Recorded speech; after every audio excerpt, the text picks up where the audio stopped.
Okay. All right. Let's get started. Thank you for waiting. So far, the indie. Okay. Oops. That was annoying. All right. All right. So it looks good. All right. Again, family, sorry for the delay. I'm going to take care of some family stuff at home. So everything seems to be settled now. You know what I'm saying? I try to make this a priority, of course, but you know, if anything's going on in the home, that takes bigger precedence. You know what I'm saying? So apologize for the delay, but thank you guys for waiting patiently. I appreciate that. So everything should be okay this time, because I remember last time I was having issues in regards to the quality of the picture and audio. It was like jerky and skipping. That has since been resolved. If you guys are watching this now and everything looks good, hit one if the audio and the video is working good. Hit one if the audio and video is working good. Let me know. All right.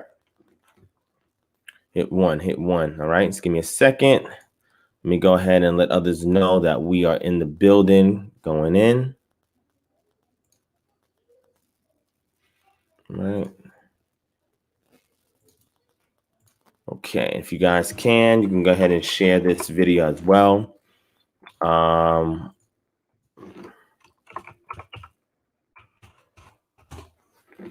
right, let's knock this out.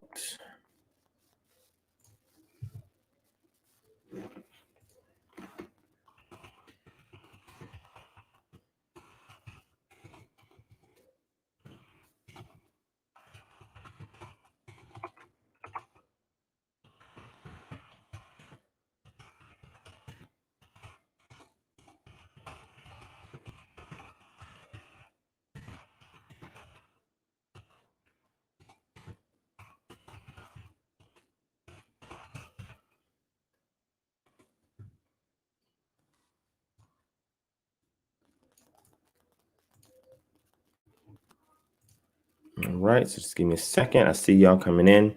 Give you another minute or two to pile on in. Again, sorry again for the late start. Had to take care of home first, so wanted to make sure I covered all of that so you guys can get my undivided attention. And we can have fun like we normally do.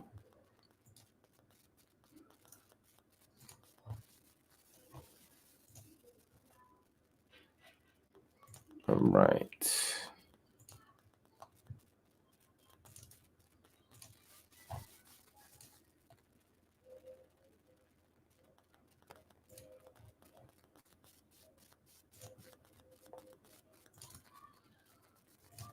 All right. Again, if you're coming in, hit that thumbs up button. Make sure you share the video if you can. If you're brand new, hit that subscribe button. We always go in over here, get to know some people in the chat. My chat is always lit. They're always on point. They know what time it is. All right. So just give me a second. I'm almost done with this.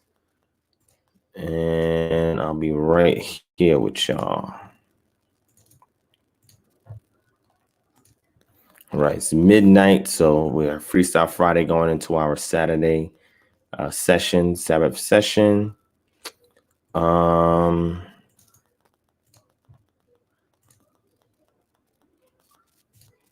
right.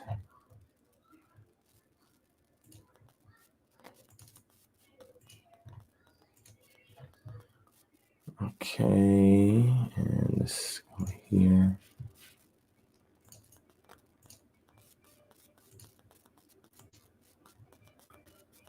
Okay, and let's go here. All right, fam, make sure you share. Make sure you share. All right.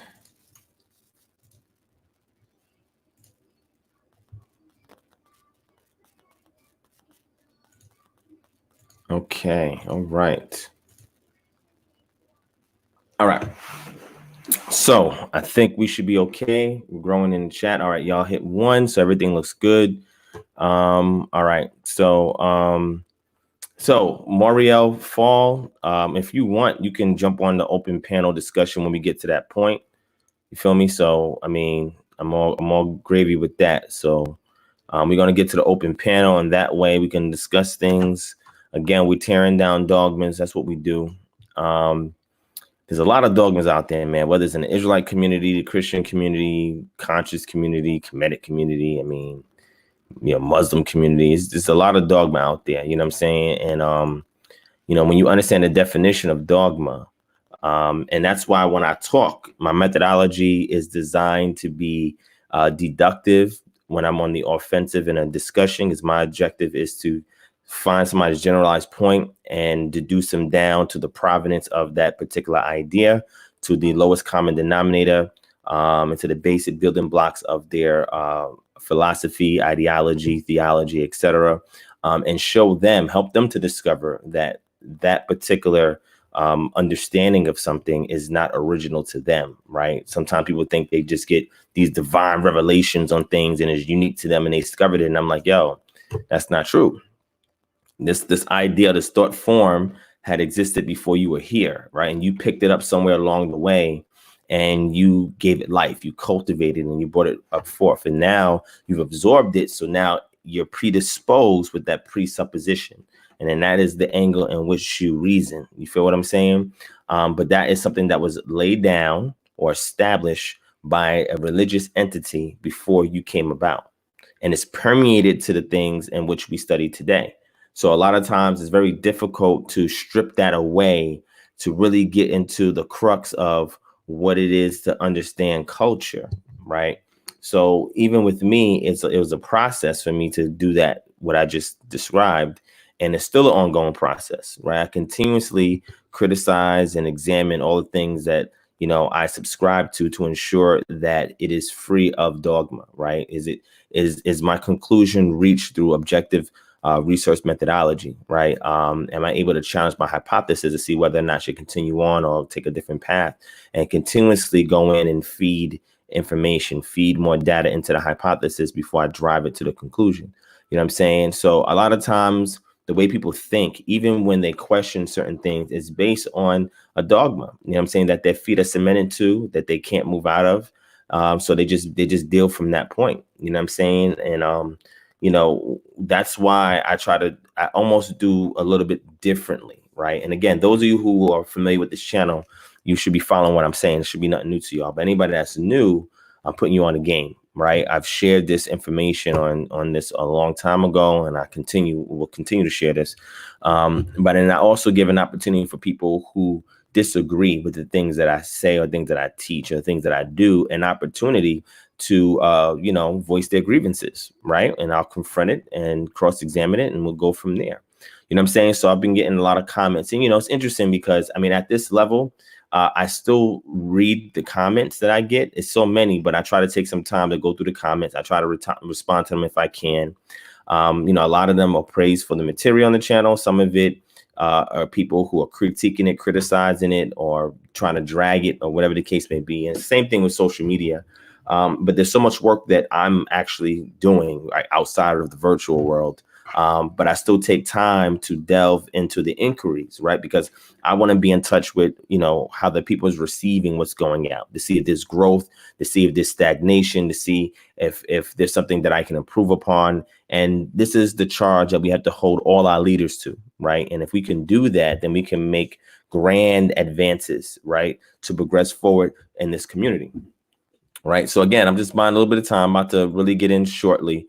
Again, fam, make sure you share this. Let me give a couple of shout outs to the family that's in the building. Shout out to Scott Garrett Headley, my brother, Coach Vaughn Parker, Roland Walker, Sharon Hammonds, Moriel Fall, Michael Van Nett, Seeking the Truth Ministry, Speed Racer 67, Big Main, Yahwin, Yisrael, Melissa Irby, Benjamin Dire Wolf, Gen 4927, Yashab Awam, Andre Bell. I appreciate that. I'm glad you did. Thank you so much. Kindred Messenger KZ, Drea Israel, Black Ave, Naptoro Beginnings in the building, Cheryl, Jamel Jones, Quincy Claiborne, 916 Shan, Sister V Love. All right, so we're getting packed, family. So while more of us are stepping in, all right, like I said, I'm gonna do an open panel today. So the people who have been disagreeing with me for the longest, if y'all in here, because the trolls always lurking, I always give the trolls an opportunity to voice their opinion. You feel what I'm saying? And speak their mind. You know what I'm saying? Because a lot of times it's the real ones that even if they disagree, they have this diplomatic way of conveying it. You know what I'm saying? Like, it's not driven by bitterness and anger and rage and hatred. Is they have more composure, right, when they're venting, even if something that they disagree with, right? So it's getting to that level. And I'm gonna touch on the vocab situation in a second, right? Before I do that, family, those of you who are looking at my shirt, if y'all want this shirt, it is still available. It's called the Pastor No Tithing shirt. All right, there goes your pastor with the badger mask on, right? And then he's trying to hand the tithes basket, and the family's like, Pastor No Tithing, Pastor No Tithing, Pastor No Tithing. He's like, oh man. All right. And then at the bottom of it, y'all can see it says say no to tithes, and then scriptures break down what tithing is, and hashtag say yes to charity. All right, this has been one of the biggest sellers that of the t-shirts that I've designed. I have some great artists that help me from time to time. One helped me put this design together. This one, people like this one, Living the Rest Life. Those shirts are still available. The Culture, Community, Autonomy. People love that one as well. And the Death to Dogma. All right. So those are like the top 4, but we got like maybe several others. But if y'all are interested in the Pastor No Tithing t-shirt, email us at kingdomharbinger@gmail.com. kingdomharbinger@gmail.com. You can look in the description. The description should have all the details. Okay. Should have the email there. But hey, get your Pastor No Tithing shirt. Right. Also, family, just so you know, I will be in Dallas July 17th. I will be in Dallas July 17th to the 19th. I will be in Dallas. I will be in Houston July 24th to July 26th. So I'll be in Dallas and Houston. All right. The flyers should be available next week. All right. Where I'm going to just put out the flyers and y'all can share it everywhere. We're doing some promotion on other channels and stuff like that to kind of get the word out. But if you're in Dallas or Houston, email me at kingdomharbinger@gmail.com. Let me RSVP you for these events. If you also want to help out. So just so you guys know what's going on, when I get to Dallas on the 17th, I'm checking into my hotel. After I check into my hotel, I'm gonna bring a whole bunch of flyers with me. I'm going downtown Dallas. Anybody that wants to join me out there. Let's hand out the flyers. Let's talk to the people. Let's get everything geared up, because the next day after Sabbath and that Saturday evening, we're going to do a KHM chapter opening. We had so many requests to come out to Dallas and Houston. So we're going to knock that out that evening. And then that Sunday before I leave, we're doing a workshop on credit repair and naturopathic health consultation with a focus on nutrition and pathology in regards to diseases. All right. So that's what we're doing. We're going to blitz Dallas, knock Dallas out. The next weekend, we're going to blitz Houston, knock Houston out. So if you guys wanted to join the organization and you are in these cities, this is the best time to do so. If you guys want to fellowship with good people, right? Meet me, some of the people that you meet here in the chat. Meet me out there in Dallas or in Houston. If you're in the surrounding area, greater Dallas, greater Houston, you need to be there. July 17th, I will be in Dallas. July 24th, I will be in Houston. It's a 3-day blitzkrieg. All right. 3-day blitzkrieg. Make sure you guys are in the building. All right. So when we do our event on that Saturday and Sunday, there will be appetizers and drinks. All right. When I say drinks, I'm not talking about alcoholic beverages. All right. Some of y'all probably want to come for that. No, that's not the time for that. But there will be drinks. There will be some appetizers for you guys to eat. All right. Some snacks. And then, typically what I do now when I have events, and those of you who was out in Orlando, I'm coming back to you guys. All right. You guys was the pilot. All right. And then because of COVID-19, everything fell off. You know what I'm saying? We lost a lot of momentum. But July, we're picking up steam again. We're smashing out Texas. In August, we're going to go and we're going to steamroll through Baltimore and Chicago. And then September, we're going to do LA and maybe another city. All right. We'll see how things go. All right. But in Orlando, those of you who came out to Orlando, you saw that when we started Right before we started, I handed everybody a plastic cup with pistachios and almonds, right? You were greeted with this when you came in or when you sat down. If you came in late, you were greeted with this. And people was like, well, what's this? I'm like, this is a lost Israelite culture. So if you guys want to understand the importance or the relevance behind me giving you a gift of pistachios and almonds, then you guys need to make it out in Dallas and Houston when we touch down. All right. Make sure you bring your family, bring your friends, bring your pastor. Bring your pastor. All right. Anybody in your family is an evangelist, an elder, a deacon, you bring them to this event, man. All right. Bring them to this event, because what we're going to do is we're going to test and look at the substance in which they are conveying in their church to see if they're really changing things in the community. Is your church changing things in the community? Because if it's not changing things, then you guys need to come down to see what we're doing at KHM. All right. Texas has been doing nothing but showing me love. I know so many people in Texas and Dallas and Houston and Austin, you know what I'm saying? San Antonio, you know what I'm saying? I may make it out to San Antonio and Austin sometime. We may schedule that for next year. But this year, Dallas and Houston, I'm going to be in the building. All right. Boots to the ground. We're going to be downtown, handing out flyers, speaking to the people. Saturday, we're going to do the chapter launch, and Sunday is a workshop for credit repair and naturopathic health consultation, education, and nutrition. You guys do not want to miss that. The flyers will be out soon. Okay. Like I said, we blitzkrieging Texas, man. We're shutting Texas down. So if you guys want to be part of this, email me, kingdomharbinger@gmail.com, kingdomharbinger@gmail.com, RSVP, right? This is an open event. You don't have to pay anything to come out. There's no money at the door. You guys walk in, you get greeted with a gift, you get something to drink, something to eat, and you get an opportunity to see what we're about at KHM. And the next day is an open workshop. Open workshop. Again, for free. Nobody's being charged for this. We're coming out of our pocket to do this. All right. So you guys make sure you come out to this. We're shutting it down. All right. We're shutting it down. All right. So Moray Shama Talmid Yahoo said, what kind of mic is that? This is the Razer Siren X. The Razer Siren X. I will be swapping this out for Corsair Elgato Wave 3. All right. That's going to be the mic that I'm getting next. This mic will be a mic that I will use when I'm on the road. All right. So if you guys see me in a hotel, right, and I'm not here and I'm on the road, then this mic right here will be with me. This is the mic right here. This mic will be with me, and I'm getting another one for my desktop. All right. This will be the one I'm going to take with me on the road. All right. So that's what this is right here.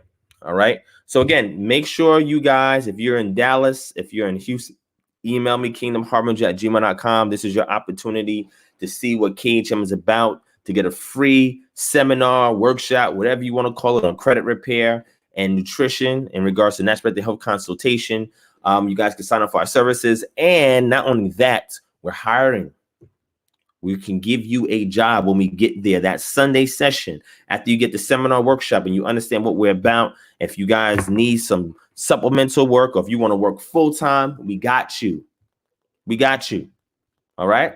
So we're not playing when we tear down Texas. We're not playing. And after we're done with Texas, and we move it on to the next 2 cities in August, the next 2 cities in September. All right. And then Q4, we got a lot of projects coming out. We got a children's app coming out. That's going to be on the Google Play Store and in the Apple App Store. All right. We got a album that we're coming out with an artist. We're going to sign our first artist to KHMMG, Kingdom Harbinger Ministries music group. We're going to sign our first artist, put some money behind them. We're going to do a whole album. We're going to do music videos. We're going to do a tour. All right. That's what we're planning for in Q4. All right. And then we got the reality show coming out. We got the reality show coming out. Yeah. Got the reality show coming out. All right. So again, it's a wrap. You know what I'm saying? Yes. And if you're in Georgia and you're interested in working for one of our services, whether it's our credit repair service or our naturopathic health consultation services, you can email us. They have separate email addresses, but you guys can send everything to kingdomharbinger@gmail.com for the sake of this discourse. All right. Thank you, Jack Max. I'm glad you agree. Oh, S. McGee, what's going on, Aki? All right. Shout out to Eliakim Ben Yisrael in the building, Torah 60 in the building, O'Shea White in the building, Jack Max, aka S. McGee, Dimitri Elder. Yes, Dimitri, a reality show. All right, we're going to start filming our reality show in Q4, okay, which is the fall, well, the last 3 months of the year, right, which would be October, November, December. All right, so we're going to shoot a reality. We're going to shoot the reality show. I got 4 videographers, and then I got another person helping me with the script, and then I'm going to be directing everything as well. It's going to be a game changer, right, because in our community, we don't have a reality show. Right. And we need to put one out to counter all the garbage that's out there so that people who are looking for constructive type material can go and look at this reality show. All right. So, again, I mean, we're trying to do what we're going to do. Right. Also, I'm going to resume my lectures in the fall. So hopefully, you know, things die down with COVID-19. And then in the fall, I'm going to be traveling in different cities, doing live lectures. We're going to be doing it in movie studios. Okay, or movie theaters, right? Movie theaters. We're going to be doing a live lectures in movie theaters. We're going to be serving appetizers and drinks and all of that when we do it. We're going to be doing it big in Q4, right? But we need all of your help, all of your support. So when you see us coming to your city, we need you to come out and support so we can get this done. We're coming out of our pockets to do something positive for the community. And those of you who are on the Patreon, you saw we just dropped Vote or Nope, the reality of the voting experience in a Black community. All right. So you guys go and sign up for Patreon. If you're not already signed up for Patreon, and check out that video. It's an early access exclusive for Patreon until next week. All right. You can check it out. The next video we have will be up tomorrow, which is called Protesting for Change, Making Sense Out of Our Current Social Crisis. And it's a play on words, that word change, that word sense, play on words. I don't know if anybody caught that, but that video will also be out on Patreon tomorrow, and it will be on Patreon until next week. All right. So Patreon, you get the early access exclusive. Go to www.patreon.com/DivineProspect. Sign up for our Patreon, because not only do you get those type of exclusive, you get articles, academic articles. I load tons of them on there. Books. I load tons of books for free. You ain't got to go to Amazon and get these books. You get access to these books for free. We have giveaways where we give you money. We pay your bills. We patronize your business. All right. We have giveaways on there. We have news updates on here. We have what else we got on there? We got polls, interactive polls. We have mini videos that's coming up soon in regards to 30-minute teaching sessions. We got so much stuff there on Patreon. It's crazy, right? So when I look at other people on Patreon in our community who's doing Patreon, I'm trying to look at, say, okay, let me see how they're doing it. And I realize that they're only giving you like exclusive videos, and that's it. Like sometimes there's perks, but like the stuff that we do, I mean, nobody else in the community is doing it. And the reason why we're doing it is because we are generous enough to those who invest in us, and we give back.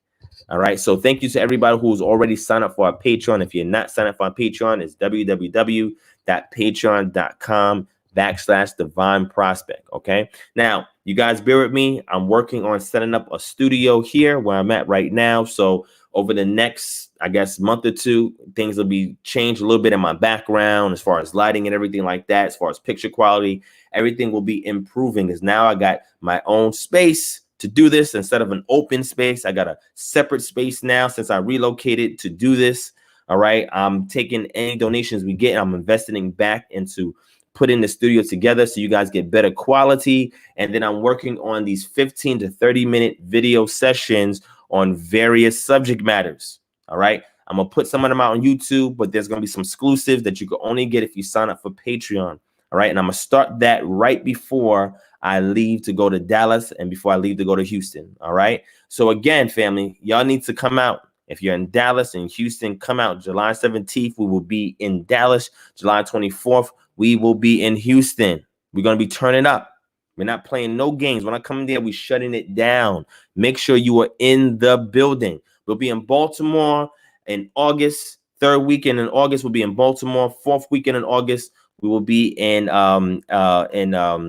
Baltimore, and then we'll be in just forgot. We'll be in Baltimore and Chicago. I'm sorry. We'll be in Baltimore 3rd weekend in August, and last weekend in August we'll be in Chicago. All right, and then September we'll be in LA. and another unknown city. We got another city that's just up in the air. I don't know. Y'all tell us where y'all want us to go for the 6-city tour that we're doing to open up KHM chapters around the U.S. Next year. We're going to do 10 more cities, and then we're going global. We're not playing. We're not playing. All right. Everything that we get, that we earn as a ministry organization, we are piling up so that way we can do more stuff for the community. When you guys see me go out there in the streets, it's because of you guys. This is what this ministry is about. It's not just a ministry organization. It's a movement, because we have to be the change we want to see in the community. Y'all's people has to be the change in society that everybody's looking for. That is how you big up your deity. If you are not trying to do that, then number one, you shouldn't even be on this channel. And number two, you are not fulfilling what your purpose is. Waking people up is one thing. The next thing is, what is your end game after you wake them up? You take that individual and then you put them in society, so that way, wherever they go, they have dominion. And then people have to acknowledge the power of Yah where they walk. We have to be the light of this dark world, family. None of these movements that's going on, Black Lives Matter, whatever, none of these movements mean nothing if we are not on the forefront. If we're not in there to bring that degree of righteousness, direction, chokmah, or wisdom, these movements don't mean nothing. It's only going to be temporal. Our job is to ensure that we wake up the rest of our dry bones so the Most High can breathe life into them, so we can be prepared for end times, family. We're not there at the end times yet. We're getting close to it. We're not there yet. A lot of things must take place before we get to that point. But in the interim, I'm not sitting here waiting for somebody to come do anything. I'm getting the job done. I'm going to be so busy so that way when the things happen, I'm like, oh, things are happening right now. I didn't even know. We was busy doing A, B, and C. Oh, word, this is going to see. Oh, we autonomous. We got KHM in all these cities right now, because we got KHM in 4 cities right now. So we're going to try to do 6. That's 10 cities. And then next year, another 10 cities. Like, oh, okay. Yeah, we good. It doesn't matter what's going on. We got KHM right there. That's the safe haven for Israelites. Yeah, we good. We good. Yeah. Let y'all judge. See, people, y'all's judging. And so while he's judging, what are you doing? While he's judging the nation, what are y'all doing? What are you doing while he's judging the nation? You complaining about it? You do a million videos on it? Or you getting to work? When he judges, it's our opportunity to move. When he judges. All right. Okay. Shout out to Reckless Animosity in the building. What's going on? Class is in session. What's up? He says, hit me up when you're in Dallas. No, email me so I can reach out to you. Email me your contact information. Anybody that's in Dallas, anybody that's in Houston, email me ASAP. Email me so I can reach out to all of y'all. I need y'all to come out that Friday night when we hit downtown. I need y'all to come out that Saturday. I need you to come out that Sunday. We're going in. All right, Dallas, Houston, we going in. Then Baltimore, DC, and Chicago, we going in. LA, we going in. And that last city of the year, it's up to y'all. Y'all tell us where y'all want us to go, but you're going to see a lot of footage and stuff we doing. You're going to be like, yo, man, I missed that in my city. So I'm giving you a heads up now before the flyers come out, before we start promoting. Email me, kingdomharbinger@gmail.com. When we touch down in your city, it's a wrap. It's a wrap. All right. Shout out to King David, the Lucid Fire, Ricky Stansberry, Baruch Yapa Yahuwah, JH125, my brother Quincy Claiborne, John Williams. What's going on, John Williams? I see you in a lot of those Christian apologist channels. I'll be watching. I know who's who. Shout out to In Search of Yah. What's going on, my brother? All right. But you're welcome here. Listen, you're welcome here. Even if you troll, you're welcome here. You know why? Because if you troll, the chat gonna get at you first. And when they done with you, I'm going to open it up and say, yo, you want to get on the platform. Let me know. That's how we do it. We don't have no problems with that. All right. No problems with it. All right. All right. So hopefully I shout out to my brother KB in the building. My brother Devin. What's going on? Melanie the King. He says, Shalom from Houston. I want to see you in Houston. When I get to Houston, I want to see you, my brother. I want to see you in Houston. All right. My brother O'Shea. When I touch down in Houston, I want you to show up.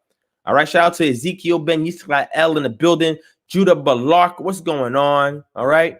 So I think I got all of y'all again, family. Hit that thumbs up button. My brother Jamel Jones, what's going on? Hit that thumbs up button, man. Ezekiel says, I'm in London. No. Ezekiel, we're going international next year. London is on. Listen.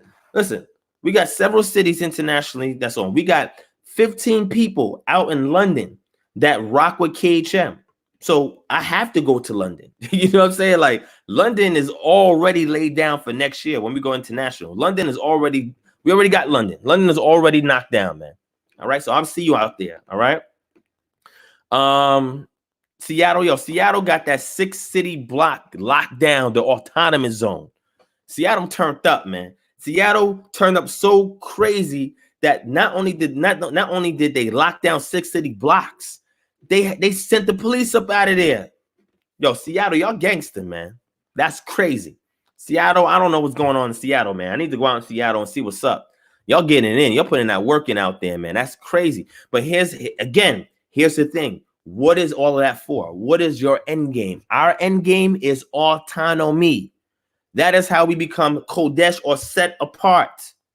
When you are untethered from the system that's oppressing you, and you can rely upon your own, govern your own, sustain your own, provide for your own, that is autonomy. So that is the goal. People say, oh, is that segregation? No, it's not segregation. It's aggregation. What's aggregation? It's a difference. You have segregation and you have integration. We're not full segregationists. We're not full integrationists. What we do is we are aggregationists, which means we go into the integrated society, pull back resources, and build our segregated community. That's how we do, because we are automatically segregated. Some of us may be in other communities, but for the most part, most Black folk, we are next to each other. So the only way to improve this is to go here, get these resources, and fill it up here. But you have to get the resources with the mind of righteousness. This is why Torah is our foundation. You understand? It is the ethnic bonds that bind us to ensure that we're doing what we're supposed to do on behalf of the deity in which we subscribe to, and in the vein, the blood, sweat, and tears that was laid down and shed by our ancestors, that we are doing and accomplishing what they can only dream of. We are our ancestors' biggest dreams. Something my brother B gave for that. We are our ancestors' greatest dreams, wildest dreams, dreams that they can't even imagine. Are you making your ancestors proud? Okay. All right. Shout out to my brother Chris Benya in the building. What's going on? Sister Taki Cochran. What's going on, sis? Devin J21 Iffy. What's up? What's up? Minister Maccabi in the building. All right. All right. All right. Yes, big man. When I come to Baltimore, you need to be there, man. Jamal says Cleveland. Okay, we'll consider Cleveland. And mind you, we're doing 10 more cities next year.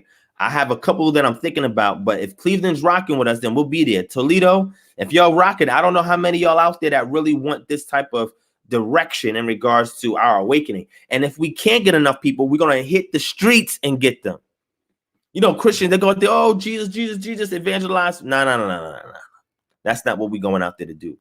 We're going out there to talk about the real stuff that's going on in our communities. You see what those brothers do on the street? That's part of the Israelite movement.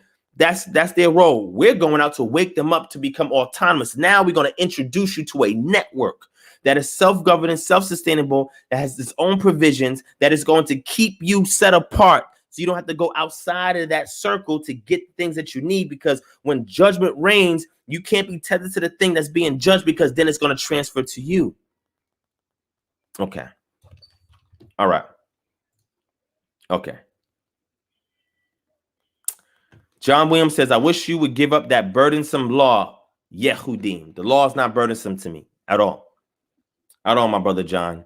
And brother John Williams, hey, you're welcome to join the panel and have a discussion. You are an intelligent brother, because I see a lot of comments that you make, not only here, but in other people's channels. You're welcome to have this discussion. The law is not burdensome. It's my culture. It's a difference. I can't really refer to it as the law, because we're not sovereign in the land dispensing it, and a theocracy the way it was intended. So it's no longer called the law. It's our culture. And in our culture, there's mandates in our culture, because it follows us even though we're scattered. See, and that's the problem. This is the thing that I came to enlighten our community about, so that we can understand these things. All right. Oh, you are, big man? That's what's up, man. All right. So when you say, I wish you would give it up, why would I give that up? Why would I give that up? So, John, you've been following us for a while, right? You see all that work we put in the streets. Because I'm not just one of these armchair YouTubers. No, we in the streets, talking to the people, building communities, right? Making a difference, eavesdropping, getting intel in place so we could bring it back to the community, whether it's in scholarship, whether it's community building, whether it's autonomy, whether it's resources, wherever the case may be. It is my culture that dictates that I do this. When I was in a church, it's different. It's all about Jesus. It's all about the gospel of salvation. Well, Christians don't have the full gospel. Somebody's going to get mad at me. Christians don't have the full gospel. Okay. Don't get mad, Christians. Why you get mad? It's okay. I see some people left the building already. It's okay. Don't get mad. Christians don't have the full gospel. And I don't even fault them for not having it. And this is why we got to deal with dogma. We got to deal with this dogma. It's extremely serious. We got to deal with this dogma. All right. So if there's any Christians in there that disagree with what I'm saying at any given time, let me know and I will bring you on. This is an open panel discussion. We're confronting all dogmas, right? Starting on Christianity. After I work through Christianity, I'm going to work through my own Israelite community. Unless y'all want the smoke now, you can get on the panel. And then from there, I'm running through the conscious community. All right. Because some things, from my perspective, is solid. Some things is fugazi. All right. Some things are questionable. Some things are sus. That's what we call it, short for suspect. And it needs to be addressed. Straight up. It needs to be addressed. And if anybody has an issue with anything that I teach, you have an opportunity right now to confront me on it. Voice your grievances. Let's deal with it. All right.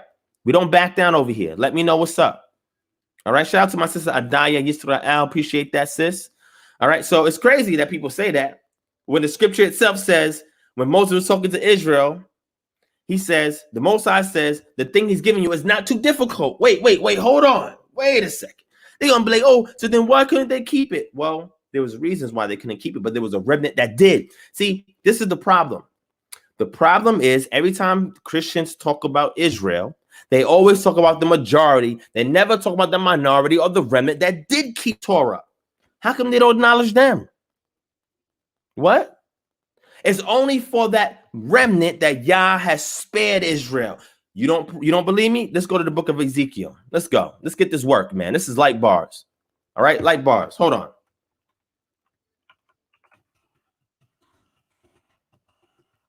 Let's go. Let's go. And then we're going to talk about this situation with vocab. All right. Let's go to Deuteronomy. I'll get it for you. Hold on. Let me bring it up. And I got to show it on the screen, man. Because, it's interesting to me when Christians say this type of stuff. And again, they mean well. So many Christians I meet, they just, oh, brother, I just trying to give you the gospel, my brother. I just want you to have the gospel. You got to get the gospel, my brother. I'm like, bro, I got the gospel. No, you ain't got the gospel. Bro, I got the gospel. What you talking about? Oh, you know what the problem is? You reading the text from the back to the front. Oh, so you got a different gospel. You totally got a different gospel. All right. All right. Let's go to Deuteronomy chapter 30, verse 10. All right. Let's take a look at this. All right. We're going to look to see what the text say. I'm not trying to give you we're going to see what the text say. All right. It says, hold on. It says here,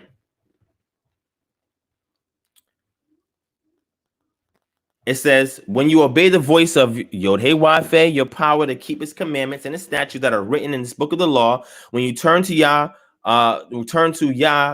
Yod-Heh-Wah-Feh, your power with all your heart and all your soul. And that goes back into the right before it says, Yah, your power will make you abundantly prosperous in all the work of your hand and the fruit of your womb and the fruit of your cattle and the fruit of your ground. For Yah will again take delight in prospering you as he took delight in your fathers. So when we turn back to Torah, we have benefits. And you can keep Torah and subscribe to Yeshua. What? Huh? They're going to say, well, how's that true? Well, all your apostles did that. Oh, all your apostles keeping the law. Even Shaul, even Paul. Oh, yeah. Paul had to do the little ceremony thing when he bumped into Cephas and he bumped into James. He had to fall in line. Oh, some of the brothers, the circumcision think that you're teaching our people not to keep the law.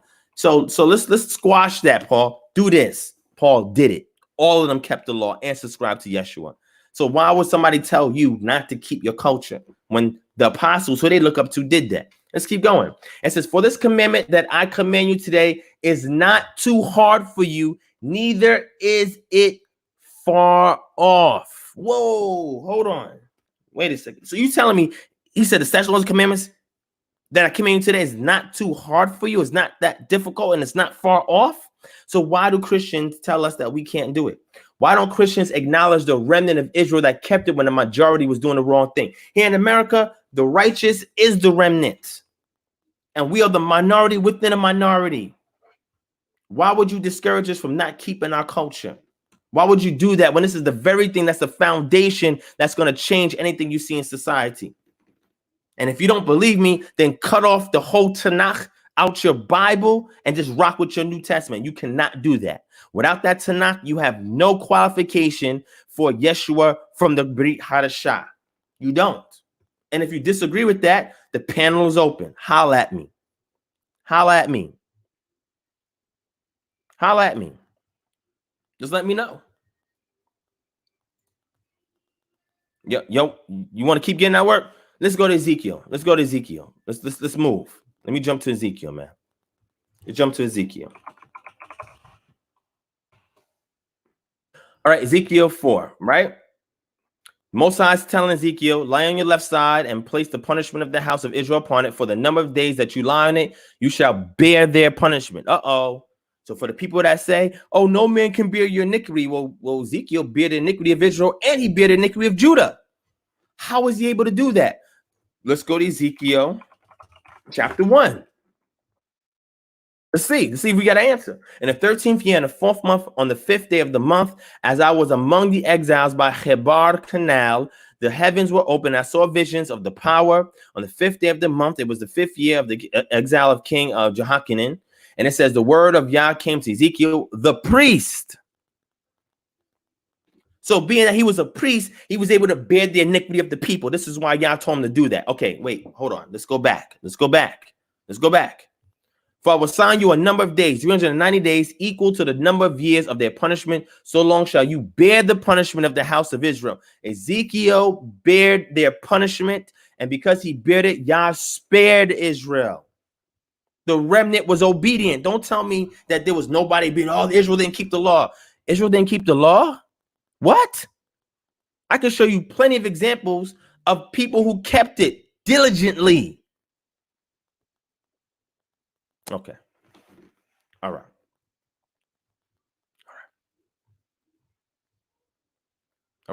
So let's move to the next verse. Right? Watch this. And you, O son of man, take a sharp sword, use it as a barber's razor, and pass it over your head and your beard. Then take balances for weighing, divide the hair. A third part of you shall burn in the fire in the midst of the city when the days of the siege are completed. And a third part of you shall take and strike with the sword all around the city. And a third part of you shall be scattered to the wind, and I will unsheath the sword after them. And you shall take from these a small number, keep in mind, and bind them in the skirts of your robe. That's the remnant. And of these, again, you shall take some of them, cast them to the fire, burn them in a house. From the fire will come out, and all of Israel. And it keeps going on and on, telling them what he shall do, because there was still a remnant that were obedient. There's always a remnant that is called a just individual amongst his generation. There's always a remnant that it allows Yah to understand that that remnant will be blessed and that those who are not the remnant will be destroyed. But Israel is scattered, and the purpose of them understanding this information is to wake them up so the dry bones in the valley can come alive again. See, this is what they don't want. They don't want us coming alive. Because now what you're seeing now, that all the distractions have been removed because of COVID-19, stay at home, shelter in place. No concert, no bars, right? You can't even go out to dine and a meal. You can't go out to a sports event or anything. Y'all locked down, and now you're seeing cops killing our people, and y'all are faced to deal with that reality. And people cannot keep it, because before they would be distracted. They wouldn't pay no mind. Oh, it's not happening to me or in my neighborhood. They wouldn't care. Or you have these localized events, but now you shut down the whole country. Guess what? Now everybody's looking at the racism that's preeminent. And is Christianity fixing that? Does Christianity fix racism? If I become a Christian today, will I be exempted from any harm that comes upon me from another Christian, such as a KKK member who professes to be a Christian? Will they see me as their brother? What? Huh? What? Are they? Huh? Oh, okay. Okay. All right. All right. All right. I prefer to keep my Old Testament and New Testament as separate books. Wow. Why do you even need the Old Testament then? What do you need it for? Tell me why you need the Old Testament. Because you're doing what's called cultural misappropriation. If you don't see that as your culture, then you're doing cultural misappropriation. Why are you doing that? Leave it alone. That's not for you. That's somebody else's. Cut that book out. Like your boy Marcion. Cut it out. Kick it to the curb. And just rock with your New Testament. You may want to cut out that part where Paul's keeping the law. You may want to cut out that part where Paul wanted to go and keep the feast in Jerusalem. You may want to cut out that part where the apostles came back for Shavuot, which you call Pentecost, which is part of the feast day. You may want to cut those things out. You may want to cut out the whole book of James and burn that up. Because, you know, James is talking about the stuff in the law. You may want to throw those stuff out too while you're at it. Okay. All right. Jehovah's Witnesses don't do racism or nationalism. What? Jehovah's Witnesses don't do racism? I don't know how much history you understand, my brother Moria, about Jehovah's Witnesses. I have them in my family. I am intimately, I wouldn't say connected, but intimately exposed with Jehovah's Witness. Matter of fact, that was one of the cults that I was addressing when I was a Christian apologist. Hard body. All right? So we can keep going. However you want to go, we can keep going. Again, it's a dogma. So look, let's get into the situation with vocab. Be real brief, right? And we keep going in. Again, at any time, if anybody disagrees, let me know. I will send you the link. You can get in here and we can rap. It's light work. Just let me know. All right? I would really rock with only Paul and Luke. Me, however, I really like the Gospel of John. What? I'm not sure what you mean, John. Tell us what you mean. All right? King David said, I don't rock with Paul. Paul didn't write a gospel or revelation. I have Christians in my family, GJ says. Yeah, me too. I have tons of Christians in my family. Right? But guess what? Because I was steadfast and I was persistent with where I'm at right now, a lot of them is coming over. I didn't beat them in the head with it. I didn't argue them down. I just lived it and did it. And now they're witnessing it.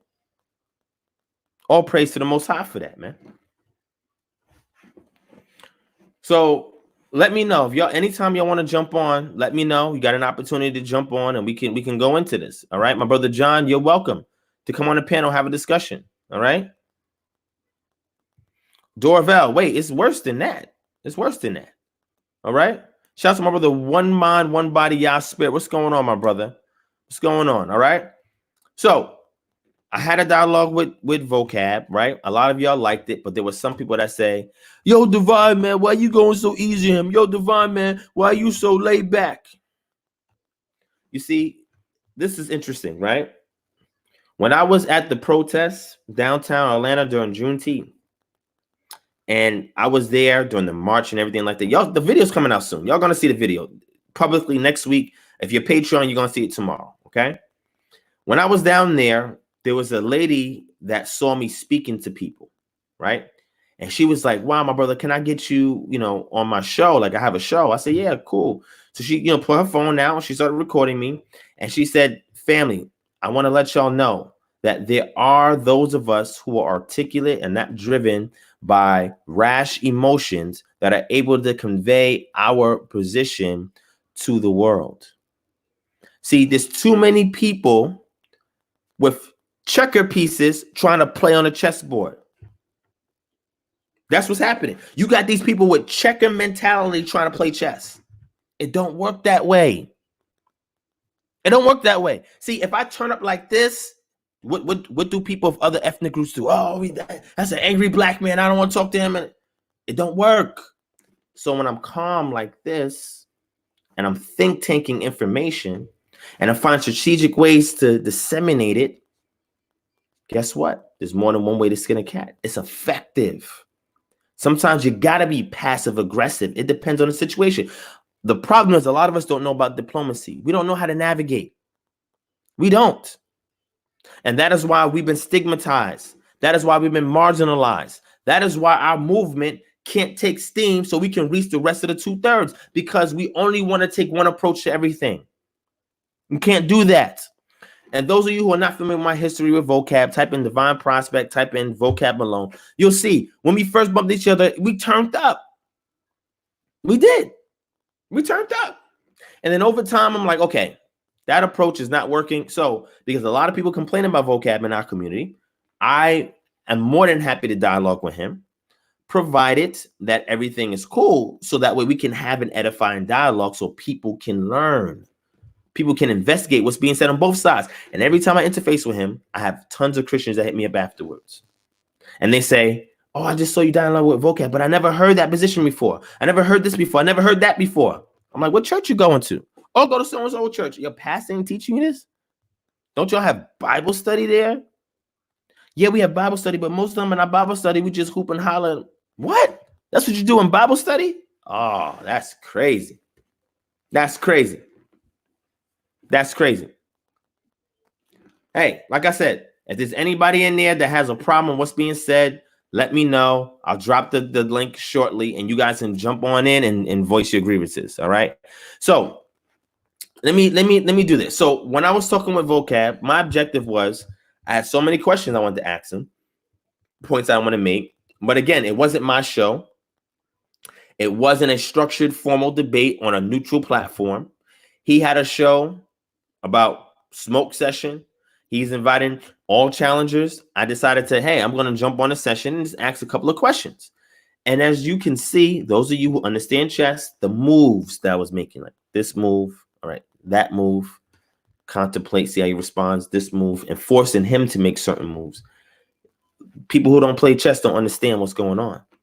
Yo, oh, when you going to jump him over here? When you going to? They're looking for the jumping move, like in checkers. Like, all right, you go, I go, you go, I go. They don't sit there and consider, okay, you see me like this while he's talking, analyzing everything he's saying, letting him speak, asking him particular questions.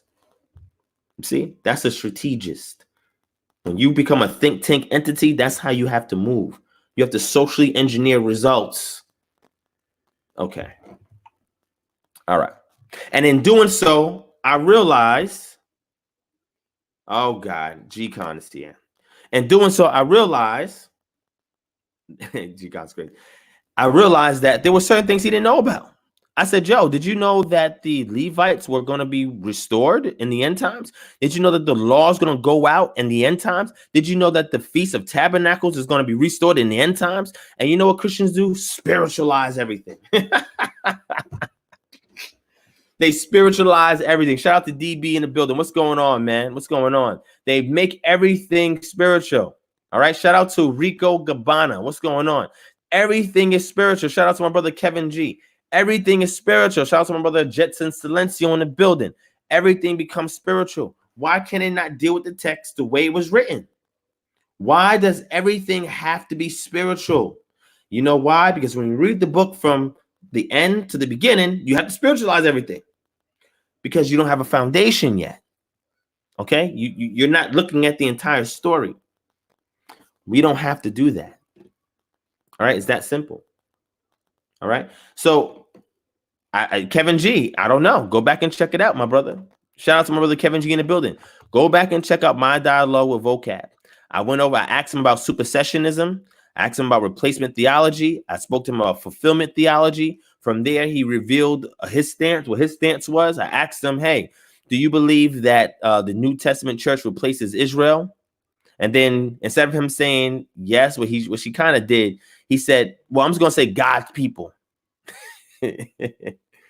Yo, vocab is funny, man. That dude is funny. I love interfacing with him because he's not a dummy.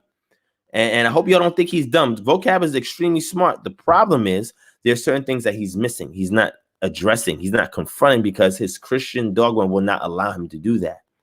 So when I simply say to him, hey, will Israel be restored in the end times? Ethnic Israel. Will they be restored in the end times? Will Levites be set up in the end times? Right? Because in their mind, it's like, whoa, if Yeshua is here and the apostles here and the churches, there can't be no priest. So in their mind, they got to get rid of that. And I'm saying, no, if you read it from here to here, you can harmonize it. You don't have to get rid of anything. You don't have to spiritualize everything. Everything makes sense when you read it from the beginning to the end. And your methodology is from beginning to end. Even when you do systematic theology. Systematic theology dictates that you have to do laws of first reference. The law of first reference, or the principle of first reference. And you can't get that if you're reading from the end to the beginning. They're not even doing systematic theology correctly. I got tons of books on that if y'all are interested in that. All right. So all I'm simply saying is there's no need for you to ignore the prophecies or spiritualize the prophecies.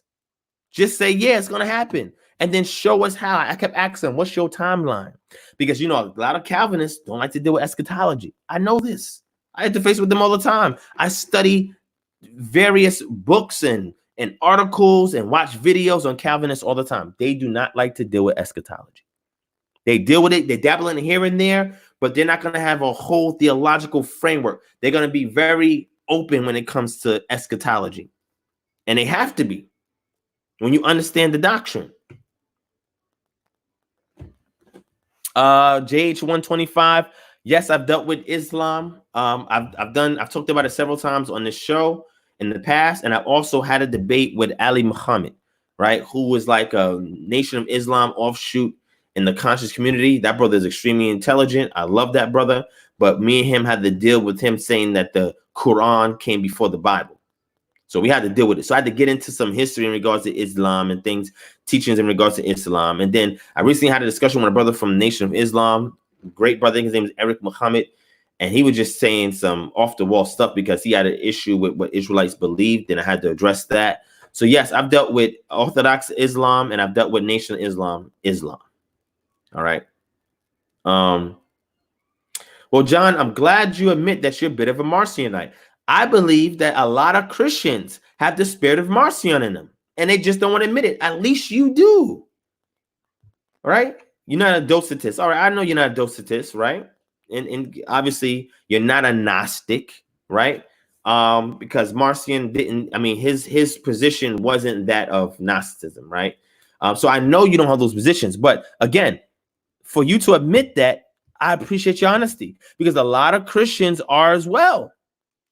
If they could, they'll cut out half of the Old Testament. That's what they call the Old Testament. It's not even called the Old Testament. Where did that come from?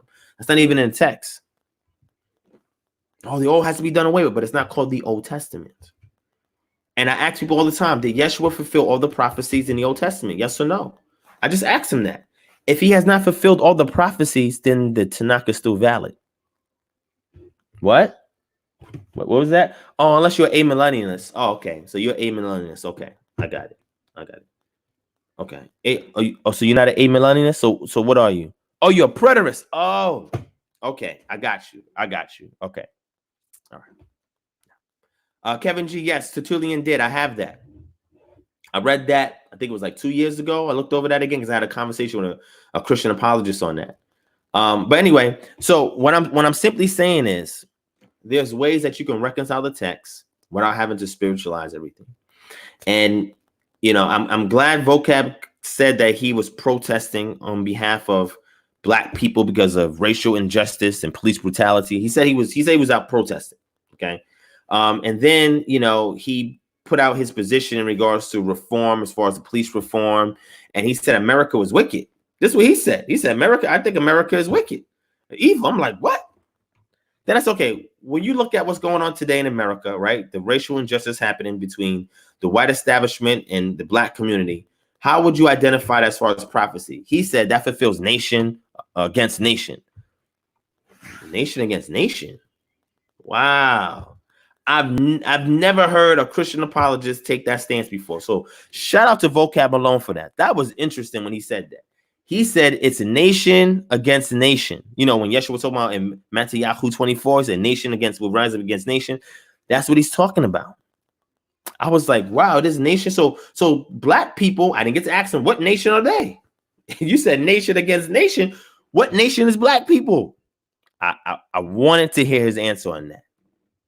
Because, black people, even if somebody says, oh, they're not Israelites. Okay. So let's say they came from West African tribes, West and Central African tribes.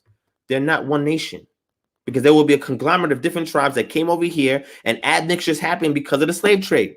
And we know which regions, which tribes went, and what jobs which tribes had. I've taught that on here all the time. See, a lot of Israelites don't understand anything about the transatlantic slave trade, right? Because all they do is take Deuteronomy 20:68 and throw it on there and don't know any of the details. When you ask them details about the transatlantic slave trade, say, okay, so if we look at the Mende peoples, the Mendinke peoples, the Fante peoples, the Asante peoples, the Igbo peoples, the Yoruba peoples, the BBO peoples, and we go all the way down to the peoples from the Congo region, where were they brought at in the Western Hemisphere? Where were they brought and settled at? And what roles did they have? Who was the carpenters? Who was the artisans? Who was the ones that was working the plantations? Which tribes were doing that? And which regions of America were they being brought to? And why? A lot of people can't answer that. But if he's saying it's nation rising against nation, what nation is that conglomerate of African Americans here in America? What nation are they? What nation are they? What? Who? Israel? You said they're Israel? Oh, they're not Israel. So what? African is not a nation. That's like me saying Europe is a nation. Europe is not a nation either. There's nations within Europe. Europe itself is a continent that consists of many nations. Okay. All right. Okay. All right, family. So look, shout out to the family that joined in the building. Shout out to Meek for real. What's going on? 1876 Benjamin Israel. What's going on, my brother? All right, Stacks 2296. What's up? All right, so G-Con, you want to call in, G-Con? You want to call in, G-Con? There's no call-ins, man. I'm going to send you the link. All right? I'm going to send you the link. Email me, kingdomharmonger@gmail.com. What's going on with my mouse? Mouse is bugging out. Hold on one second. Let me get this mouse together. Battery died. Let me know. Let me know. My brother Kevin wants to join the panel as well, okay? Two intelligent brothers who are both Christians, who I respect, but we have disagreements.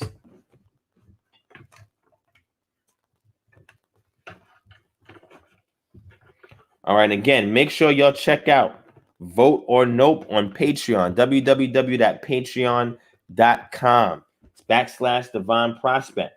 Check that out to see the work that we're doing in the community. All right, Vote or Nope. All right, the reality of the voting experience in the Black community and protesting for change, making sense out of the current social crisis. All right, so sign up for Patreon, check that out, get early access. Otherwise, you got to wait about 5 days and you can watch both of them on this YouTube channel when we premiere it, okay? All right, so Mouse is back in the game. All right. All right, so email me. Let me put the email in here so I can send you the link. All right, because I'll dialogue with y'all real quick before I open the panel up. All right. Again, we're confronting dogmas. It doesn't have to just be in a Christian community. Israelite community has dogmas too. We have a lot of dogmas. Jews have dogmas. All right. Conscious community folk got dogmas. The ones that say, oh, I subscribe to the Kemetic community, even those that are engaging in African spirituality or traditional African spiritual systems, they have dogmas. Those who say I'm a strict atheist, everybody has dogmas they got to work through. Even me, I have dogmas I got to work through. All right. All right. So let me check the email real quick. Let's see.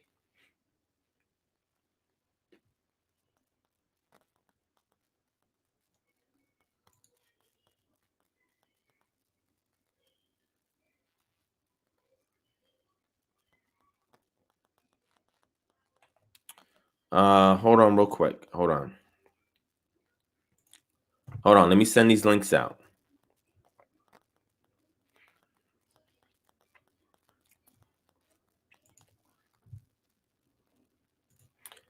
Hold on 1 second. I'm gonna send out the links, and let's talk. Let's talk, family.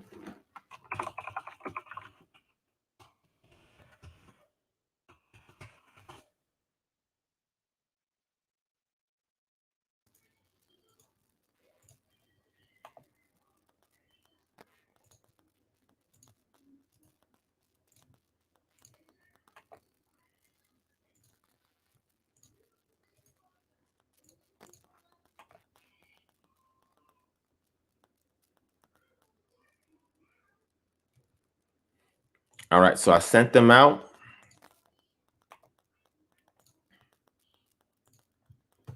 All right.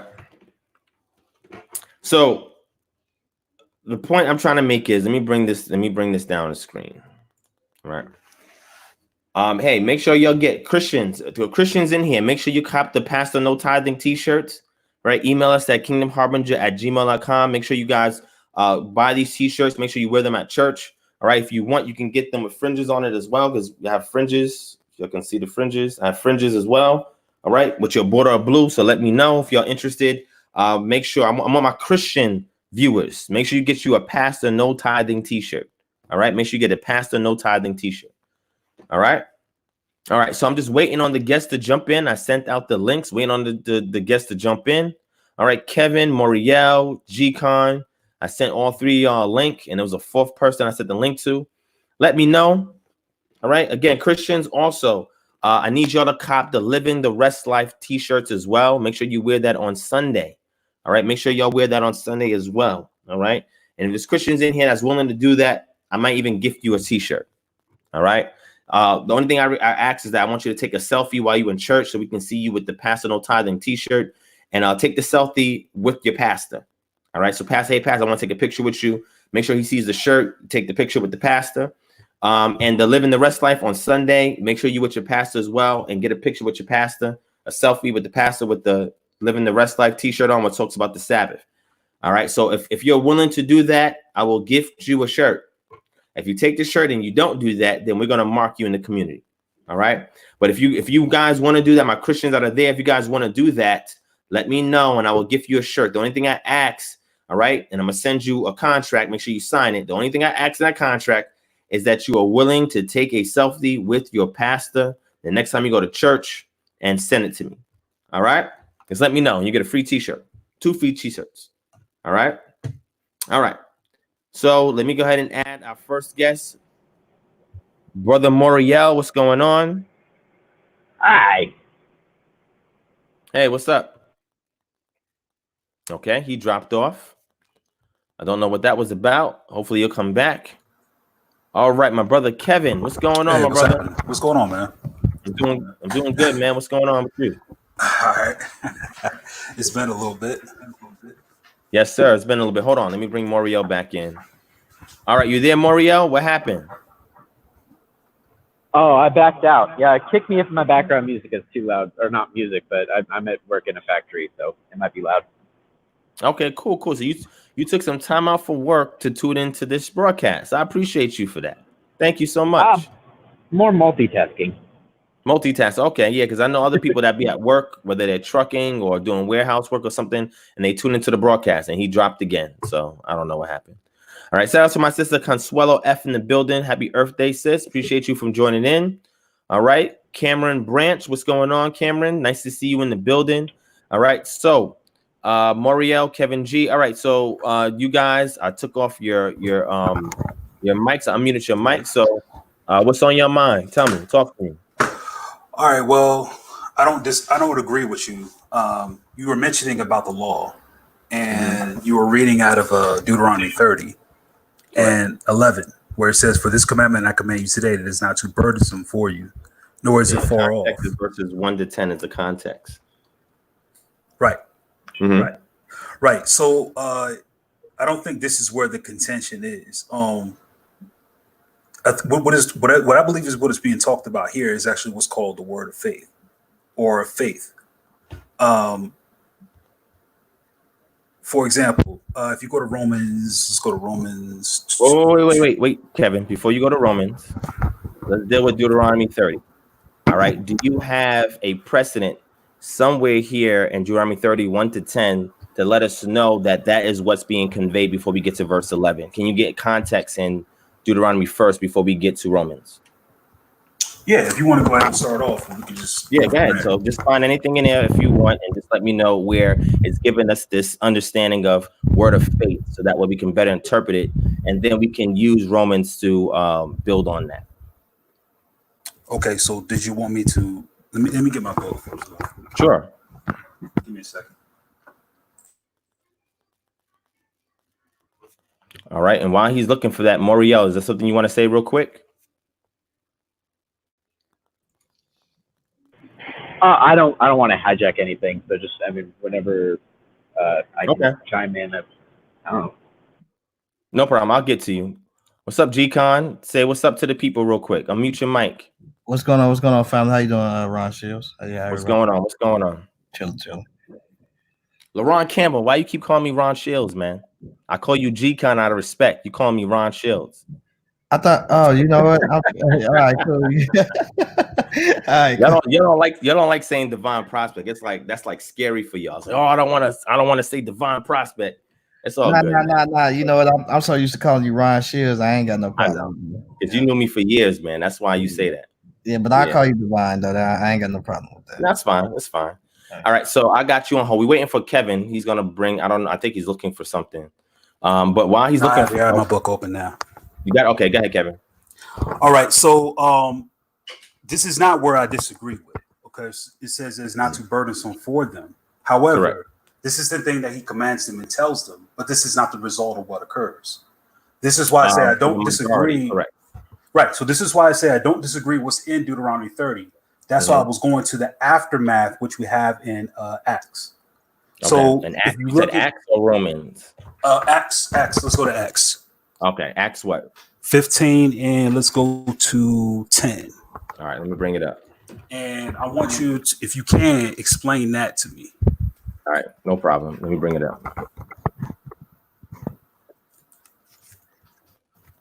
Pull it on the screen. All right. So you want me to break it down first? Yeah, go ahead. Okay. So knowing that Acts 15 is this Council of Jerusalem, which a lot of scholars call it, it's called the Council of Jerusalem. The first council is here at Jerusalem. And we have the situation where we got to look at the context, right? So we scroll up and we get verses 1 to 2, right? It says, but some men came down from Judea and were teaching the brothers, unless you are circumcised according to the custom of Moshe, you cannot be saved. And after Paul and Barnabas had no small dissension and debate with them, Paul and Barnabas and some of the others were appointed to go up to Jerusalem to the apostles and the elders about this question, right? And again, remember, this has to do with circumcising in regards to Gentiles. However, is it okay if we also insert the point there that he is talking about the customs according to the law of Moses? Yeah, we're about to get to that. So I'm just giving the context, right? I don't like to cherry pick or proof text. I just like to give context first so we can understand what's going on here, right? So this is, again, where we later see that Paul gets the right hand of fellowship to go to the Gentiles or the uncircumcised, and then Cephas and James and so forth, they go to the circumcised, right? And it says here, now, therefore, why are you putting the Most High to the test by placing a yoke on the neck of the disciples that neither our fathers nor we have been able to bear? All right. Okay. So in exegeting this, right? Again, the context, because now we're talking about the Gentiles, who's becomes the subject, right? And then they're talking about the Gentiles, and what they're saying is the brothers who some call the Judaizers, who were saying, well, they got to be circumcised first and keep the law of Moses before they can receive salvation through Yeshua. He's saying, well, why will we put this yoke on their necks that neither our fathers nor we have been able to bear, right? So somebody will look at that and say, you see, it's difficult. They couldn't do it. They failed. But then we have to look at the context. If that was the case, then they would no longer be keeping the law. They would have abandoned the law. The apostles never abandoned the law. Shaul, Paul never abandoned the law. They continue to keep the law. Now that burden was for Israel to bear, right? And the reason why it becomes a burden is because they are naturally rebellious and stiff-necked. And the reason why, because Deuteronomy 10:16, Moshe says, circumcise the foreskin of your heart and be no more stiff-necked. So they have a history of being stiff-necked. and not yielding themselves 100% to the Most High. And because that's the case, when their history is written, it's mostly talking about the majority. So now that's what they're referencing. Now this is being passed on to them, where now they also have to bear this law, this Torah, in an environment. Remember, they're not in their sovereignty, right? They're in a situation where they have Gentiles that are trotting Israel, or at that time, Palestine, trotting it by foot. Things are unclean. It's very difficult for you to keep the law when you're in a situation where things are unclean and you're constantly being interacting with Gentiles who disregard what it is that you stand on. So there was a difficulty there. So he said we shouldn't do this to the Gentiles. They didn't grow up in this culture. This is not their history. We should not do that. Yes, well, a couple of things that you said where there's some contention there. If you scroll back up, okay, very, very good. No problem. So if you go up to verse 1. Verse 1, okay, go ahead. Yep. It says, now, but some of the men that came down from Judea and were teaching to the brothers, unless you are circumcised according to the custom of Moses. Now, that which was written in Deuteronomy 30 that you just read out of, when he told them that these things aren't hard to do, was circumcision according to the law of Moses a part of those things? A part of things that's hard to do, difficult? No, a part of the things that was mentioned. You said that in Deuteronomy 30, the context in which he says all these things are not burdensome for you to do. Correct. Does that include circumcision? Circumcision is correct. That's not burdensome. Okay, right. So, so that's the contention there. If you look, the contention is Gentiles being circumcised, correct? No, because if you go down, he says these things our father wasn't able to bear. Now, when you related that, you then said the circumcision was of the heart. But that was my point in 30. It is a matter of faith of the heart.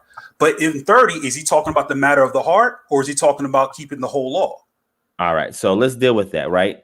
Question is, Acts 15, who is this being addressed to? The Gentiles? We know, we both know it's being addressed to the Gentiles. However, Peter makes a statement in regards to the ancestry. Correct. What they were able to do, right? Correct. So, he said it was a burden. Exactly. Because they were stiff-necked. They were disobedient because they were engaging in the customs of the other nations around them and not holding fast to their own culture. Absolutely. I understood. Okay. Completely understood. However, here's the two things that I'm comparing. If you read Deuteronomy 30, you're reading it as though the mission given that these things aren't too burdensome is something that they were capable of doing. The remnant did keep it. The majority didn't. And that's what I stated earlier. So when you say the remnant didn't keep it, the majority didn't, why was that the case? Because the majority were being tempted to follow the customs of the other nations. This is what we get in Torah, where they're being told, do not imitate the customs of the other nations. And they were tempted to do so, and that's what they did. Understood. That's we understood. Now, however, if the majority of them was not able to keep it, can righteousness be obtained by the law? If the remnant was able to keep it, that proves that it can be. Really? Correct. So why would Peter then say that neither us or our father was able to keep? So the word keep is not there. It says the burden, right? Okay, so what was the burden then? What was it that they weren't able to bear? The burden was being able to keep this in an environment where you have other surrounding nations either around you or amongst you. That's not the that are tempting you away from keeping the Torah, and that's what was going on. They kept going after the Asherahs, the Baals of the other nations, the customs of the other nations. Solomon pleased his wives, who were wives of other nations, by building high places to them. So it was the things of the other nations that they were unable to keep themselves from that drew them to go away from the law. Right, and that's which is the typical. Well, right. Well, hold on, G-Con. That's the typical story of the Bible. We know that. We know this is the story of the Bible. They're stiff-necked. Right. Moses even wrote the law. The book of the law said, "Put it beside the ark." So this will be a witness against you, because I know that you're a stiff-necked people. However, this was in chapter 27, I believe. Now in chapter 30, he reiterates and say that these things aren't too burdensome for you to keep. Correct. Now, in the context in which you read that. You read that in the context as though this should be easy for us to follow. It is not hard to follow. Well, I didn't say it should be easy. What I'm saying is it should not be difficult, like Christians are saying that it cannot be done. Because the moment that I find one righteous person that is able to do it in the Tanakh, that disqualifies that statement. Okay, and then before I make the final point, then just to ask the side question, Okay. What is your belief on the claim that Christians say that it's not possible to keep? Why do you think we say that? There's different Christians that have different stances on that, right? Okay. So I would say from the Christian apologist, and I don't want to draw a straw man, but I'm gonna speak off experience. What they're saying is that because man has a sin nature, he is unable to keep the law of God. And it depends if you are a Calvinist, then man is unable to save himself. He's totally depraved. And he has to rely upon the intervention of the divine in order for him to even have the capacity to understand the ways of God and receive salvation, right? So it depends. I'm talking about a Calvinist and somebody's not a Calvinist. I'm talking about Armenians. It's a different way that they talk about it, right? So I'll say generally the main reason why is because most Gentiles are not Jews. So automatically, automatically, that is not their culture, number one. So why would they convert to somebody else's culture where that would be inconvenient for them to do because they were not groomed or grown up in that culture? It would be extremely difficult for them to keep the law of Moses if you have not been groomed in that culture. Even converts today, when Jews talk about converts have an extremely difficult time keeping the law. Why? Because they were not groomed in that culture. This is why they try to say, look, we're going to deal with the Noahide laws. If you keep these Noahide laws, then you guys should be okay. The righteous Gentiles, you guys should be okay if you can at least do this. And if you are willing to do more, then the Most High will accept and receive that as righteousness. Well, but here's the problem. Problem, Ron. You're stating the context in regards to Gentiles, which, by the way, you said most Gentiles aren't Jews. I guess you're saying that for the sake of saying the northern tribes and them becoming Gentiles because of them being ousted, according to 2 Kings. That's not something I teach. Okay, like well, no problem. We're going to ignore that then. But here's the problem that we have. Okay. If you look at Acts 15 and 10, he says, Peter speaking, now therefore, why are you putting God to the test by placing a yoke on the neck of the disciples that neither our fathers nor we have been able to bear? So here's the point that he is drawing here. This actually negates the point that you were making in saying that this was towards or a statement of the Gentiles. Yes, he is saying you're putting a yoke on the neck of the disciples or those people, but he also makes a point that our fathers weren't able to keep it, which means that genealogy and culture, whether you say it's culture appropriation by the Gentiles or just culture by the Jews themselves, he's acknowledging within their culture they're not able to keep it. So here's my thing. This goes back. If that's the case, did the apostles keep the law? Yes or no? Did the apostles keep the law? Yeah, this is yes or no. Did they keep the law? Yes, of course, they were under the law. Wait. So if it was, they did not. They could not. For their ancestors and for them, why are they keeping the law? Right. So, but here's what you're doing. Your argument assuming my take on what it is to mean that you can't keep the law. That's why I asked you a question. So then you explain. Right. Exactly. Thank you. They practice the law. Hold on, G-Con. Practice the law. However, 1 second, G-Con. I'm gonna get to you in 1 second. Go ahead, Kevin. Here's my argument and my take, and G-Con agrees with this as well. Of course, I know he does. The matter of keeping the law is not a matter of, I can't go wear fringes or I can't avoid from eating pork and do what I got to do as far as my dietary law. It's not like I can't get a plane ticket and a passport to go to Jerusalem if I wanted to. So these things are possible. However, the impossibility that we argue is that obtaining righteousness through keeping of the law. So the law, if somebody kept the law, that does not make them righteous, you say, in any way, shape, or form. Not for the ending of faith that is received from Christ. See, for example, if we look at Galatians 3, Paul explains thoroughly that the law was there as a schoolmaster. Correct. And if possible, and that answers Acts 15 and 10. But keep going. So what answers Acts 15 and 10? What you just said, that the law is the schoolmaster. Right. A law, but what was his point? The schoolmaster is going to be hard on you until you are able to obey and you're obedient. And little kids are not in school. That's not the context in which he says schoolmaster. No. The context in which he uses schoolmaster is saying that the schoolmaster was there in place until faith came. It is faith and the promise to Abraham that is the thing that we achieve and obtain righteousness from. That's what says we should have the righteousness of Abraham. Why does the law continue to be kept if that's the case? Why would Paul continue to keep the law Why would James continue to keep the law? Why are they keeping the law if that's the case? They're contradicting themselves then. Not necessarily, because if you look at the explain context of Acts, we understand that Paul was keeping and doing these things for the sake of those who bothered him and put a burden on him. If he so did Paul not didn't keep it genuinely? That's what you're saying? No, he did keep it genuinely, okay. but he wasn't keeping it genuinely for the sake of obtaining righteousness. So why was he doing it at all then? To please other men? That's why he was doing it? Well, if you look at the contentions with these men, this is how he grew up. This is what he is. But, but Paul also writes and says otherwise that righteousness is not obtained by that. Who wrote Galatians after all? It was Paul, correct? But who was he talking to? Who was his audience? Gentiles, right?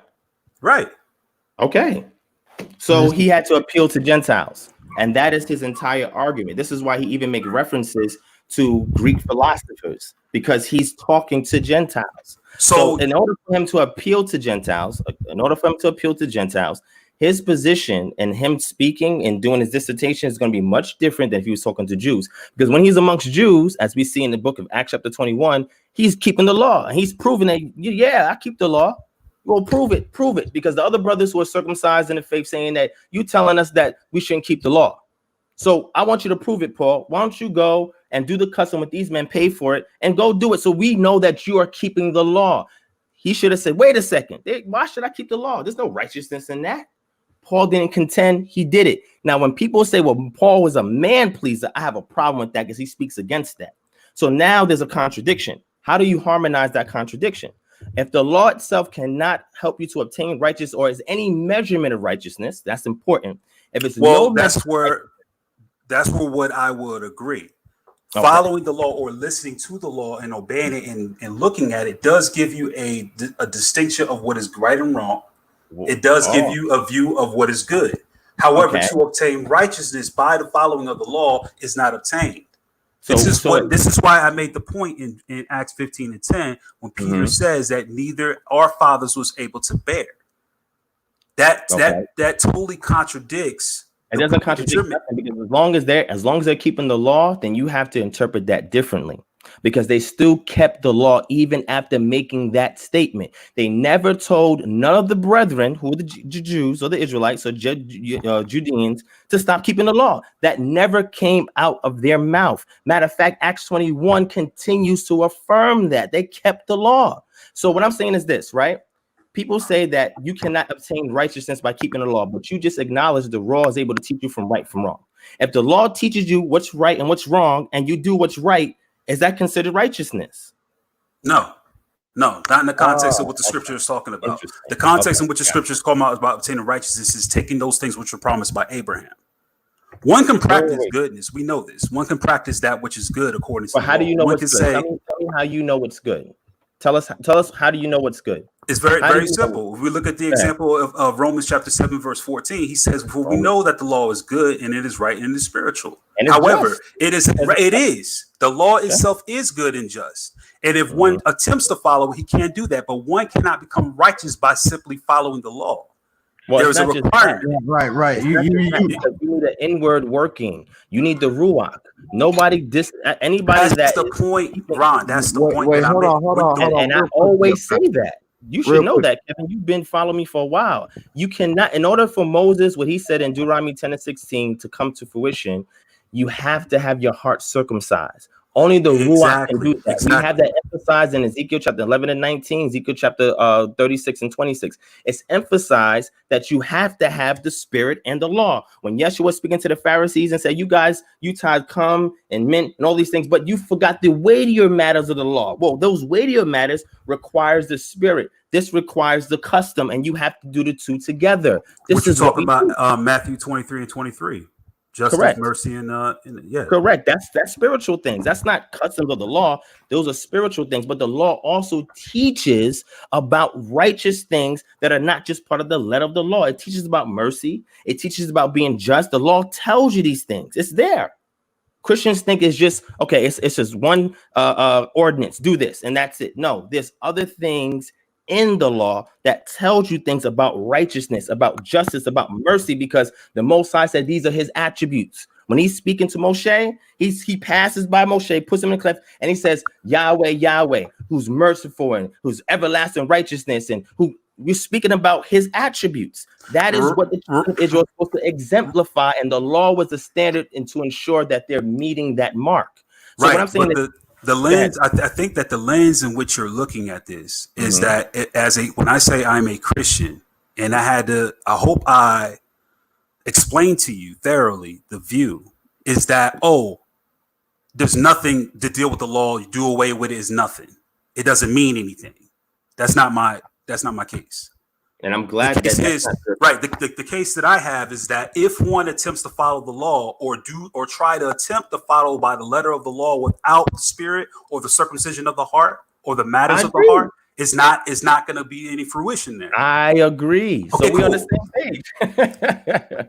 I don't disagree with that. You cannot keep the law without the spirit. This is why when you read prophecy in Ezekiel chapter 11 and 19, the purpose of Ezekiel 11:19 is saying that I'm going to remove the stony heart. I'm going to give you a heart of flesh, and I'm going to give you the spirit so I can write these things on your mind and on your heart. That's what it says. So you cannot keep the law without the spirit. And the problem with the Israelites was that they were not seeking the spirit. We learned this in Psalms 51 where David fell. He says, restore your spirit to me. He understands that, hey, if I sacrifice a multitude of bulls, you're not going to receive that, but a broken and contrite spirit. So it was known amongst the Israelites before the New Testament that you needed the spirit in order for you to do righteously. And the law was that measuring stick to determine whether or not your actions were lining up with what your words were. This is why in Isaiah it says your heart has been far removed from me. You praise me with your lips, but your heart is far removed from me. So we understand you need the spirit and you need the law. You need a balance of both in order for you to do righteously and for it to be accepted by the Most High. Now, Christians will say, sometimes, not all Christians, and I can't generalize all Israelites or Christians, but some Christians will say in regards to that, no, all you got to do is just believe in Jesus Christ and then follow the commandments of Christ. And then they'll tell you, when you ask them, what's the commandments of Christ? They'll give you Galatians chapter 5, verse 21, 22, 23, the fruits of the spirit. I said, well, all those things are in the Old Testament. All those things are in Torah. Torah teaches you about all those same things. See, Christians tend to miss all of that. They jump all of that and just look for the ordinances. They don't realize it tells you about patience. It tells you about gentleness. It tells you about being kind, being merciful. All of that is in the law. I think you're going way down that road that I don't think me and G-Con are on. For example, I look at the law like it's a weight scale. And if you're not eating right and you always constantly step on the scale can always tell you that you're overweight. Correct. However, you have to have a heart that actually wants to lose weight and get in shape. And every time you step on the scale, you can say, I'm at a proper weight for my height and my age. So in other words, I'm saying that as one has the spirit and has that natural need for God to do good, or do what is good, to love God with all our heart, mind, and soul, and to love your neighbor as you love thyself, and then to look at the law and see, okay, I'm okay by this standard. Whoa! Now, so the law is still the standard. Absolutely. No one denied that. No one said it was not at all. We know, like I said, if you go to Romans chapter 7, verse 14, he says that we know that the law is good, but it is me who has the issue. It is my flesh that has the issue with the law. Romans 7. You're right. So with me, the reason why I can't keep all the law 1,000% of the time is because of the flesh. Okay. So my spirit, wait. Let me finish. My spirit is willing, but here's the problem with Christians. Christians think that the law is the same. So when you look at statutes, ordinances, commandments, and then you look at the various priorities of things, because things are prioritized, and then you have things that require sacrifice, things that don't require sacrifice. Christians don't talk about that. So capital offenses require capital punishment. If I'm not committing capital offenses, then there's no capital punishment that's required of me. Therefore, certain sacrifices are not necessary, and or I don't have to be stoned or executed. There's other offenses that you can commit that the law allows you an opportunity to be forgiven. The law allows that. Christians never talk about that. They talk about the law as if it's black and white and never see the color in the middle of it. And that's because they're interpreting everything from the New Testament in order to see the light in the Old Testament. And I say that's incorrect. If you take time and not even think about mentioning anything from the New Testament and just deal with the Tanakh the way it was written, you'll see that the essence of what's echoed in the New Testament has already been established in the Old Testament. The problem was people becoming too legalistic. that they miss the parts that say circumcise your heart, that miss David saying, I want a broken and contrite spirit so that when I do wrong, because he should have been killed. David wasn't stoned to death. Why was there mercy there? Shouldn't they be keeping the letter of the law? Well, guess what? David was exempted from death because there's mercy and there's justness, and Yah meets it according to equity. And that's the problem that Christians don't want to deal with when you look at the law. So that period of grace, it's in the law. David had an opportunity to repent, but there were still consequences. But his life should have been taken. Why did not David die if there was no blood of Jesus to cover him? Why did not David be put to death if the whole nation was supposed to be keeping the law? Why didn't Yah tell Nathan, you guys need to put David to death? Because you know what happened with Saul? Saul died. Saul was rejected. Samuel told him that, but yet David was exempted. See, we got to do what matters of the heart. Even within the law, matters of the heart are still dealt with. Christians never want to talk about that. Why not? Right. So Right. the point. Hey, go ahead. hold on. Go ahead, right quick. Go ahead. Can we in on this, man? Can we? Okay, Can we? Kevin, are you okay with Go G ahead, Con? Mario. Yeah, that's fine. But I want to make one statement before I Let him make his G-Con final go point, ahead. G Con, and you jump right in. I won't say nothing. Right. The contention was that I had was that. Let me ask you this, Ron. I've known you for a couple of years now. Yes, sir. Is your stance that the changing of the heart is or a thing that takes place because of Christ coming in the sacrifice? No. Okay, so what was the purpose of Christ's sacrifice? So what I would say, well, I'm not going to say no. Let me take that back. It depends on your stance. If I'm a Gentile, my stance, if I perceive myself as a Gentile, my stance will be different than if I perceive myself as an Israelite. If I perceive myself as a Gentile, it's the cleaving unto Christ that brings me into the fold, and that's how I get my salvation. If I'm an Israelite, then what I need to do is already have my heart prepped to receive Yeshua. And that is through my culture, which we say comes from the law, right? So it depends. Right now, where I stand, because I'm an Israelite, my heart needs to be prepped and understanding all the history of my ancestors, the statute, laws, and commandments, and everything that's contained in the Tanakh, so I could be ready to receive Yeshua when I start to investigate him. Now, if I'm a Gentile, I don't have that cultural, part like Paul says in Romans chapter 3, like the oracles of the Most High was given to the Jews. That wasn't given to the Gentiles. So my approach to salvation is going to be entirely different. So that's why I say my answer with that condition, right? Because the expectation of the Jews was different than the expectation of the Gentiles. And even Paul makes this distinction. So Christ's death was only for the Gentiles. No. I wouldn't say that. That's not what I'm saying. What I'm saying is, in order for you to receive salvation, if you're an Israelite, it's different than if you're a Gentile. As an Israelite, you're supposed to be groomed in Torah so you can receive Yeshua. And this is what was happening with in order for them to even accept Yeshua at all, the apostles were just men. They were righteous men, right? And we even see that witness in John chapter 1 about, what's his name? I keep forgetting the apostle that was sitting under the tree. And Yeshua was saying, oh, I seen you sitting under the tree, and Nathaniel, thank you. No, but Peter wasn't, though. I mean, Paul wasn't a just man. Paul wasn't just? Paul was killing people who was of the way. So hold on. So if you kill somebody, let me say, I don't like the word kill. If you murder somebody, you're talking about the law does not give you accountability to kill somebody? No, I'm not. What I'm saying. No, hold on. If somebody blasphemes, are you supposed to stone them to death? Yes or no? Hold on, brother. Hold on. Listen. Yeah. Sure, if somebody blasphemes, you got to stone them. You're supposed to stone them. Okay. So if Paul is persecuting people who are blaspheming God at that time, then he had every just right to go and do what he was compelled to do. Wait, hold on, brother. Listen. Paul will tell you from his own words. Show me. Where's it at? I like that. He tells you in Romans. He says there's none. He says he was unrighteous. He said there's none just. Exactly. Right. He said quoting a prophecy from Isaiah that you have to look at the context before you even see what Paul's referring to. Well, hold on, brother. Listen. Sure. Paul says in Romans chapter 2, why yet is he counted as a sinner also?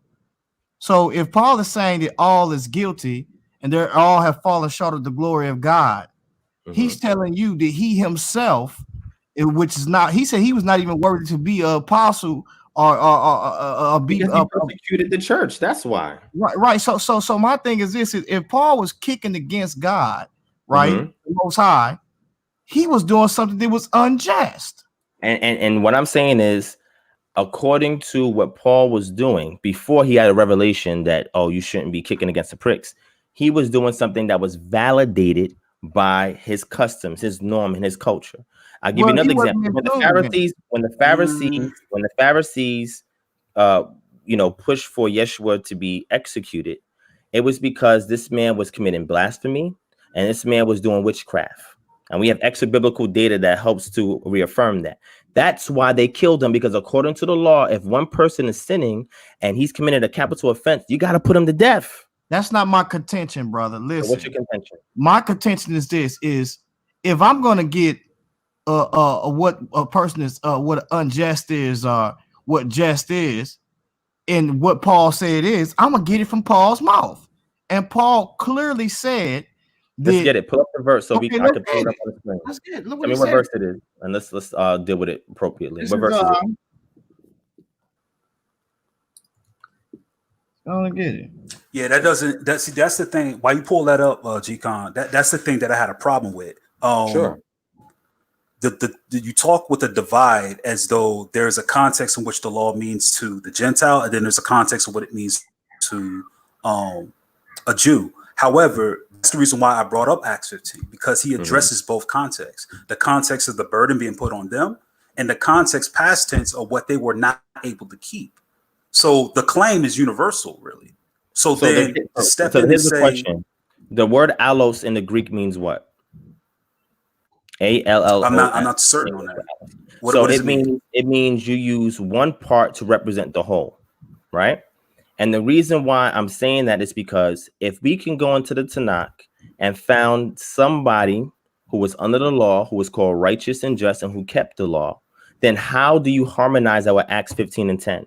If the apostles are keeping the law, how do you harmonize that with Acts 15 and 10? Why are they continuing to do something that they're saying that, oh, it's impossible, we can't do it? Why are they still keeping it? That doesn't make any sense. Can you explain? But that's, yeah, I can thoroughly explain that. Did God judge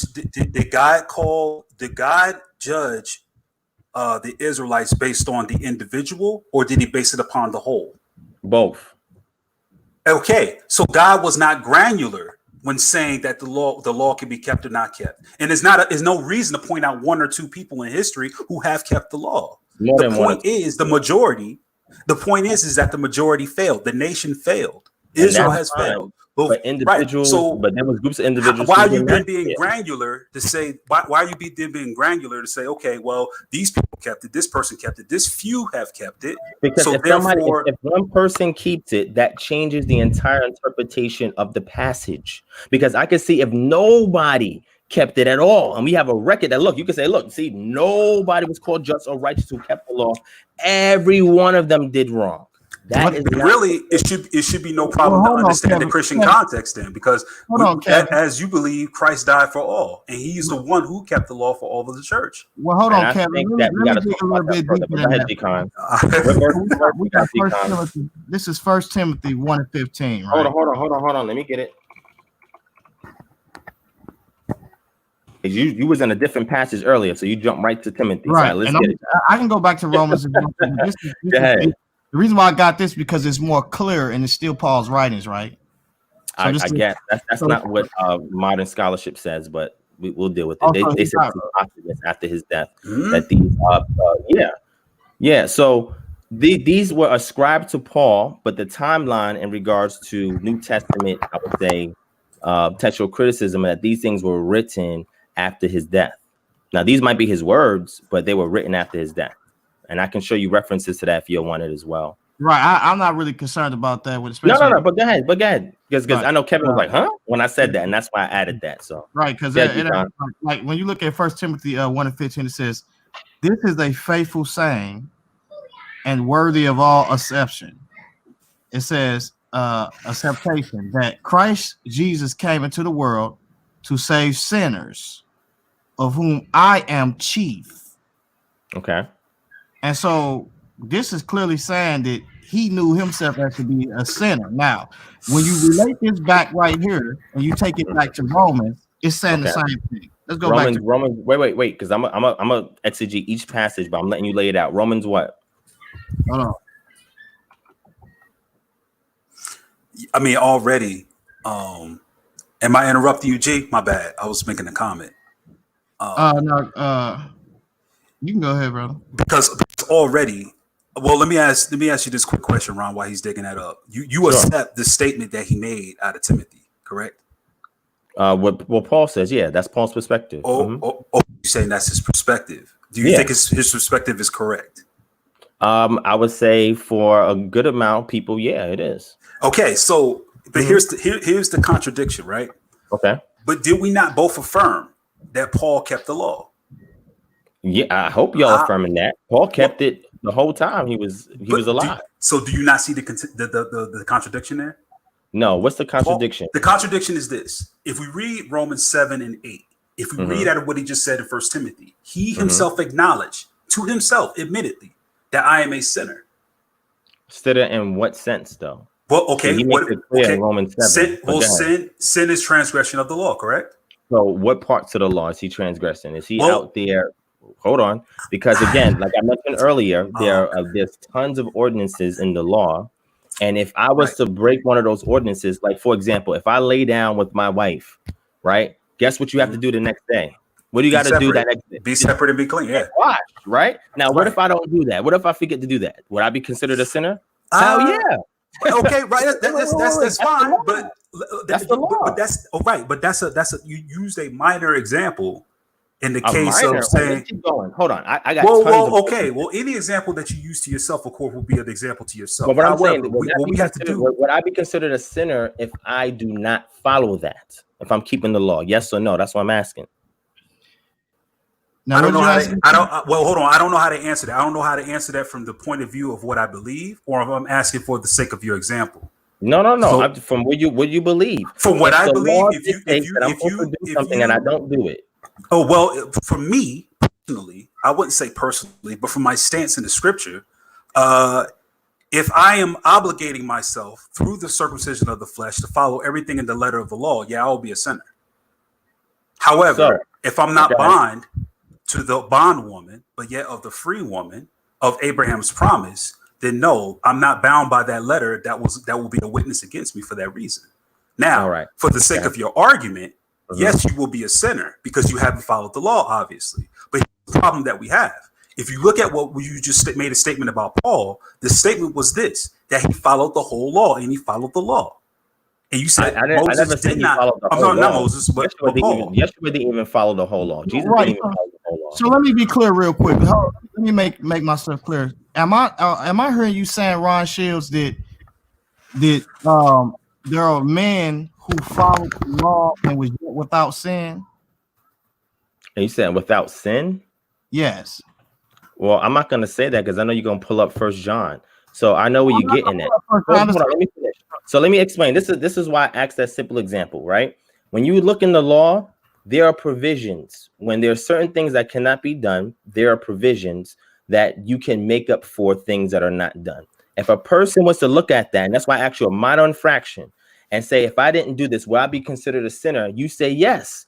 Well, are those parts of the law that are minor infractions, if I don't do it or some situation comes up and I'm able to perform that, would that make me a sinner? If you say yes, that makes you a sinner, then I would say, okay, I agree with that. So then, yeah, I guess if you want to call me a sinner by that definition, then yeah.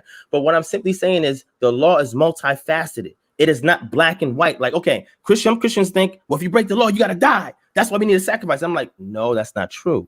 There's laws that if you break it, there's provisions, which you can, for example, Passover. If I'm unclean, unable to keep Passover, guess what? You can do it the next month. Will that make me a sinner because I was unclean from some unforeseen circumstance? And now, no, the provision is there, but a Christian would say, yeah, you broke the law. See, you were supposed to keep it on this date. So what I'm saying is Christians are too black and white when it comes down with the law because they're not dealing with all of the provisions in the place in the event that something cannot be done for whatever reason. Like if I'm supposed to travel to Jerusalem and I can't make it there to give my tithes, and it says, well, wherever you at, take those tithes, transfer this money and spend it on whatever you want. Well, if I'm doing that, am I considered a sinner because I didn't make it to Jerusalem? So you got to look at the particulars. It's not black and white. And see, this is why I pose these questions to Christians, because a lot of times they haven't even thought about it. They said, well, you know what? wow, you know what? I guess that would make you a sinner. I said, okay, then I'm a sinner. But these are things that's in the text that give you provision and say, look, if I don't do this, I can do this and I can make up for that. Right? So if you're saying, go ahead. Right. And so, Well, my contention here is that the way you, like, for instance, when you talked about, okay, if they're like, when you talk about the law, now, if a person is, are you saying that did a person who, well, how am I gonna say this? The guilt offering, trespass offering. Okay. Are you saying bring that up? That could be Leviticus. Yeah. Are you saying that there was Israelite who never had to do a guilt or trespass offering? I never said that. Of course, there was Israelites that had to give offerings. Then they're sinners. Then. So here's my question: right. Can you be a sinner and considered righteous? Yes or no? You only considered righteous and blameless. You only considered righteous and blameless by God and His standard, basically. Exactly. Whoa, wait. So is that a yes or no? Can you be a sinner and can be considered righteous? Yes or no? You could be a yes or no question. Yeah. I mean, yeah, clearly. Yeah. So wait. So if you could be a sinner and you can also be considered righteous, then if I keep the law, which is telling me what is just and what is good, and I happen to, I guess, so along the way, certain things that I'm unable to do because of unforeseen circumstances, not for willfulness of the heart saying I'm not going to do it. That is what y'all judge them on. Their stubbornness, their stiff-neckedness, the fact that they say, I don't want to do it. Not I can't, that I won't do it. It's a big difference. And right. I don't think that's the argument. Hold on, Kevin. No, hold on. This what I'm saying. That's the argument. Now listen, okay, a person that we see, like for instance, when you start dealing with Luke, and they say Luke in that passage, they say not Luke, when it says that John the Baptist's parents, who was John the Baptist, Zachariah, who was right, legally blameless. Now, what makes a person righteous and what makes them perfect is the sacrifice. Wait, what? Yeah. Well, explain that. Okay. Let's get into that. Okay, let's get into it. Okay, so the sacrifice makes a person blameless. No. What kind of sacrifice you talking about? No, I'm not. Listen. It's the symbolism of the sacrifice. So now it's symbolism now. Which one is it? Symbolism or the sacrifice? Hold fast, bro. Hold fast. I got you. Sure. Now, it like I teach this. You can go to my class. I mean, you can go to my like I teach this. So this ain't. I teach this too, my brother. We are both teachers. So, right. Right. So we're both teachers, right? So if a person is sacrificing, right, that sacrifice that they're putting their trust in to say, well, this is a sacrifice that appeases, or in the sense of this sacrifice foreshadows something which most likely we know it was Christ. Any blood that was shed is definitely dealing with Christ. That's the presumption, but go ahead. Oh, so people just going around there shedding blood? What I'm saying is that's a presumption that you're saying we know it's because of Christ. No, you want us to assume that position so we can follow you, and I don't agree with that, right? All right, so let me ask you a question. Go ahead. Are you telling, so I can make this clear, you telling Israelites that God had Israelites running through the wilderness, shedding blood in their foreskins,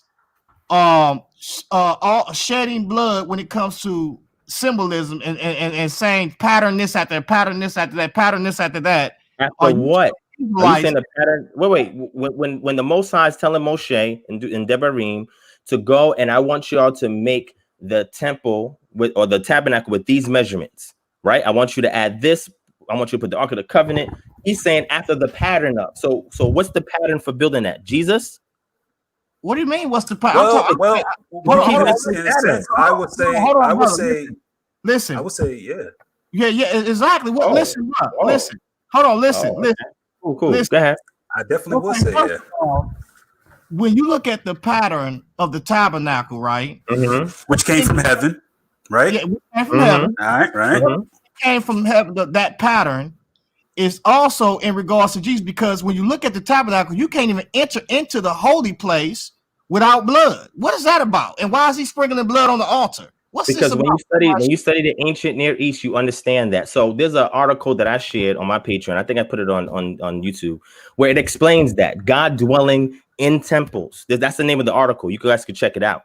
It's an ancient Near Eastern motif. It's not something that was just unique amongst Israel. It was something that was going on during that period of time because they didn't live in a vacuum.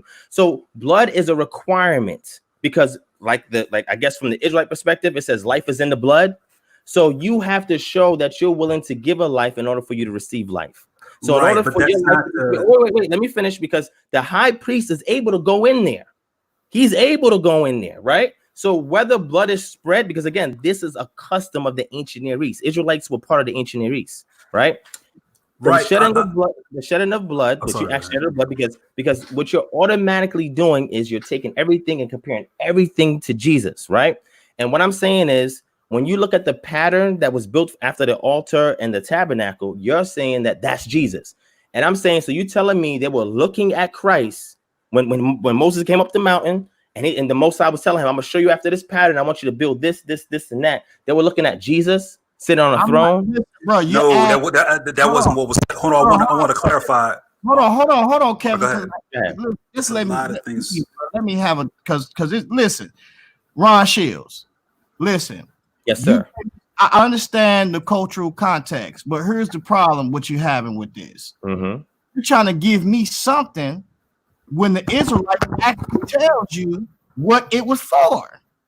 So I'm asking you, why are you trying to give us something when God is coming up and saying, this is the way they did this over here, but this is the way I am El Elyon. I am the Most High God. So I'm asking you, I'm the cloud rider. Why are you actually giving us something of what they're saying when the Bible or the biblical text and the apostles from the Israelites telling us what this meant? They in Hebrews, it tells us what it meant.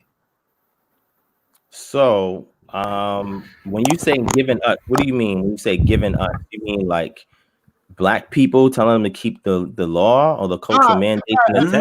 Shields, come on, bro. No. Is that what you're saying? No, I'm listen, bro. When I say given us, I mean what we have is passed down to us today, basically. What we have this passed down to us. The us I'm saying is us. Everybody who's reading this, who's following this, who's looking at this, and trying to practice this way of life. Are you talking about the Torah? That's what you're saying. There. You still no. Listen, I'm trying to understand what you're saying. You're saying, why am I trying to give us, meaning Black people, the Torah, that they should be keeping it? Is that what you're saying? I never said that. I don't know where you got that from. I don't know if you jumping from different. Listen, this is what I said, Ron. Listen, and you can tell, you can look at your face, you know exactly what I'm talking about. I don't know what you're talking about. Okay, let's get it in context first, right? Let's get it. How about this? G-Con, explain again what it is that you're saying, because that was misunderstood. I need to understand what you're talking about. Cool. So listen, when I say why are you asking what are you giving to Israelites concerning? Oh well, hold on. Let me rephrase it. You talk about the cultural context, right?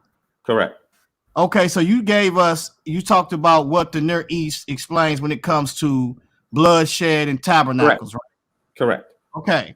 Now, does the biblical text from the Israelite perspective tells us what their perspective on tabernacles just as well and pattern? Yeah. Yes. Okay, that's what makes it unique as well. Right. Right. So if that makes it unique. Mm-hmm. Okay, when Hebrews talks about those things that we see concerning the tabernacle, the priest, the vessels, and the sacrifices was foreshadowing something. Do you subscribe to that, or do you? What's that? Yeah, I'll rock with that. No problem. Okay, so I'll rock to that. Let's go. I love the book of Hebrews, by the way. So I'll rock with that. So here's the thing that I'm saying to you guys, right? It's extremely simple, right?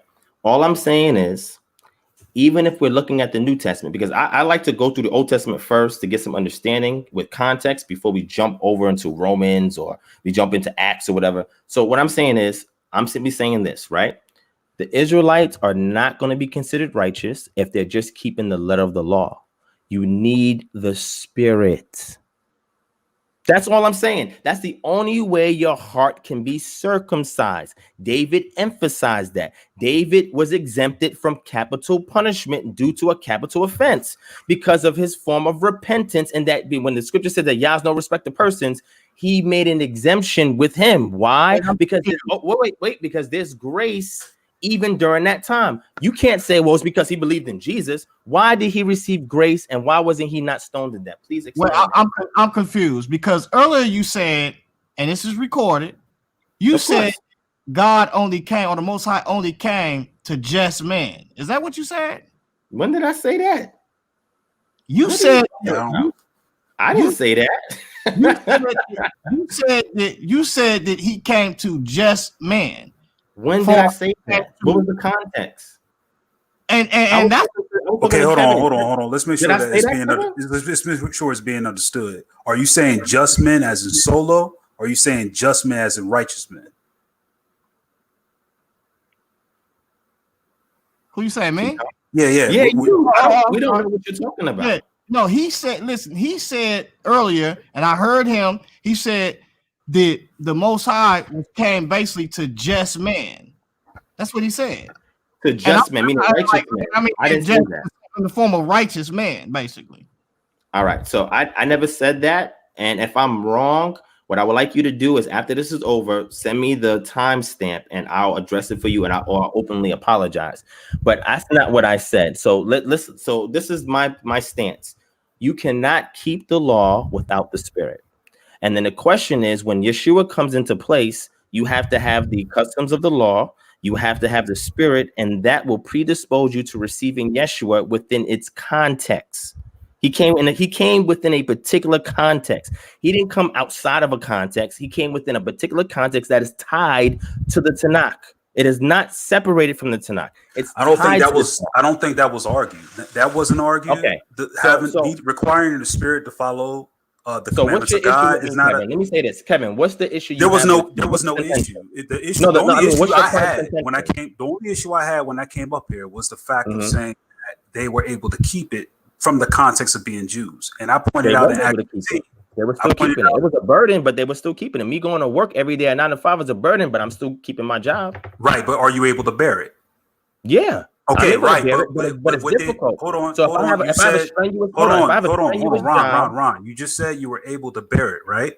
Correct. Okay, but did Peter say that they were able to bear it or they were not able to bear it? They were not able to bear it. All right. So in what context if he's keeping the law? Okay, what? Repeat that? But in what context is he saying that if he himself is keeping the law?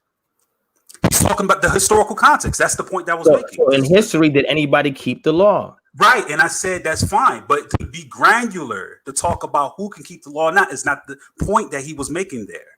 If your point is to say that one is able to do it individually based on one person, what they were able to do in the past, that's fine. But that wasn't what I called. That wasn't what I came on. You're saying, okay, look, I don't disagree with you as far as the nation. I agree with that. The nation was not able to keep it, and that's what I said. The majority is not able to keep it, but there's a remnant that do. So what about the remnant that does? Right, I understand that. Nor was it argued that you do not, or you do require the Spirit, because we agreed on that. There you go. Okay, right. So what if we don't? So our only contention is when Acts 15:10 says that neither their ancestors nor them was able to bear it. I think what we're trying to understand is what is he saying? What is he conveying to the audience, right? And what I'm simply saying is, if we're going to talk about Israel as a nation, that's why I use that word allos. One, to represent many. As a nation, Israel had difficulties keeping the law. I agree. But there are still remnants that do. And I'm saying we should strive to be those remnants that do.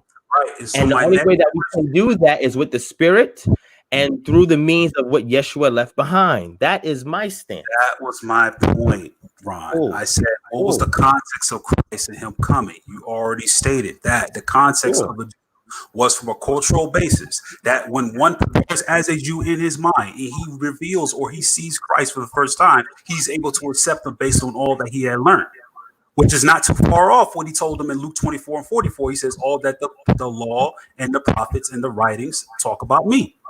But in what sense did he mean by that? See, and let's deal with that real quick. When Christians hear that, they'll tell you that every jot and tittle of the law is referring to Jesus. And I'm saying that's a bunch of baloney. That's not true. When he says that, he's referring to the prophecies particularly that are referenced that is referring to him, which you can find in all the parts of the text. And it's the prophecies that they are referencing in the synoptic gospels. So when he says that, he's referring to the prophecies that relate to him. Not everything that's written in the entire text is about him. We all on this panel understand that. We understand. Okay, you guys do. Okay, cool. I just want to make it clear because some Christians say everything in the Old Testament talks about Christ. And I'm saying that's not true. That's just not true. And what you say? You say everything. I said. Do you believe that everything written in the Old Testament is about Jesus? No, I don't believe that everything. I think that the main subject basically is about Christ. It is. Yeah, subject matter. I believe that everything is pertaining to the atonement work of Christ, the redemptive work of Christ. Well, let's just say the truth, so there's no confusion. Can you make that argument from just the Tanakh without the New Testament? Yes or no? I mean, yeah, I can definitely make that argument. Oh, you can. Oh, that's wonderful. Great. Hold on. Great. You can make the argument from what now, G? Yeah, I can make that argument that the Old Testament is basically subject matter is pertaining to Christ. No. Of course it is. Not just to Christ. You said something particularly about Christ. About the redemptive work of Christ. That's what you're saying. Yeah. Yes. You can argue that just from the Old Testament, right? I can argue that with Isaiah 53. No. This is what I'm saying. So you're saying you can argue that just from the Old Testament, correct? Yeah, from the Tanakh. Hold on. Could y'all clarify? Argue what? That the Old Testament is based on the redemptive work of Christ. It is. Yeah. Okay. So but hold on, Ron. You understand this? I do. You do. So look. So when the fall of man happened, you did the lesson about the remnant of when God carved out a people for himself from Abraham. Mm-hmm. And he facilitated through the Israelites a means of salvation, law, and purpose through these people by giving them the law and working in them. Mm-hmm. And they are to be a light to the Gentile. You yourself also acknowledge that God is coming to redeem or attach those back to Israel. He's coming to redeem Israel. That's what you're saying? Yes, and all those who attach themselves to it. Right. So I agree. So whether it's Israel bloodline, whether it's those that are cleaving unto Israel, yes, Yah's coming. Okay, so is that not but that's a redemptive work, is it not?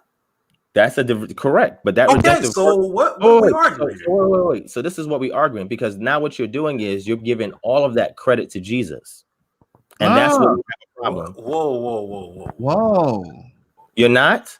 So the redemptive, when you say that the Old Testament is written about the atonement work of Christ, you're giving the credit of that atonement work to Jesus, correct? Because that's with understanding and knowing that Christ is the right hand of the Lord. He is the name of the Lord in embodiment.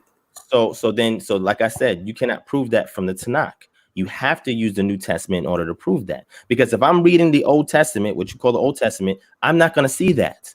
What I'm going to see is that there's some figure that's going to be used by that's going to be used by the Most High in the end times in order to redeem. They're just going to be the vessel that's going to be used to redeem.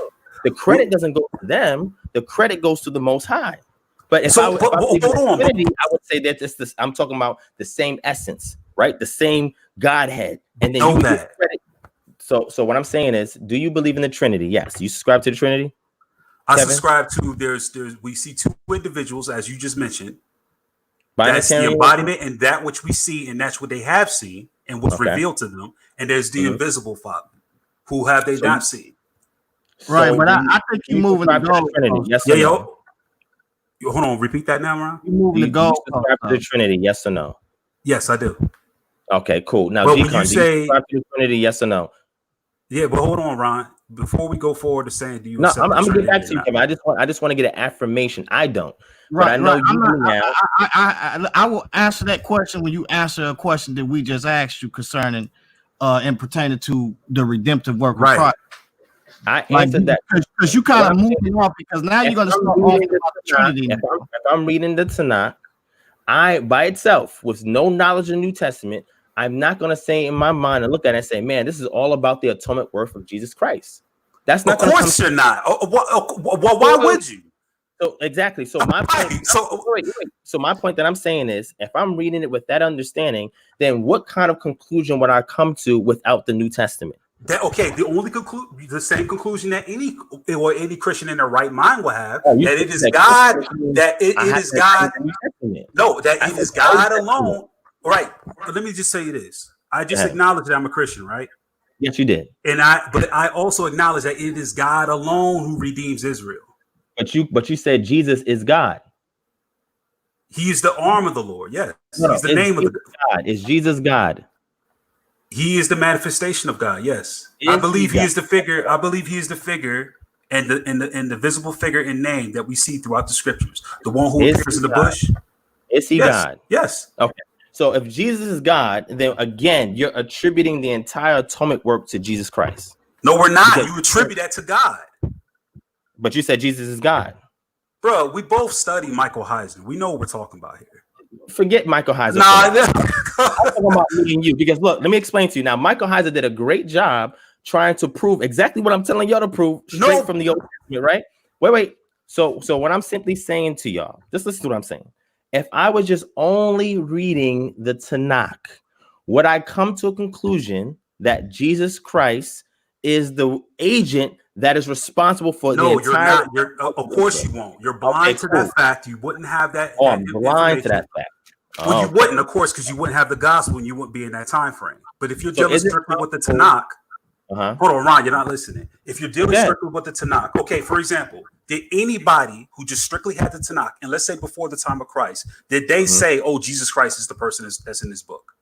Of course not. Right? Nobody said that. So let's look at how it's interpreted. How is it interpreted? I'll give you an example. When you go to the Dead Sea Scrolls, just give me an example, right? And then we can go into the Talmud where they talk about the two messiahs, right? When you go into the Dead Sea Scrolls, they mention a Melchizedek, right? They mention a king coming back that is connected and working on behalf. When you go to the scroll of Melchizedek, that they're working together to do something. So what I'm saying, there's ways that you can answer for things in the Tanakh without saying, "Oh, it's Jesus Christ doing everything," right? And I'm not alienating Jesus or Yeshua from things. I'm just simply saying the problem that I have with Christians is that they don't build their foundation first from the Tanakh.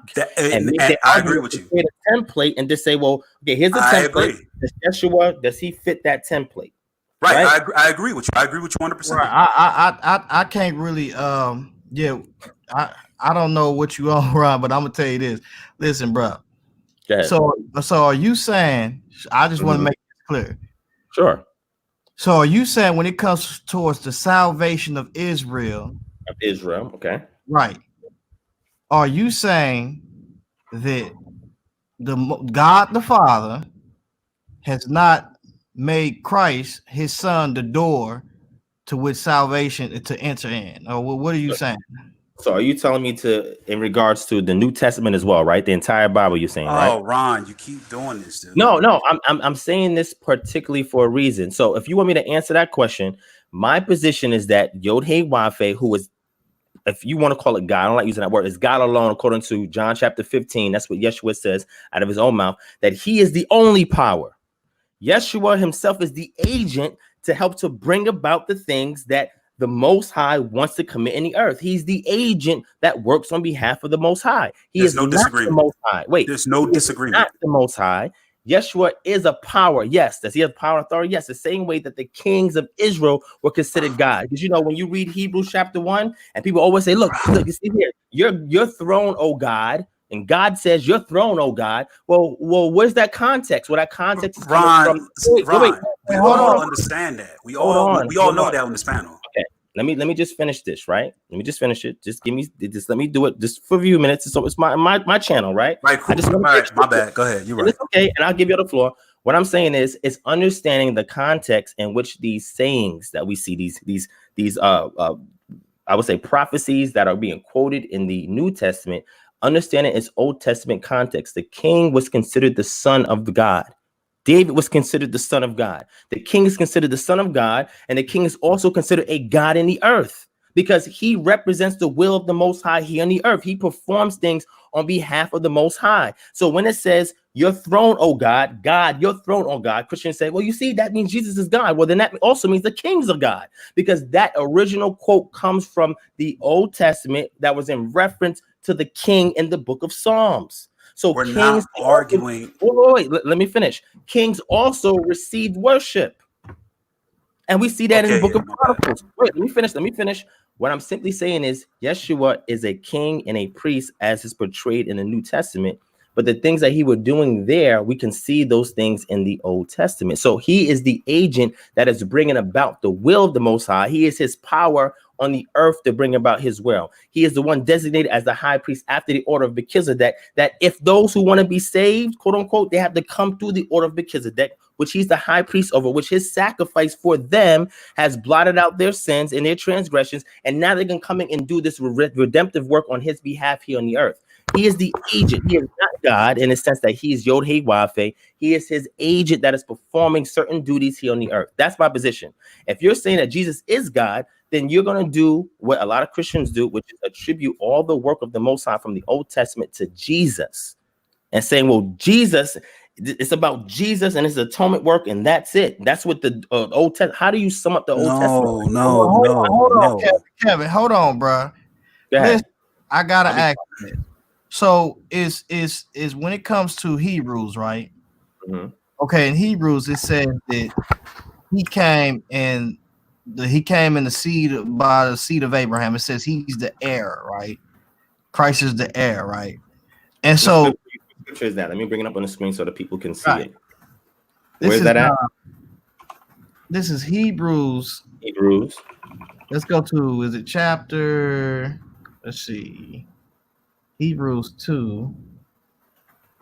I think it's Hebrews 2. Let's see.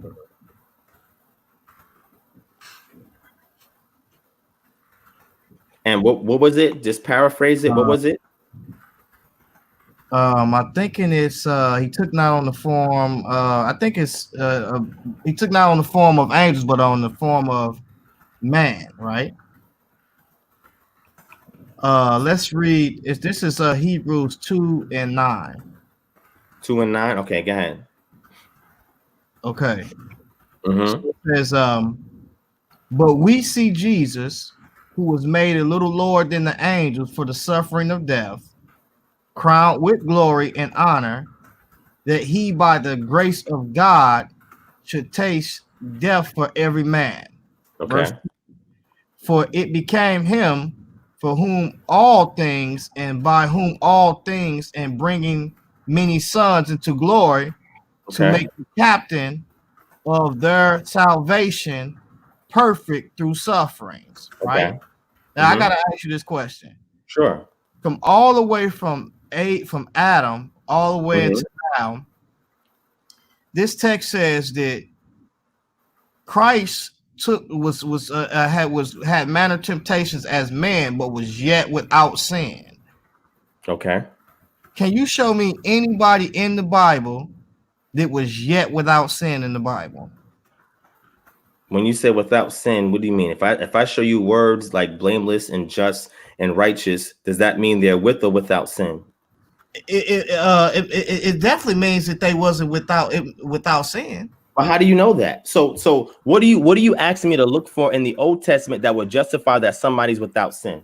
Because if you say they was without sin, because he was taken up after he walked with the Most High. Hold on, brother.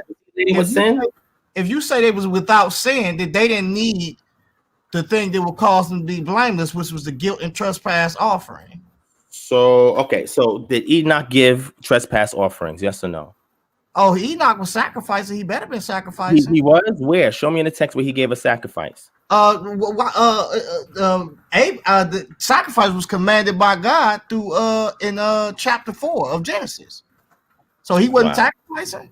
Okay, so you're asking me to look for something, and I'm saying what will justify a person being without sin in the Old Testament? Because there are words that are used to people that would fulfill what you're asking for. But I'm asking you, what do you want me to look for in the Old Testament that will qualify your inquiry? What am I looking for? The words blameless and just. What am I looking for? So I'm asking you, when I say I'm looking for without sin. So you want that phrase without sin. So is that phrase used in the Old Testament? Hold on. Listen, first of all, are you saying that there was a person that was perfect than Christ? And if so, why didn't that person perfect than Christ? I'm not saying that. Where did I say that?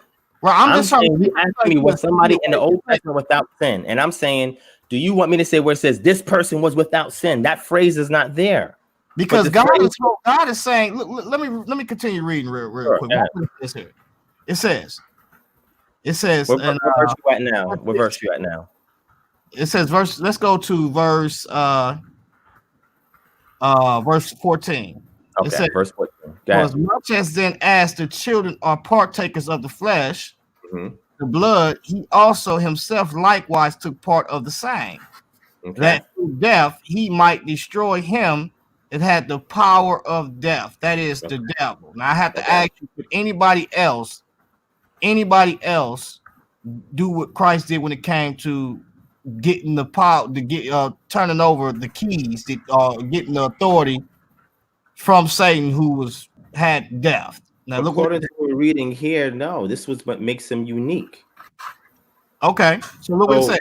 Okay, that is the devil, and deliver them who through fear of death were all their lifetime subject to bondage. Okay. So it says, for verily he took not on him the nature of angels. Well, that's italicized, but of angels. But he took on the seed of Abraham. Wherefore in all things it behooved him to be made like unto his brethren. Who is his brethren?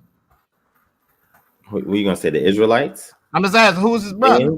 I'm saying, are you saying it's the Judeans or Israelites? I'm asking you who is his brother. I guess, yeah, because according to vocab, brothers can just mean anybody. No, I'm not asking vocab. I'm asking you, bro. I'm not talking about vocab. I'm saying to you, if we're gonna say his brothers, then the reference is gonna be to his fellow Israelites. Okay, cool. Let's move.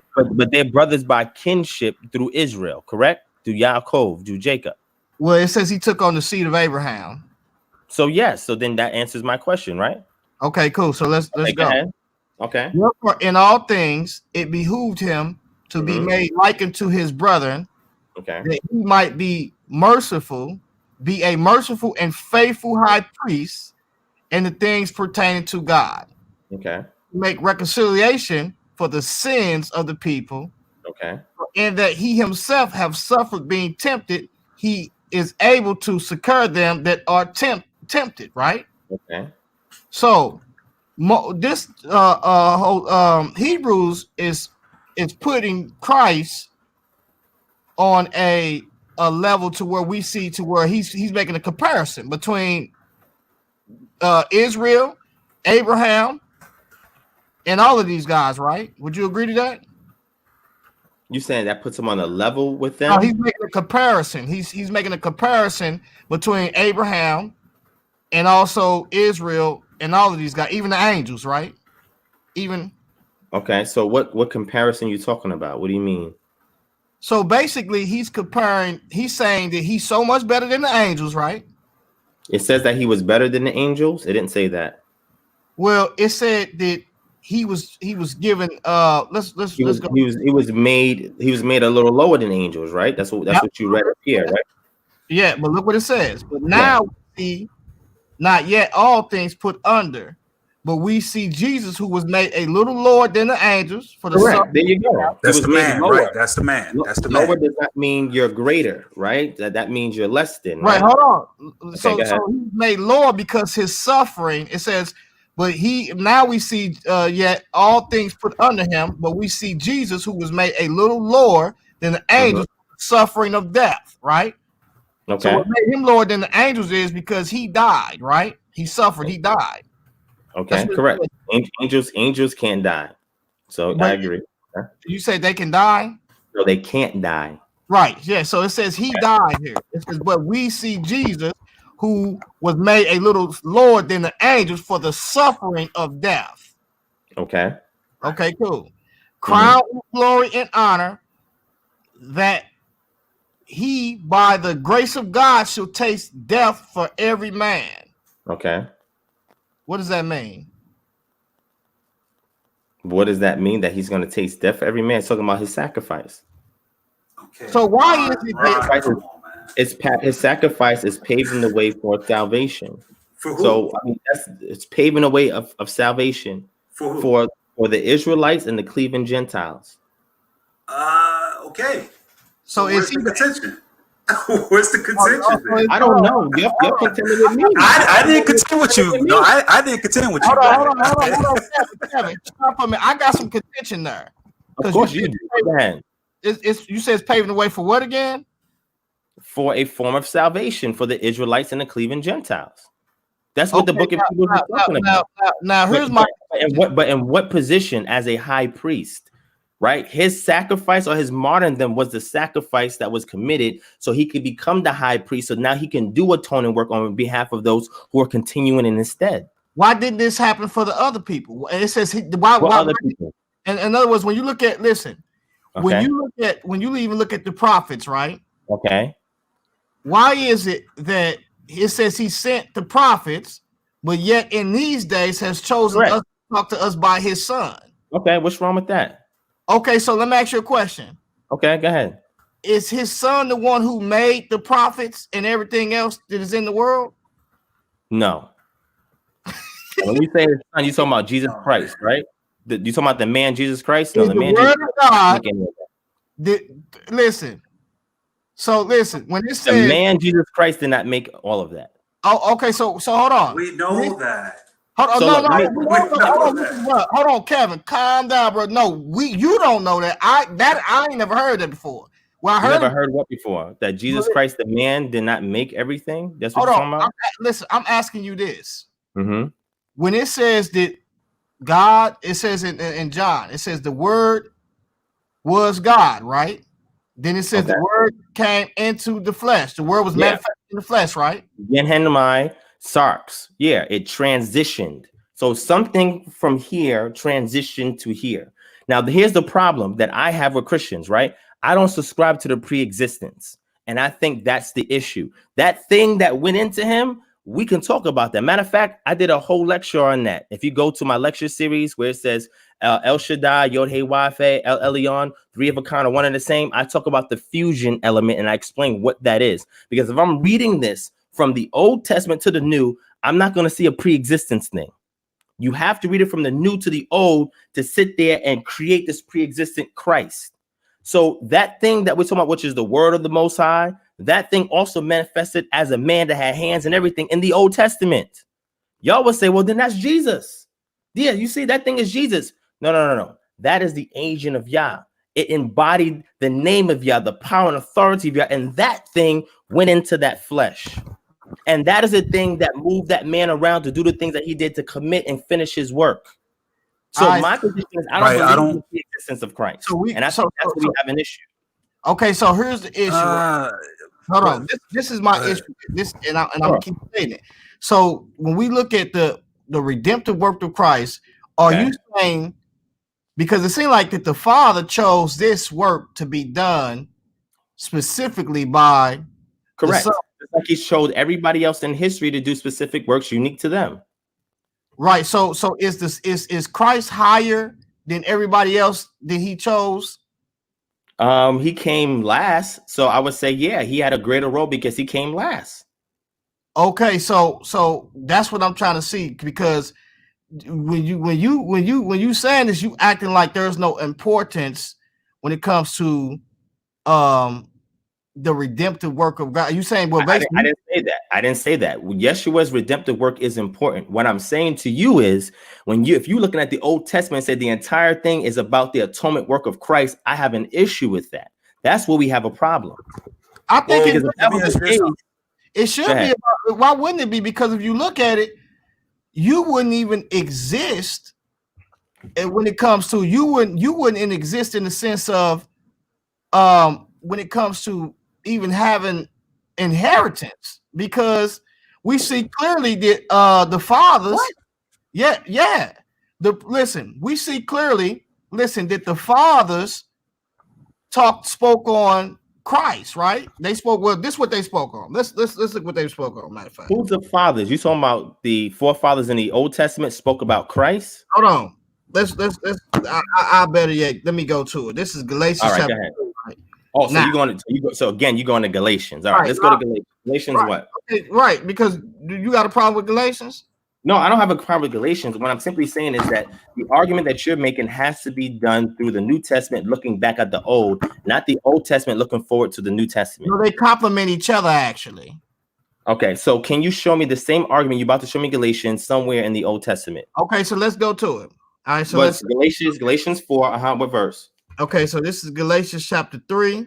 Oh, 3, okay. And this is going to be verse verse 19. 19, okay, go ahead. It's not 19, I'm sorry. It's Okay. Verse 18, where it says, for if the inheritance comes by the law, that one? Verse 16.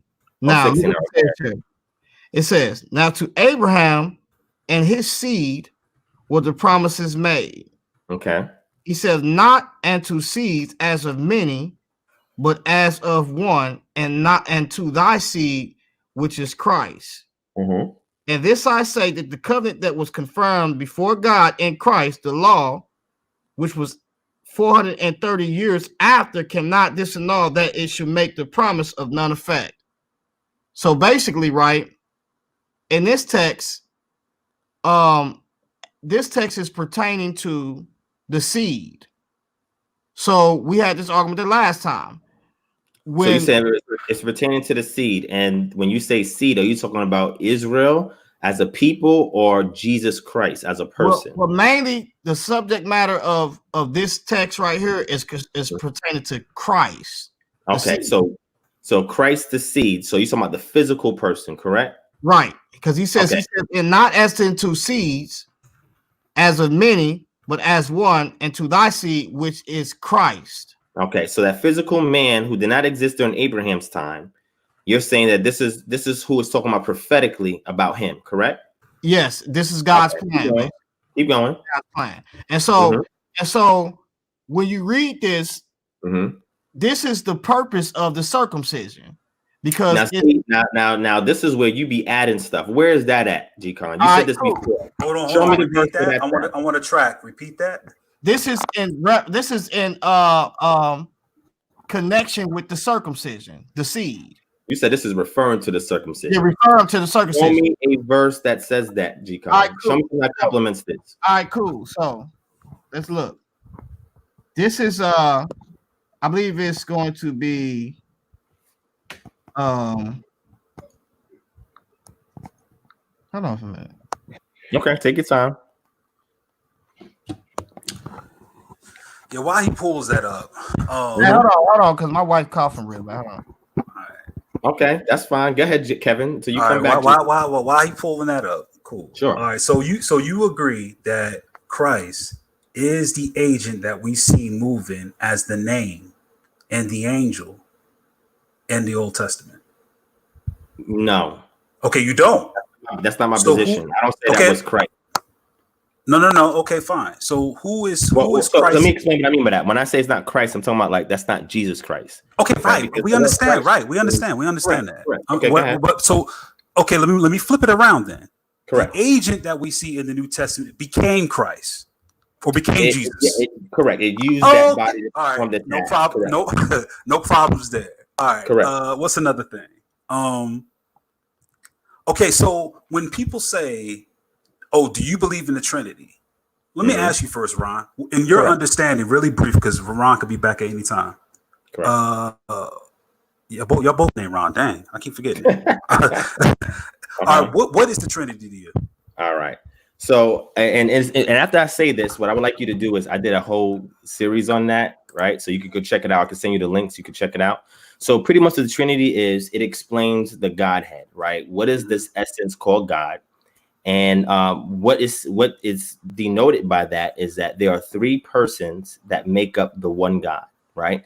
Each of these persons are eternally equal to each other. They're co-eternal. They're homoousia, means of the same substance. They all make up the God. It's not one God. It is three persons in the Godhead, which means the Godhead is the essence, and these three persons exemplify that essence that makes up God, right? And then as we're going through the scriptures, you'll see various references to these different persons, right? Who are co-equal, co-eternal. They're all God, and there's only one God. And they all consist of that one God. They're all the same substance. So the Son is God, the Father is God, and the Spirit is God. The Son is eternal, the Father is eternal, and the Spirit is eternal, right? They all equal, not in always in rank, but they're equal in essence. So that's why the Son can come on the earth and he can make himself lower than angels. He can come in the earth and he can subject himself, like empty himself, like it says in Philippians, because he is emptying the Godhead to take on the sufferings of a man so he can perform the redemptive work that he was called to do before the beginning of the world. Right. And here comes the Spirit in the name of Jesus, right, as the Parakletos, the one that is called to become close, and is also performing that same work, because if we look in the book of Acts chapter 5, when Peter talks to his name in Acts chapter 5, the one that kept apart from the rest of the ecclesia. And he says, you have not lied to me, you have not lied to God. Therefore, that is a proof text saying that the Holy Spirit is God and that he's a man and that you can grieve him. Therefore, he is also God. Right. And then you see the Father in the Old Testament working as Yod-Heh-Wav-Heh, and he is also God. So the Trinity concept I am thoroughly familiar with. I've studied under a person when I was a Christian who went to seminary school, who taught this as a professor and has shared this to the church congregation I was part to in New York City. Right. So I know exactly what that is. Even I disagree with him because I was a modalist, right? I disagreed with him, but I understood the concept. As a Christian, I also understand the concept because as an Israelite, because I have read on it more, studied it more, and have debated people who are Christian apologists, not the ones that we see on this circuit, but in universities. Right. Also teaches. So I'm thoroughly familiar with that, and that's why I reject it, because I understand it. No, that's fine. That's fine. And that's fine you reject that. The reason why I asked you the question, because I wanted to get your understanding on what you believe that it is, versus when I say what an individual is such and such, that you don't assume that it's Trinity. So let me ask you this question. Sure. Who is the angel that has, or what they call the name? Because you understand ancient Jewish concept with this angel of the Lord. Correct. The one who exists in the midst of the bush, the one who appeared before. You understand it. Okay. Correct. Who is he? That is an extension of the Most High. Okay. Very good. Correct. Now, what is that? Is his hand. So when the scripture says his holy arm and his hand has given us salvation, that's what it's talking about. Exactly. That's not Jesus Christ, right? That's an extension of Yah that he's going and putting in flesh and using Yeshua to do stuff. It's not a separate person of the Godhead. It's an extension of Yah going in the flesh, using the flesh to do what it wants it to do, and then through the obedience that was given to that flesh, he's now raised it up and he has put that hand back to the right hand of him. So now everybody can see that this is who I've given the authority and the power to in the end times. Absolutely. This is why in Ezekiel 23, he says, I will set an angel before you, listen to him and do all that he says, for he has the power to forgive your sins. But yet we understand in the power of the Godhead of the Most High, he is the one who's able to forgive sins. So let's do it like this. Can the high priest forgive sin? No. He can't. Okay. Can he atone for your sin? He can't. You say he can't? He can't. He can or he can't? He can. K-C-A-N. Yeah, he can, but he atone for himself. So is atoning for sin part of the forgiveness process of sin, of repentance? Does your sin have to be atoned for in order to be forgiven? No, that angel in Ezekiel 23, that he says that this angel is able to forgive your sins. Okay. So what I'm saying, go to Ezekiel 23. Yes. Well, what I'm saying to you is, can the high priest also help with getting his sins forgiven? Yeah, he can. Okay. So yeah, So wait. So this is why Yeshua we're not having a discussion to say who's wrong. We're having the discussion to see what the similarities lie. Correct. Right. Okay. Right. So I just don't make this is not misunderstood. So we do understand. We both understand that we have the Most High God, who is the Ancient of Days, the Most High God. Right. Correct. Then we have the arm of the Lord, or the name of God, who is the embodiment and the visible entity in which they interact with and what they see. Correct. Right. Okay. Interface with. Right. So we can call it. I call it God on FaceTime. Okay. Right. He's the iPhone FaceTime. Right. That's what I call it. All right. So and then the other thing is, then we have Ruach HaKodesh. Okay. Right? Set apart spirit. So what is that to you? So it's also from the same extension. So the spirit can manifest as a man. And we see that in the book of Ezekiel when he says, the spirit of the Lord has taken me up here. A hand had grabbed my lock and has taken me up to see this vision. So the spirit itself manifested as a hand and grabbed him and brought him up to do stuff. So the spirit can manifest as a man. And that entity, which is the spirit, is the same thing as what we call the angel of the Lord. It's the same essence. It's the same entity. It's the same thing. So now when we see a situation, go ahead. Okay, so I'm sorry. I didn't mean to cut your wisdom. No, go ahead. I'm not trying to argue. Okay, No, so just to clarify, you say that the name of the arm that is revealed is also the spirit. Correct. Okay. So did you see my series on this? You know, I explained all of this, and I think you should go watch it, right? Because it's not that I don't. It's not that I'm asking now for clarity. I have already watched it and saw it already. Oh, you did. But what I'm saying is, I'm asking you now to gain clarity, for myself, because so far we're not disagreeing with one another. We're not. So what I'm saying is that we agree that there's the Most High God. We agree that there is an entity called the name of the angel of the Lord, or he's called the master of counselors. I think in the Septuagint, he's also called the messenger of the council, right? Correct. And we also have the spirit, which is another manifestation of this extension. Correct. Because this is why we see in the New Testament where Christ says, I must go so that the spirit can come down to you. Correct. Right. May it come. Right. Okay. So there's no contention there. No. This is my only thing. I just call that the Trinity. That's all I do. I see what I don't believe it in the context of what you define it as. Exactly. Right. I call that the Trinity. All right. Gotcha. But it has a heavy connotation to it. So when you say stuff like that, if you say that I'm on my own nomenclature for it, then you should. Whatever. That's another discussion. But that's you should make your own, because that I should. But so look, I'll say this: do you believe the pre-existence of Jesus Christ? Yes or no? Well, he's the name. He's the angel of the Lord. So you do believe he? But it's not Jesus. It's not Jesus though. It's not. No one known him as Jesus or called him Jesus. Jesus was the name he was given when he was born. He said, "You shall call his name Jesus." He gave him the name then at that point. But there wasn't a person named Jesus that existed the whole time. So that person that was in that flesh, do you believe that person in that flesh pre-existed? Yes. And you saying he pre-existed as the angel of the Lord? Yes, he was the name.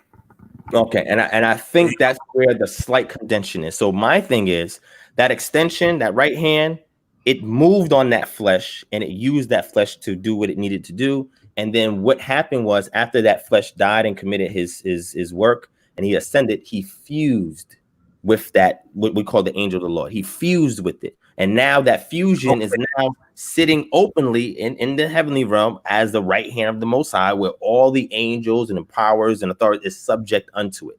Right. So that's my position. I don't see that the person of Yeshua is a pre-existent entity. I see the entity that existed before he came on the scene, used him, because that's the extension of the Most High, used him to perform a work, and because of his diligent obedience, fused him with that hand of the Most High, that extension of the Most High, and is now used in him to do things throughout our lifetime and in the future, etc. Right? I think that's what you're getting it misunderstood. Correct. I'm not saying that the man Yeshua existed all time. No, the person that I'm talking about. What? Repeat that? Yeah. So the person that we would call Jesus Christ, because when we talk about the Trinity, and the Trinity talks about three distinct persons, right? No, again, we're using you're using their nomenclature, or you're associating their concept. So let me move their concept away. Let's talk about your concept, because your concept. My concept, similar to mine. Right. That's what I'm saying. So let's hash that out and get where. All right, go ahead. Where things lie. Right. So we have the Most High God. We have the name of the angel of the Lord. I know we keep going through this, but this has to be for audience. Christ, Jesus Christ, is the manifestation in the flesh of the angel of the Lord. And the angel of the Lord. Right. Now. So does that mean that is he a person outside of that? Like, does he have qualities and features of a human outside of that distinct angel of the Lord coming into flesh? Only in the flesh. So now what we get into is we're looking at the concept of it just escaped my mind. Whether he's fully human and fully God. That's it's on the tip of my tongue too. I just shared this not too long ago. But anyway, so do you believe that he's fully man and fully God in one entity while this individual is walking in the earth? Yes, he has to be. And here's why I say that. Okay, go ahead. Okay, so when we look at the embodiment of God, he's always prophesied that God will be sent down to us, or the right hand of the Lord will be sent down to us. That was the prophecy. In the manifestation of Christ. Hypostatic union. Thank you, Moriel. Hypostatic union. That's what I'm addressing right now. Cool. Okay, go ahead. In the flesh, he does bear the infirmities and deal with things as a man. That's why Hebrews says, for we do not have a high priest who cannot sympathize with our infirmities, but when every way was tempted as we are, but did not sin. Was he a high priest before or after death? Well, of course, that would be in the present tense, so it was after death. There you go. That's important.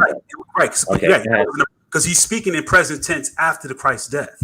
He says, for we do not have a high priest, meaning in the present tense. It doesn't say anything about him being high priest beforehand.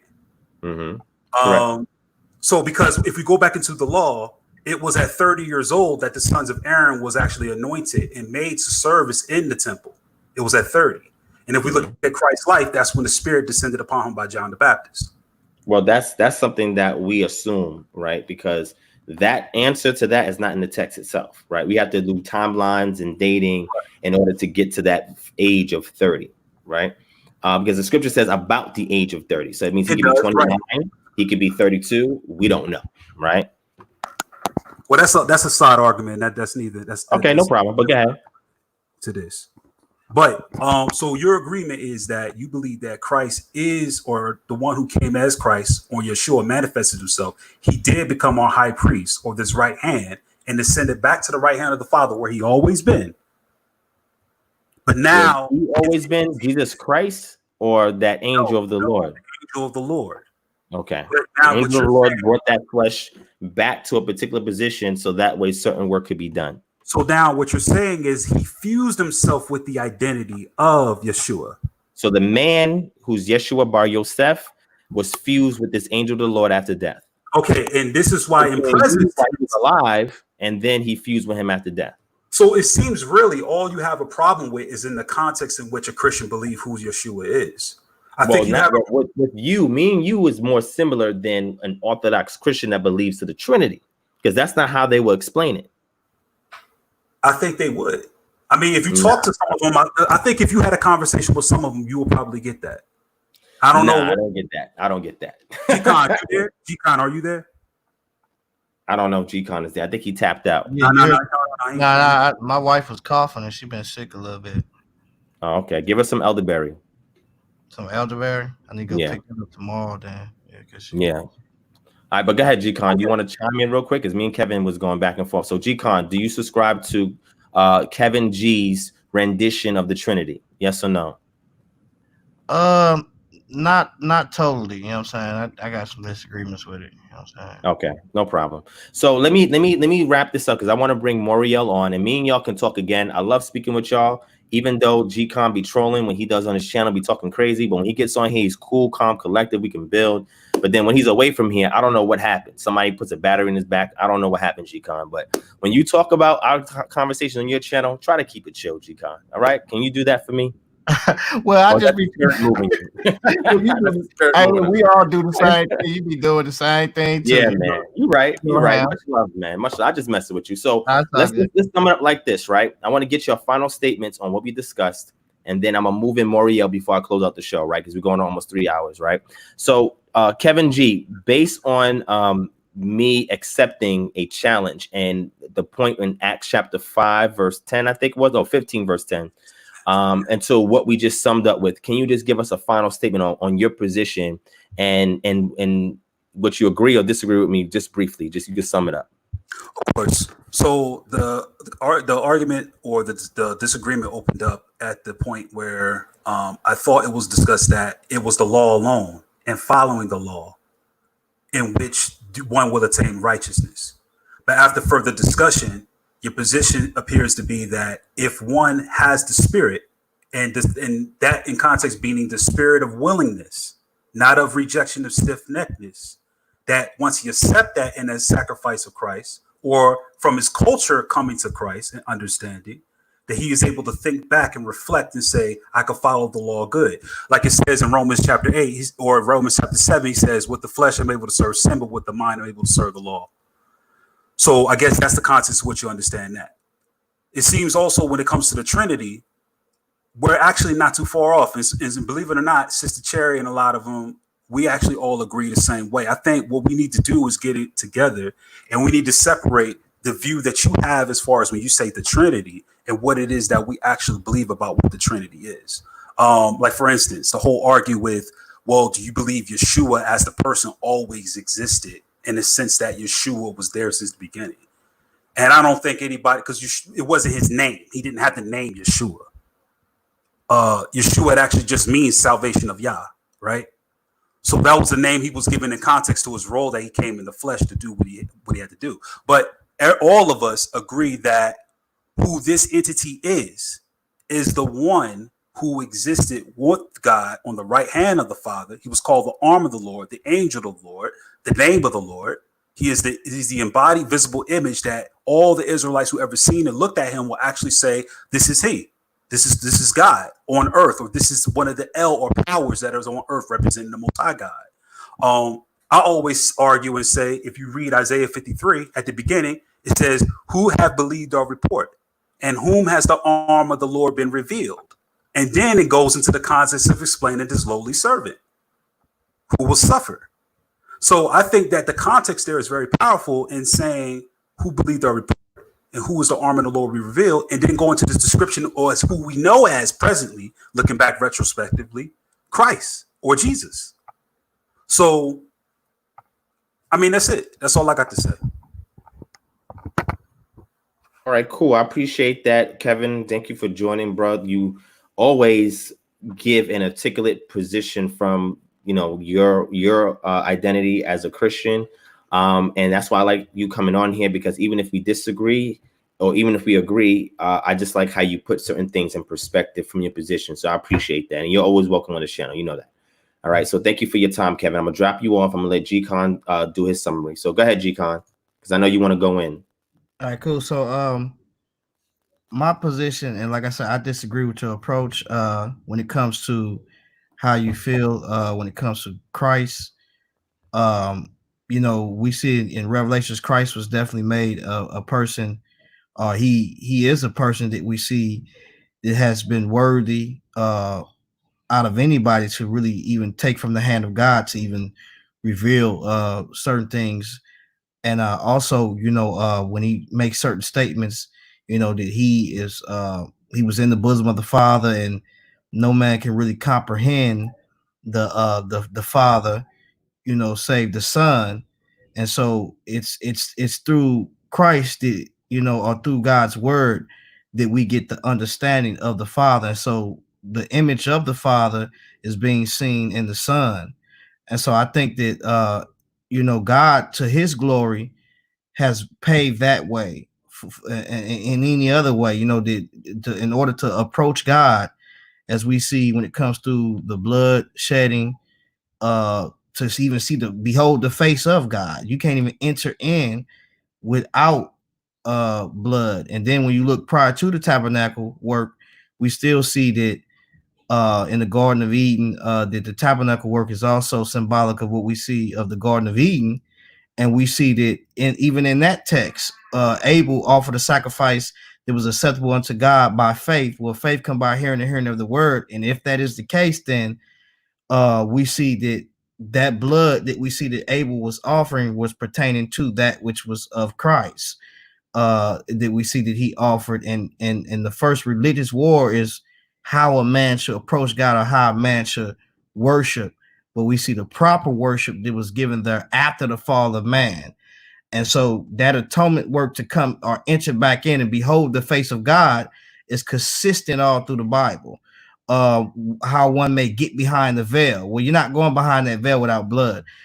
We talked about we was going to get off into the circumcision, which is Colossians 2:11, when it says, in whom also ye are circumcised with the circumcision made without hands, and putting off the body of the sins of the flesh by the circumcision of Christ.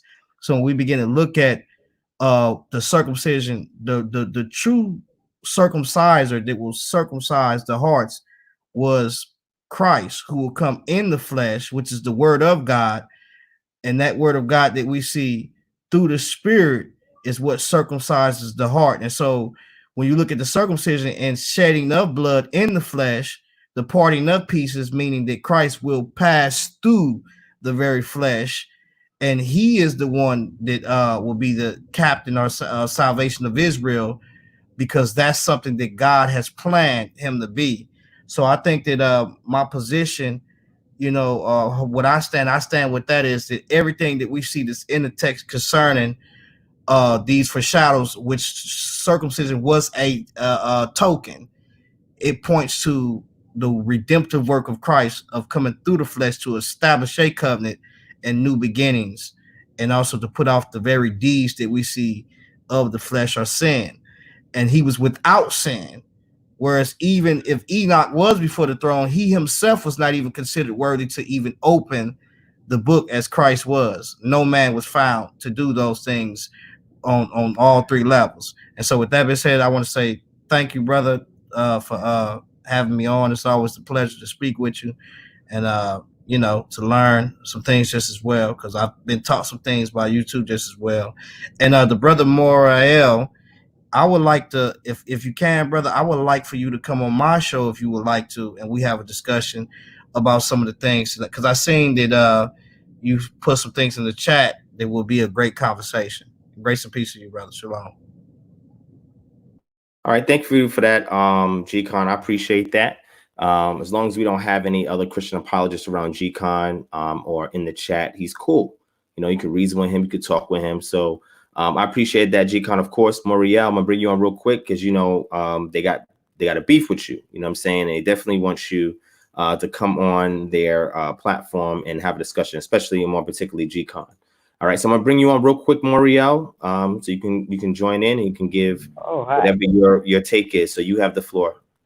Oh, I wouldn't be a good solo person because I'm kind of boring. I do scriptures really well, but I don't really talk for long periods of time very well. But kind of in a weird middle spot, because I would consider myself in the Christian area, but I tend to agree with you more often than I agree with the other guys.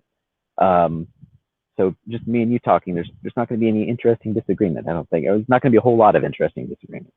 I wanted to point out that he brought up Isaiah 53, and as much as I do believe in the pre-incarnation type thing. I do think that that similar to what you were saying, that the thing, I guess, that eventually turned into Jesus was Devar Yehovah, or the Logos, and whatnot. And I would consider that to be an individual angelic type thing that is not God, but its own individual. But Isaiah 53 isn't a very good way to prove, especially in the typical Jewish community I talk to, the other people who consider themselves Jews, and they really don't like that. There's a guy named Tobias Singer who debunks the Isaiah 53 thing all the time. He makes some pretty good points about Isaiah 53 being actually referring to Israel as opposed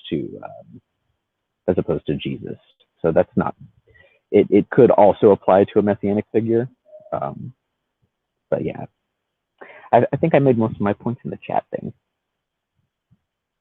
Okay, cool. So man of many words. When you do speak, you make a point, right? So I do appreciate that. Yeah, I do appreciate that. I don't know. How did you find out about this channel? You've been here for some time now. I saw some other Hebrew Israelites debating Jehovah's Witnesses, and I saw you doing that too. And you made the best points. And I've listened to the Inside the Nation radio for a little while, and I agree some, disagree with some. And I like seeing other perspectives, and I agree more often than not, except for the exclusive salvation thing. Gotcha. I have a whole 15-minute presentation on that. No, I would love to see that, because I don't teach it like that either, right? And I think that's a contention I have with many Christians. And I laid it out in a lecture that I did called Capital Punishment, Human Sacrifice for the Atonement of Sin in the Bible. And in that lecture, I kind of laid out what my position was on that. You know what I'm saying? So, but yeah, go ahead. And I would consider the position that the general Hebrew Israelite, even the whole, this is just for Israelites and everybody else is going to either die or be enslaved, one of the two, depending on the different camps. I'd even consider that a little bit closer than the hellfire doctrine, because that's not biblical at all. Whereas at least there is good biblical justification to say that, hey, Israel is specifically called out. That's great. I agree with that. No problem with that. I'm not quite a universal salvation type situation, but a little more that way than some people. But I definitely don't believe in the whole hellfire thing. And I'd be interested to hear, I've heard some people talking about the tribe of Judah, and then the whole thing in Revelation 7 and 14, chapter 7 and chapter 14, not chapter 7 verse 14, talking about the people who would be sort of ruling over, so presiding over. I like the idea of governing over. If you go to 5:10, it takes me a while to compile my thoughts there. Sorry. That's cool. But I'd be interested in hearing your guys' interpretation of that, and what. Say that one more time. Sorry. There's a concept of a group of people. So some people say that. So in. Sorry, Are you talking about? I haven't my caffeine today. So there's the chapter 7 and chapter 14 talking about 12,000 from each of the 12 tribes of Israel. Okay, from Revelation. Revelation, yeah, saying. Being purchased from the earth and whatnot, and that's it. That's a different thing. Personally, I consider that to be correlating to the idea of the original Levitical class, that there's an overall group that would make it into the kingdom and whatnot, and then there would be a separate group that would be in a priestly position, not necessarily better, but just a priestly position where they have some sort of specific role, and whatever that role is, that's cool. I was just wondering if you have any thoughts on that. Kind of on Revelation 7 and 12, and about the Levites in particular. Well, so that talks about 12,000 from each of the 12 tribes, and I believe it specifically includes the Levites. And like the J-Dub interpretation would be that those would be the ones that would go to physical heaven, and others would be people who would be resurrected into an earthly kingdom type situation. And from what I understand, that you're more into the idea of a physical earthly kingdom. Correct. So I don't subscribe to humans being in heaven. So I agree with you. Yeah. And hellfire itself, or where people talk about this long extended period of agony and torture and burning and pitchfork sticking and stuff like that. Like, that's not my position either. So in regards to, I think you're referring to Revelation chapter 20, where it talks about, I'm sorry, 21, where it talks about the gates in New Jerusalem. There's 21. There's 21 about the gates. There's 20 about the two different resurrections. There's the first resurrection and the second resurrection, and then obviously the first death and the second death, all that. There's a whole bunch of different topics that. Okay, so you know what? Pick one out. So so next time you get on, we can talk about it, and we'll just restrict it to that, and I can kind of unpack what my position is. And you'll feel free to critique it, so we can have a good build. Or agree. It's up to you. You know what I'm saying? Because that's how I learn, right? Thank you for finding that. Same one. Yeah, thank you for finally coming on the show. Thank you for your participation in the chat. Thank you for following this ministry. We try to put a lot of interesting content, even if people disagree. There could be something still edifying within it. And I'm glad that you're here with us, and I look forward to speaking with you again, my brother. Awesome. Thank you. Have a good night. You too, sir. Bye. Okay. So there was a question up there, and I'm about to wrap up. Yasar Yahawada, he's a cool brother, but he's kind of senile right now. You know what I'm saying? He has a little bit of dementia. He's saying I'm picking on babes, and so I don't know what he's talking about. He's been on this platform before. Me and him dialogued, and it wasn't really good. I'm surprised that he's still alive after being cut up so much. But I guess certain people may have more pints of blood than others. So he was able to recoup from getting cut up. But my brother Yasar, I don't know what you're talking about. You're welcome to join this panel in the next 10-15 minutes. I can dice you up again real quick. I tell people all the time, I'm the Surgeon General. I'm just trying to give you a warning that you don't want this smoke. It can cause spiritual cancer. You know what I'm saying? And I don't think you guys want that. So if you want that, Yasar, let me know. And I can bring you on and cut you up real quick. Shout out to my brother DB for the donation. Thank you so much for the donation, my brother. I appreciate that. Thank you so much. And thank you for your participation in the chat as well, DB. I see you was very, very active. Okay. Jabbar Yisrael, hey, if you want to get in right now or wait, let me know. You know what I'm saying? Anybody in here that is talking smack, join the panel. Okay. Join the panel. I don't know why y'all hiding behind the computer screen in the chat saying this. Come on here. Let's look each other eye to eye and let's deal. Okay. Because it's not going to look good for you, though. You know what I'm saying? That's all I'm saying. Like, I'm trying to forewarn you. It's just not going to look good, right? And for you to talk bad about associates of mine, like Kevin G and G-Con, and saying that they're babes and I'm picking on babes, then I challenge you to have a discussion with either one of them. They will tear you up. It's not going to look good. And you saw I'm saying this from a place of love and respect because you're my brother, but you bugging out right now. Okay? You really bugging out.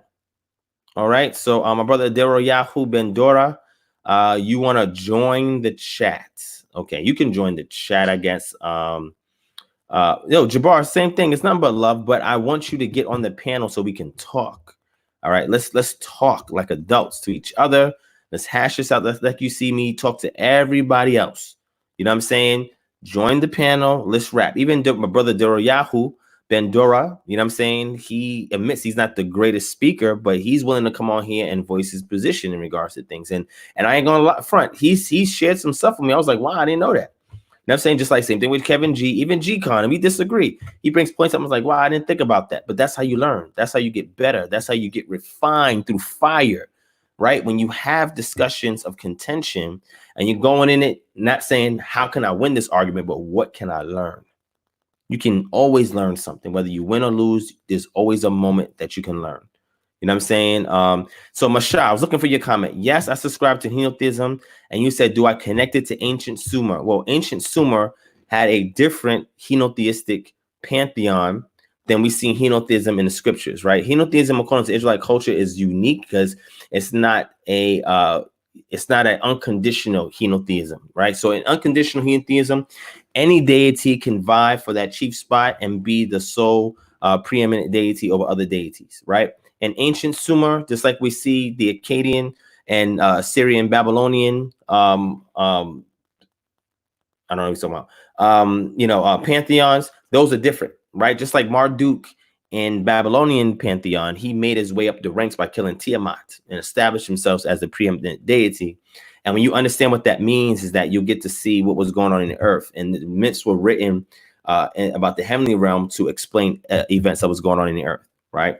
So what we see in ancient Sumer cannot be compared to what we see in Israelite culture, right? There may be some stark similarities because neither culture was in a vacuum, but they had distinctive cultural elements towards their anthropogenesis and their cosmogonies, etc. You understand what I'm saying? So I don't know if that's what you're saying. I don't know.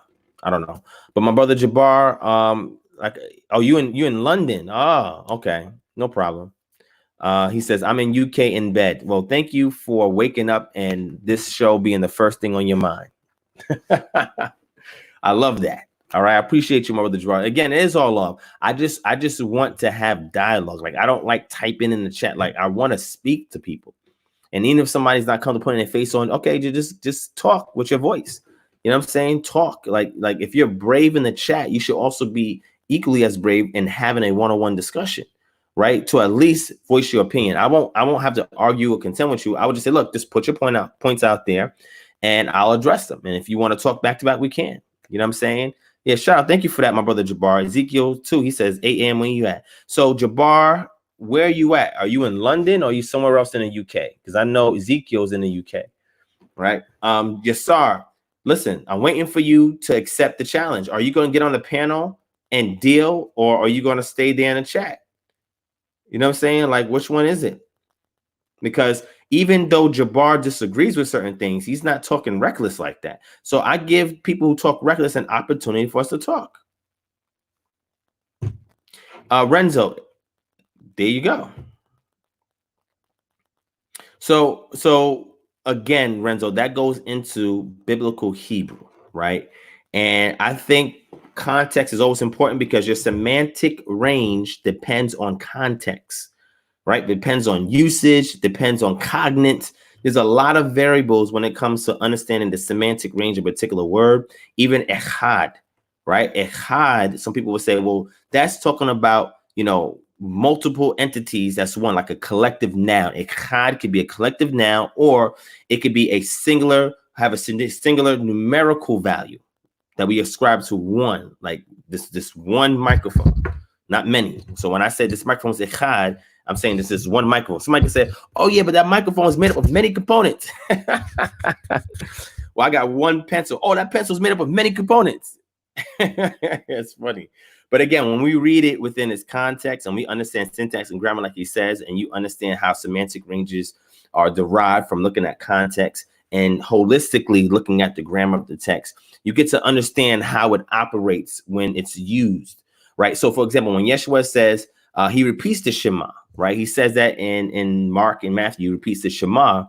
And he says, yeah, hear Israel, the Lord our God is one, right? He's having a conversation. So what's the commandment here? Oh, God is one. So when he says is one, what is he referring to when he says that? Is he referring to the same thing that we see in Deuteronomy chapter 6, verse 4, or is he referring to something else when we're looking at that term one, right? The word chais in Greek can also mean one as far as singular. Manos can also mean one or singular, but it depends on the context. It depends on the context, right?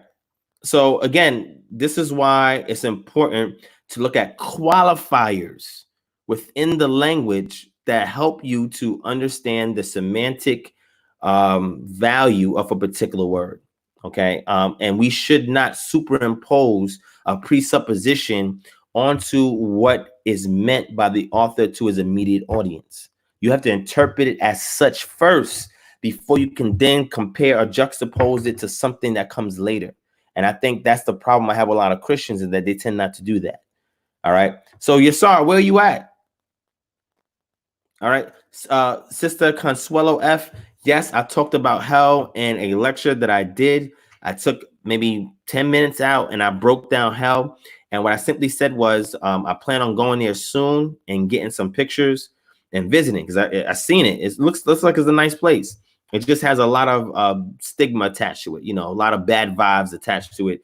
And but it really looks like it's a nice place. So that's why I want to go there, take some pictures, maybe have a picnic there too. I'll probably do that. I'll probably do a picnic and film it, and try to invite people who are looking down. Say, hey, come on, let's come in, let's eat in hell right now. Like if y'all want to eat here, you come eat here. But they might feel weird or strange. But when I go there, I'm gonna take some pictures. When I go to hell, I'm gonna take some pictures. All right. So Yasar, are you calling me a clown, my brother? I thought we was cool. Why are you calling me a clown?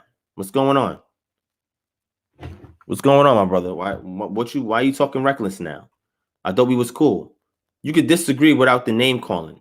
If you don't call me names, then it's going to turn into a totally different type of conversation that we don't need to have on this channel.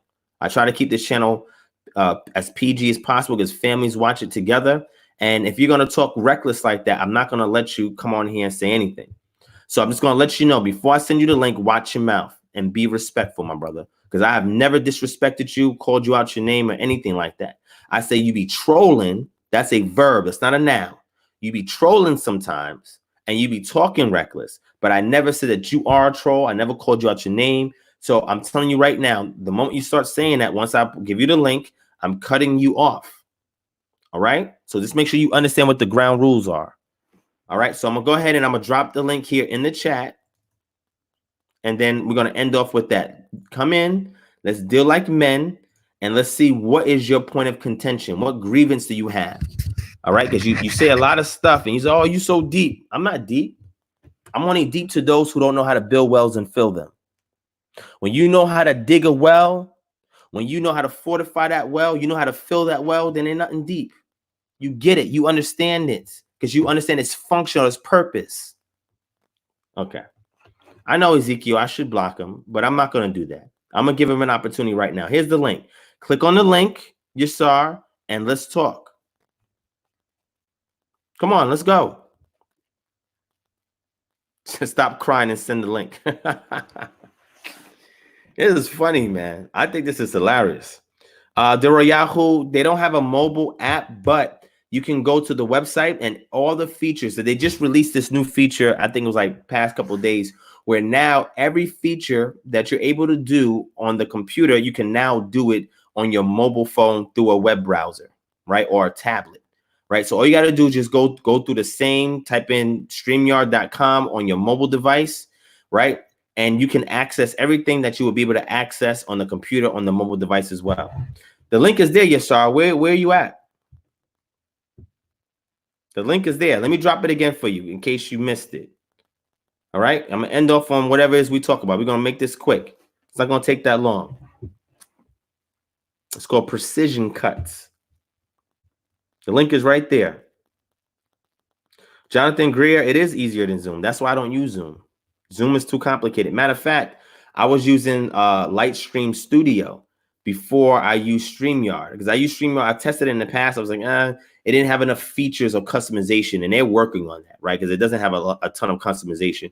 But Lightstream Studio had a lot of customization, and I liked it until I had that one incident where, I don't know, there was some outage, the servers went down, something happened, and I was unable to continue on my broadcast or share. I've never had that issue with them before, but once something like that happens to me, it sours my taste to use the product, and I just move away from it and may revisit it in the future. But I came here to StreamYard, and it's extremely easy. It's much easier to utilize than Lightstream, even though Lightstream, I love it for the customization. Yasar, where are you at? I sent you the link. Yahoo, if you want, you can click on the link and come in as well. That's fine. Do you think we will know what tribe we all descend from, as prophecy says, and if so, how we discover it? When you say what tribe, you talking about Israelite tribes for African Americans? Oh, there you go. All right, let me let him on real quick. Hold on. There we go. All right, Big Judah, what's going on? Shalom, ma. Shalom, King. What's going on? Listen, ma. Let me ask you something. You hear me? I hear you. Go ahead. I'll mute my mic so you can speak. Explain to me, just so I can be clear where you stand. You made a statement pertaining to Christ and his position in the whole scheme of things, right? Now, clarify that for me. Like, just take it from the top to the bottom. Be brief. Please don't be long-winded. I know you know the big words and you read a lot of books and all that. Explain to me, from your perspective, who Christ is, what's his origins, where he stand, and what's his ministry, what's his mission, what's his purpose. Explain that to me, beloved. All right, cool, my brother. So you asked me several questions and told me to be brief. So I'm going to try to sum it up as much as I can, okay? So just like I explained when I was speaking to Kevin, I said that Yeshua, who people call Jesus Christ or whoever, that he was a man that was born through a union of another man and woman, right? Miriam and Yosef. They brought him about, and he was chosen by the Most High, where the angel of the Lord, who we call the angel of the Lord, which is an extension of the Most High, has taken hold of him during his baptism, right? Because I believe in adoptionism, right? That has taken hold of him. And hold on. You said you believe in what? Adoptionism. I don't know these theological talking points. Let me explain to you. So adoptionism is when he was called the Son of the Most High after he was baptized. He was brought into the sonship after his baptism. That's what that means. He was brought into the sonship, or being called the Son of the Most High, through his baptism. So after he was baptized, the heavens opened up and it said, "This is my beloved Son who I'm well pleased." That is the sonship. That is the adoption. That's when he was adopted as a son of the Most High. And it's at that point that the Spirit, who we call the angel of the Most High, used him to fulfill whatever the Most High wanted him to do. Then when he died, buried, resurrected, if you're going to take it a little bit further in regards to New Testament theology, I would say that after he died and he resurrected, then he fused with who we call the angel of the Lord, or that extension of the Most High, who's the Spirit. He fused with that, right? And then he was to ascend on the right hand of the Most High, where he is currently doing two different things. Number one, he's working as the high priest, right, in a heavenly tabernacle, which according to the book of Hebrews. And number two, he's there to give power unto those who are walking after his assignment to do the things on earth, like we see in the New Testament, like casting out spirits and doing certain things of that nature. So that summarizes what my position is as it pertains to who you're saying is Christ. All right. What scriptures say that he fused with the angel of the Lord? Let me get that scripture out. That word fuse is not there.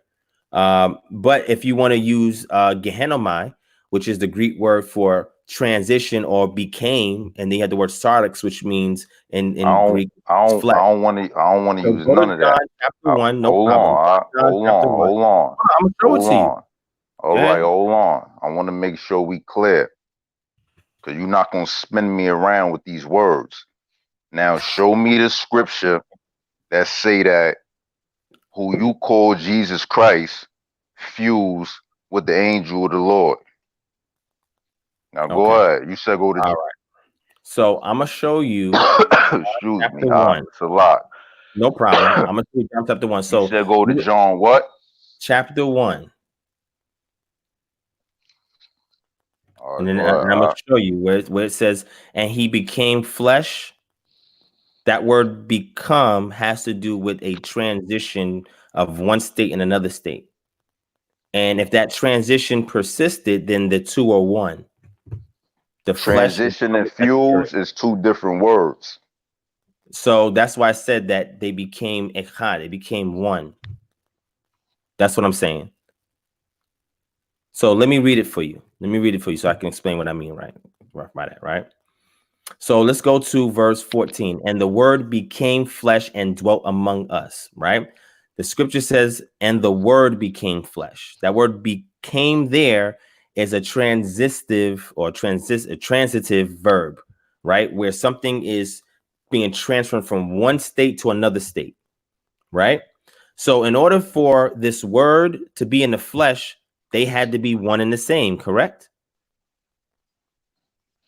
Say that again, In order for the word to become flesh and continue to persist afterwards, they have to be one and the same. Would you say that the word and the flesh, when it pertains to Jesus Christ, is a fusion of two different things? You have a fleshly man and the word of the Most High. One is supernatural, one is natural, and they're fused in one person. Would you agree with that? I don't know what you're talking about. Okay. So interpret for me John chapter 1 verse 14. What does John chapter 1 verse 14 mean to you? Beloved, I'm just asking you to simply explain to me. I answered your question. But listen to me. All right, relax. Moving around and all that. Stay still and stick with me. This is my mannerism, my brother. Listen, I'm not gonna stop my mannerism for nobody. I respect what you're saying, but this is how I communicate, right? So ignore that and let's just focus on the point, okay? Listen, let's stick to the topic at hand, man. Go ahead. You're not gonna spin me around. I told you that already. Now listen to me. You using like your terminology is weird, man. Just keep it biblical. I am. How do you figure what I'm saying is not biblical? Because you talking about fusion and all of this transitive and all that. Listen, man.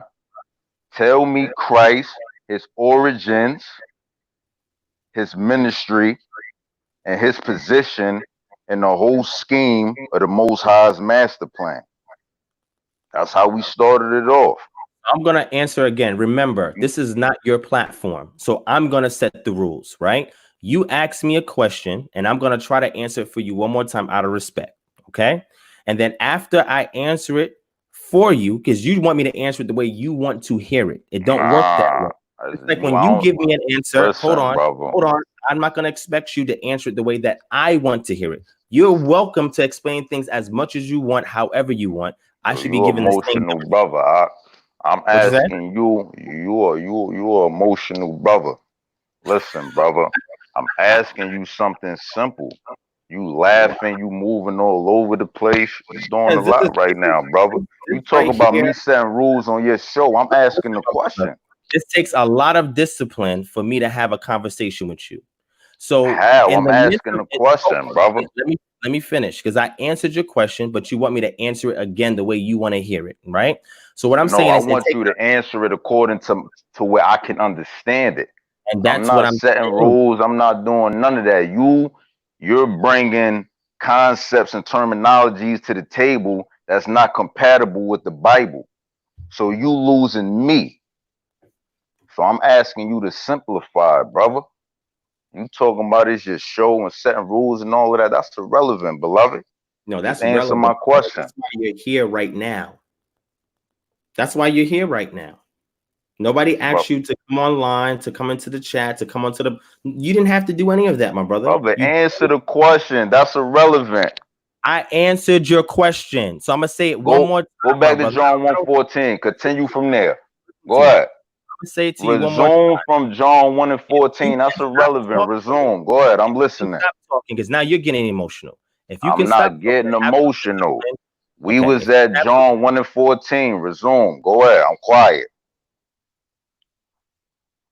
Okay.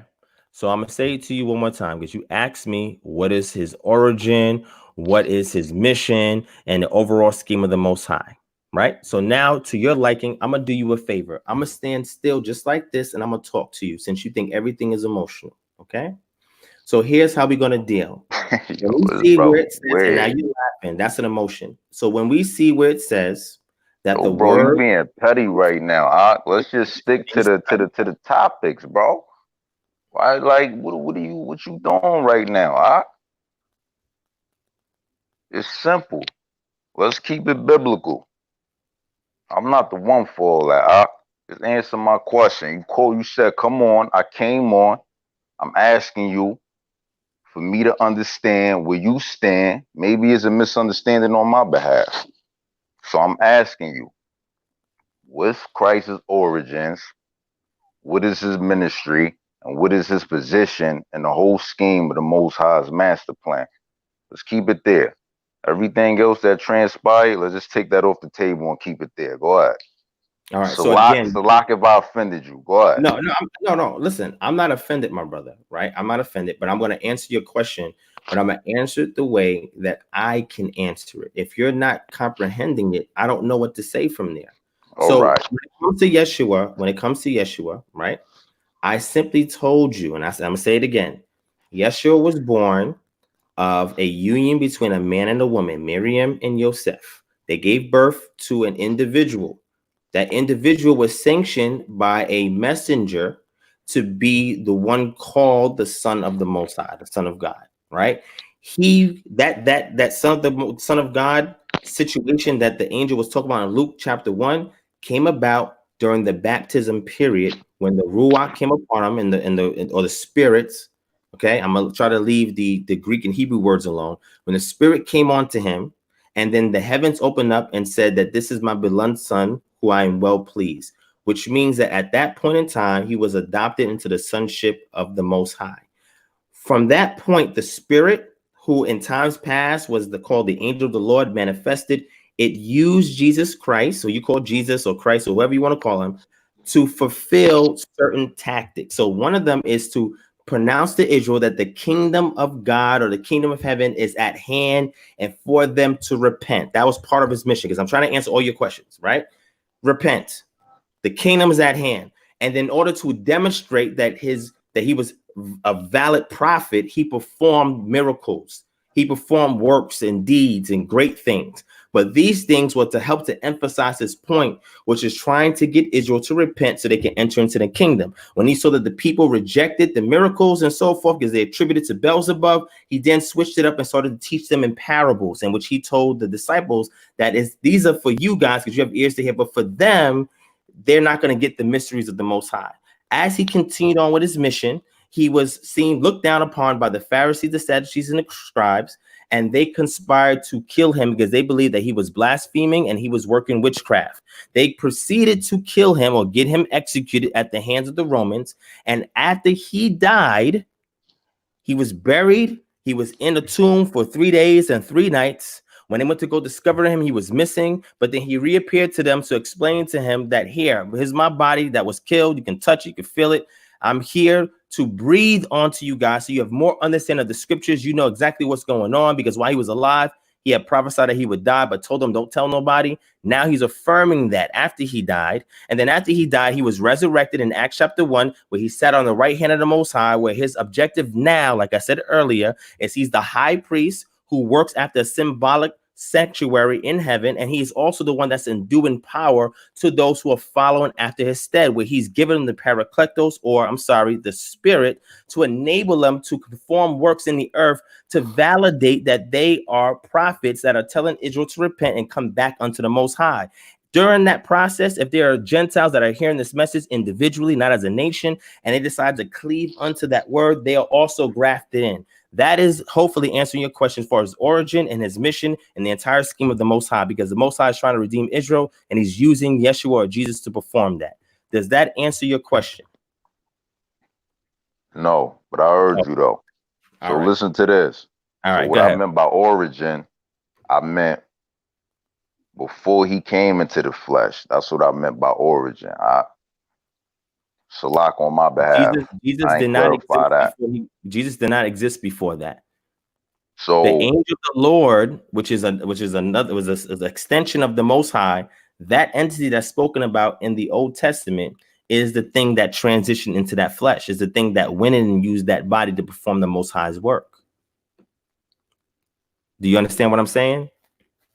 Nah, because your interpretation of it is, I'm unfamiliar with that. So let me ask you this. Sure. So the angel of the Lord, you saying transition into Christ. That's what you're saying, right? So I'm saying when the text says the word of God, right? The word and the Spirit, it manifested into this entity that we see in the Old Testament that's called the angel of the Lord, right? Or a angel of the Lord. And that is the one. Who's that angel? So that's the extension of the Most High. That's his arm and right hand.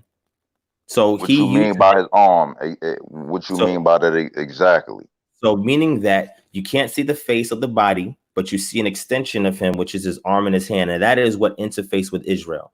That's the same entity that we see in Judges chapter 1. Let me get it for you. Let me bring up scripture, right? Hopefully scripture can help to validate what I'm saying to you. So let's go to Judges chapter 1. You should have been doing that, but go ahead though. Well, I mean, certain things should be a given, but if scripture helps to emphasize stuff, let everything be established with 2 or more witnesses. We here a little, there a little, precept upon precept. All right, so it starts in the Lord gave us a framework to operate within. Bring the precepts out. Go ahead. Said Judges what? Precepts means command, but Judges 2:1. Go to Judges 2:1. This brother got a technical demon on him. Brother said precepts mean what? Commands?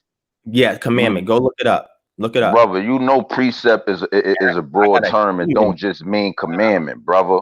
So find out. Come on, man. Stop playing games, man. Show me where precept means something outside of that in the text, since we're talking about the Bible. Bring the scripture out. I'm gonna say scripture then. Go to Judges chapter 2. Verse 1. You don't have to resort to ad hominems, right? As if that's going to help. I don't even know what that is. Bring out the scripture though. That means calling me names. You said I have a demon on me. So why are you talking to a brother that got a demon on him? Are you trying to exercise this demon out of me? Is that what's going on here?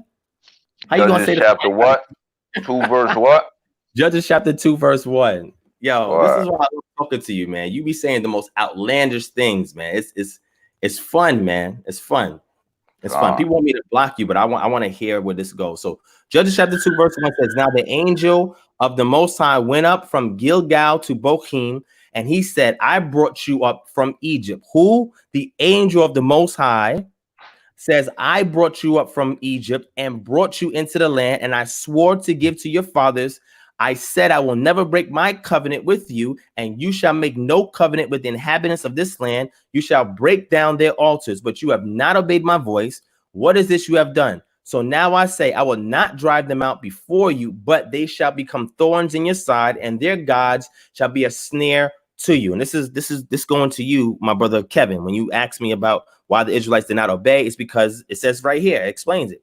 Then it says, as soon as the angel of the Lord spoke these words to all the people of Israel, the people lifted up their voices and wept, and they called the name of the place Bochim, and they sacrificed there to Yod-Heh-Wah-Feh. That is who I'm talking about. This angel of the Lord, individual, entity, whatever this is saying that I brought you from Egypt, the land that I swore to give your fathers, and I will never break my covenant. Who is that? Who's that right there? Are you going to say that's Christ? So you telling me that the arm of the Lord is the angel? That the Lord's arm is the angel? Yeah, his right hand means power, and that is called an idiom, where you're saying that, okay, just like I said, you know what time it is. That means, yo, we about to get it in. What time is it? That's an idiom. So here, when it says the arm or the hand, the right hand, that's referring to the power of the Most High. So this angel of the Lord represents the power of the Most High in the earth. All right. So that's what I mean when I say that. All right. So we clear on that. Let me ask you this. Is that Christ to you? Is that Christ? What, the angel of the Lord? Absolutely, Right. That's Christ. Okay. So then I'm trying to figure out what's your contention? What's your contention right now? No, it's not a contention. I just wanted to have clarity because you use certain words and a brother like me will get lost. No So problem. I was asking for you to clarify that. You understand? Okay. So it wasn't really a contention. It was like, I want to know exactly where you stand. Yeah, I got you. Okay, so then I expressed that. So what's your next point? My next point. So now you don't believe in hell, right? Because I think you made a joke. I did make in reference to hell. Joke. It wasn't a joke, but when I go there, I'm gonna take pictures, and if you want me to, I can send those pictures to you when I'm in hell. That wasn't a joke. I'm keeping it up. So you said what? When I go to hell, I'm gonna take pictures and I will send them to you. Matter of fact, I'll send you a postcard from there and sign my name. So it wasn't far-fetched that I said you got a demon on you for you to be even speaking in this manner. For you to say that I have a demon on me is hilarious to me, right? I don't even take that seriously. No, right? But I'm saying now listen to me. I'm saying it's not far-fetched. If you're saying here being facetious, right? Saying that you're gonna go to hell. Hold on. Facetious. Yeah. You ain't know. Yeah. So I got words too. You can use the big words, but I can't. I got words too. So listen to me. Oh, it ain't far-fetched for me to say you got a demon on you and you talking about going to hell, taking pictures and all that. Yep. Right. I just wanted to double down on that. But moving along, let me ask you this. No. Wait, hold on. Let's deal with that. Wait, you didn't even ask me what hell is. Oh, all right, go ahead. You could tell me that. I was gonna ask you something else in reference to hell, but you can speak on that. Go ahead. No problem. So Gehenna, or the Valley of Hinnom, that is what hell is, right? That is a place when Yeshua was talking to the people, and he was saying that it's better if you go into life maimed than to have two arms and go into hell. Guess what he was looking at, where that valley was that he was overseeing? Gehenna. Gehenna is also known the Valley of Hinnom. That is the place where refuge is burned continuously with fire and it's consumed, right? So that area today is an area that has greenery there.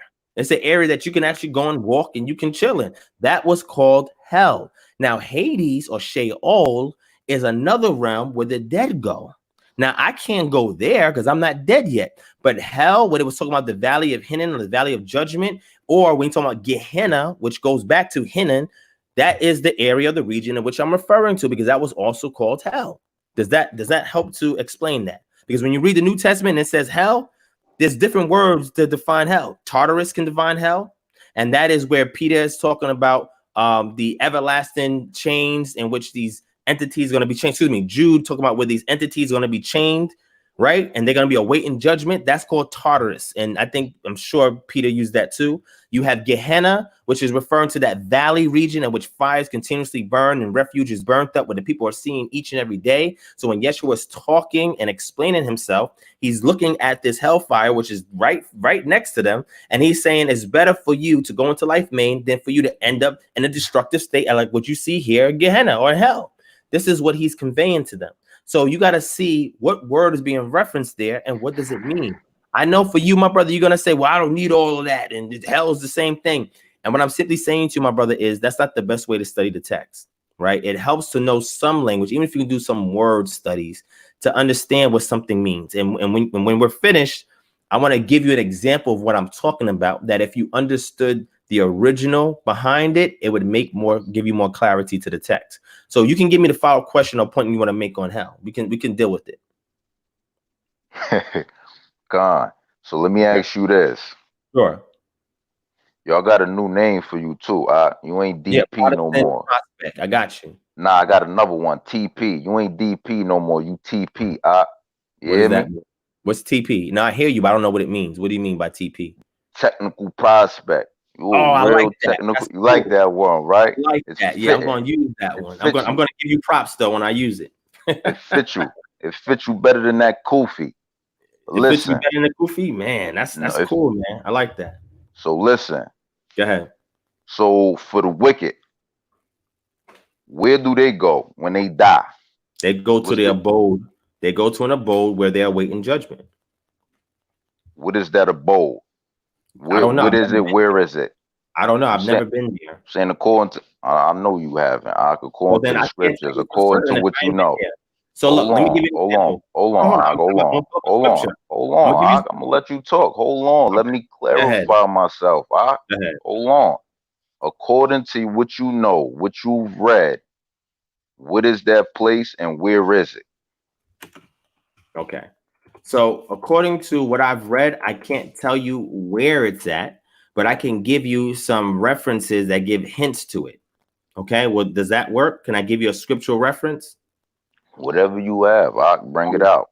So when we go to 1 Samuel chapter 28, okay, 1 Samuel chapter 28, right? We could start at verse 12. And this has to do with the witch of Endor. When the woman saw Samuel, she cried out loudly. The woman said to Saul, "Why have you deceived me? You are Saul." The king said to her, "Don't be afraid, but what have you seen?" Because he was asking her to bring Samuel back so he could talk to Samuel, right? She says, "I have seen a divine being coming up from the ground." He said to her, "What is his appearance?" She said, "An old man is coming up. He is wrapped in a robe," right? So, matter of fact, let me get the King James. You probably read in the King James, right? Let me get the King James so we could be on the same page. Okay. What version was you in? That was the NET, but let me get to the King James. All right. So the King James says, verse 12, and when a woman saw Samuel, she cried with a loud voice, and woman spoke to Saul, saying, "What hast thou deceived me? For thou art Saul." And the king said unto her, "Be not afraid, for what sawest thou?" And the woman said unto Saul, "I saw gods ascending out of the earth." And he said unto her, "What form is he of?" And she said, "An old man cometh up, and he is covered with a mantle." And Saul perceived that it was Samuel, and he stooped with his face to the ground and bowed himself. Now let's keep going, because you asked me about hell, right? So now we see a situation where Saul is trying to divine and get in touch with Samuel. He goes to a witch to do it. She reluctantly does it, but then she really doesn't do it because she gets surprised. And he asks her, "Well, when you did it, what did you see?" She said, "Well, I saw gods coming out the earth." Right. And he says, "Well, tell me what the form of one looks like." She said, "It looks like an old man wrapped in a mantle." Saul was like, "Oh, that's Samuel." Right. Now watch this. Right. Let's get to verse. Let me see. Let's go to verse 16. I'll read from 16 on. Pay attention. Right. Then said Samuel, "Wherefore thou doest to ask me, seeing Yah is departed from me and it's become your enemy." Right. And Lord have said to him, and he spake, "For the Lord have rent the kingdom out of your hand and given it to your neighbor, even to David, because you obeyeth not the voice of the Lord, nor executeth his fierce wrath upon Amalek. Therefore hath the Lord done this thing unto you. Moreover, the Lord will also deliver Israel with thee into the hands of the Philistines. And tomorrow shalt thou and thy sons be with me." So here Saul does an unrighteous thing, and Saul is being judged. He is losing the kingdom. It's going into the hands of David. So he is considered unrighteous at this point. When he dies in battle, guess where he's going as an unrighteous Israelite? To the same place that Samuel's going. Are you following me? Yeah, I hear you. Gotcha. So do you disagree or agree with that? Absolutely disagree. Let me ask you this. Okay, so cool. if a person, right, Follow me. If a person lived his whole life, right, wickedly, Mhm. you don't believe that is a divine punishment for that brother? Of course, he's going to be judged and he's going to be destroyed when the end time comes. He's not going to live eternally. So I'll give you an example of that. So when we look in Torah, one of the benefits of keeping Torah, you'll see this as a theme throughout Torah. It says, so that you may live long in the land. That has to do with an extension of life and the physical, which also translates to the spiritual. So in the physical, if you keep the statutes, laws, and commandments while you're in the land, you'll have long life. In the spiritual, when you die, you can live eternally if you've done what you were supposed to do while you were alive.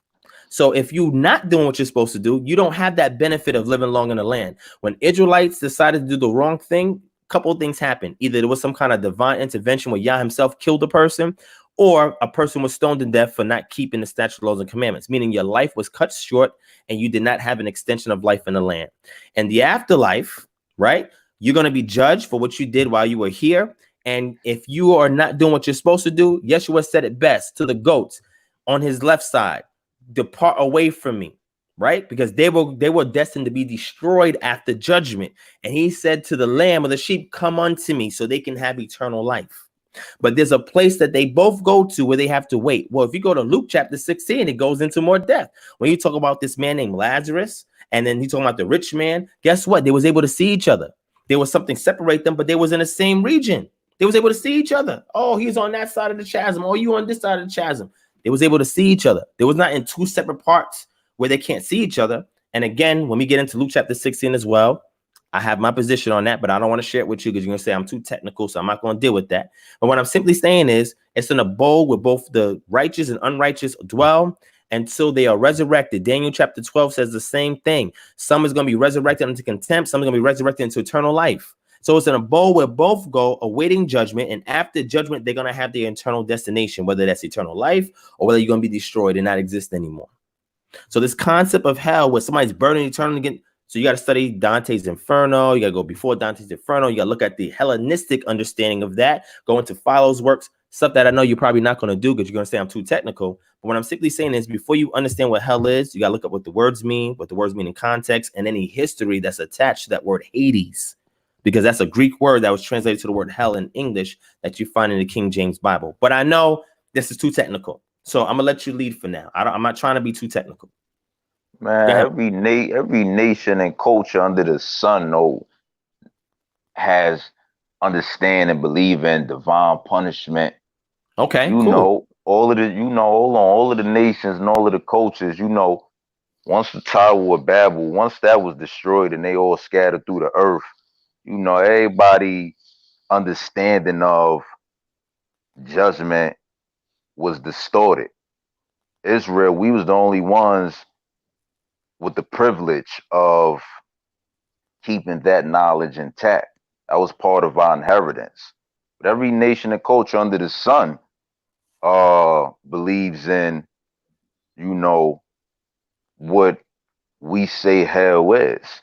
So to make reference to Dante's Inferno, and Philo, Oedipus and other individuals, we can all of them. Yeah. These the understanding of hell precedes them by thousands of years. What? Thousands of years. I disagree with that.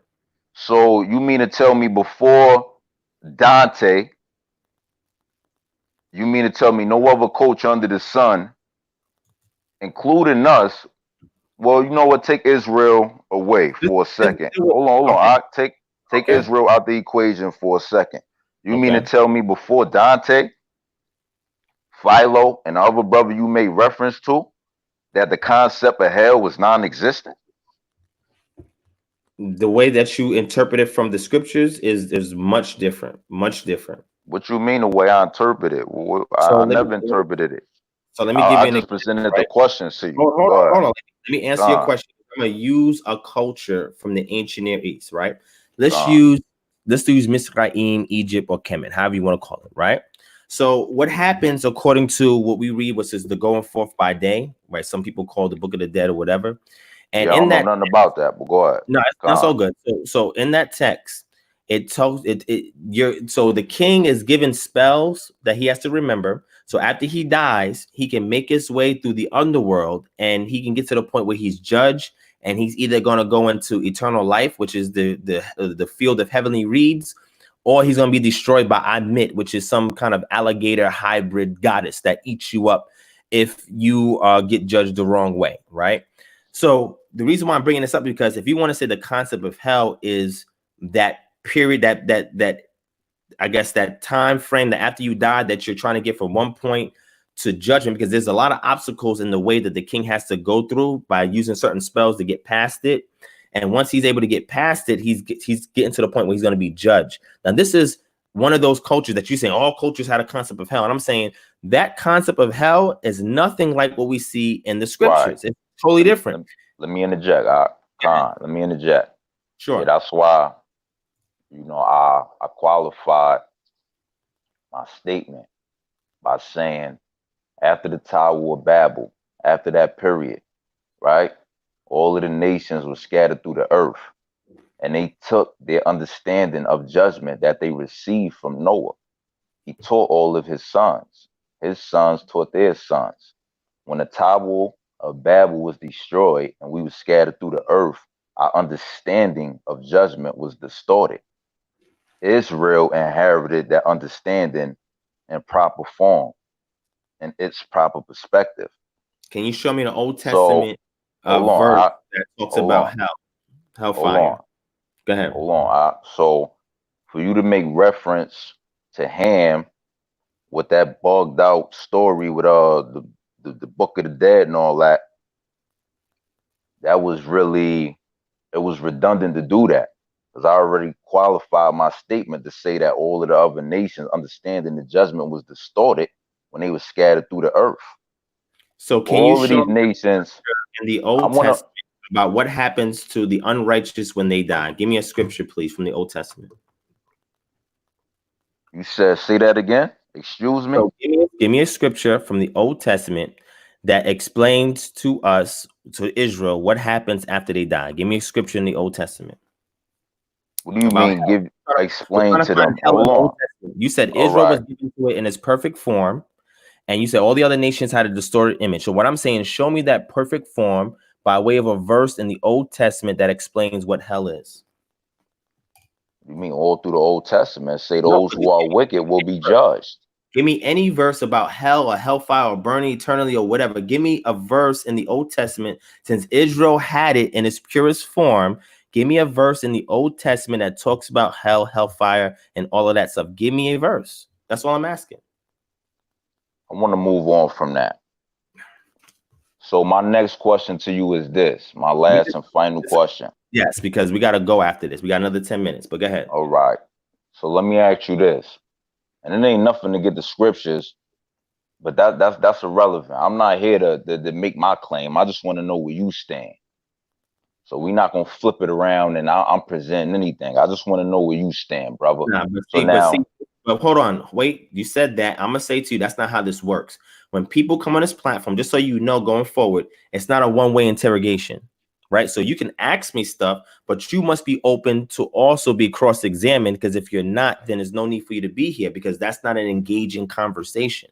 That's an interrogation. Sir. I'm not under arrest, right? Am I free to go, officer? Can I go after this, officer? Are you going to let me go? Or are you going to beat me up while I'm here in interrogation?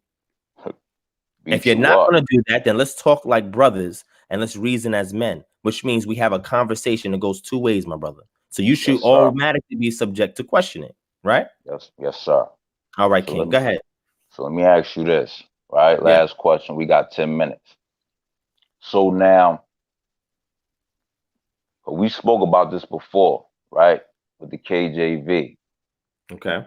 So real briefly, since we got 10 minutes, what's your stance with the KJV? You got a problem with it?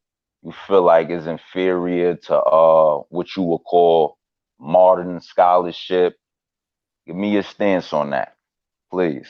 So the KJV, as an English translation of Greek and Hebrew and Aramaic, for its time was a work of art, meaning that it was the creme de la creme, or it was the best thing in regards to a Bible translation, because there was others before, like the Tyndale Bible, the Pilgrim's Bible, etc. Right?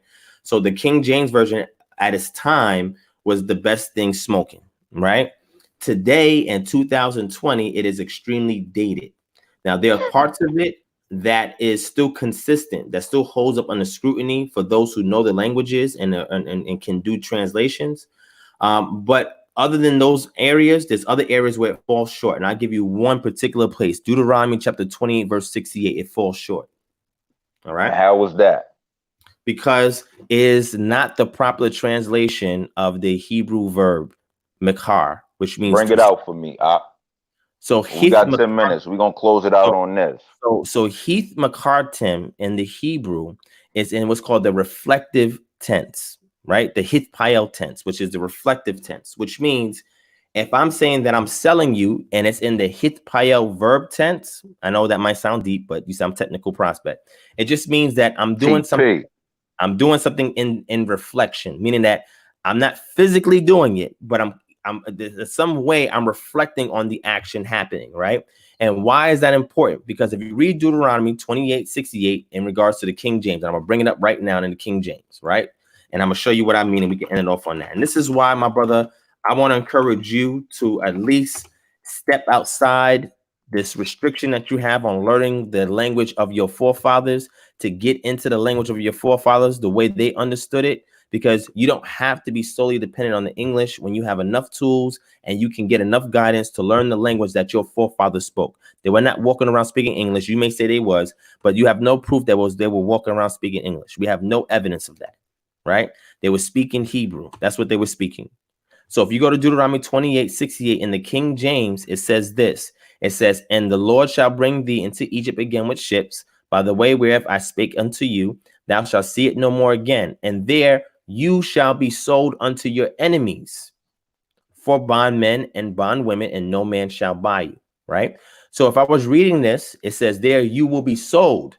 So you're thinking, okay, well, where I'm gonna be sold, that means some entity or some individual group of people is gonna sell me to my enemies.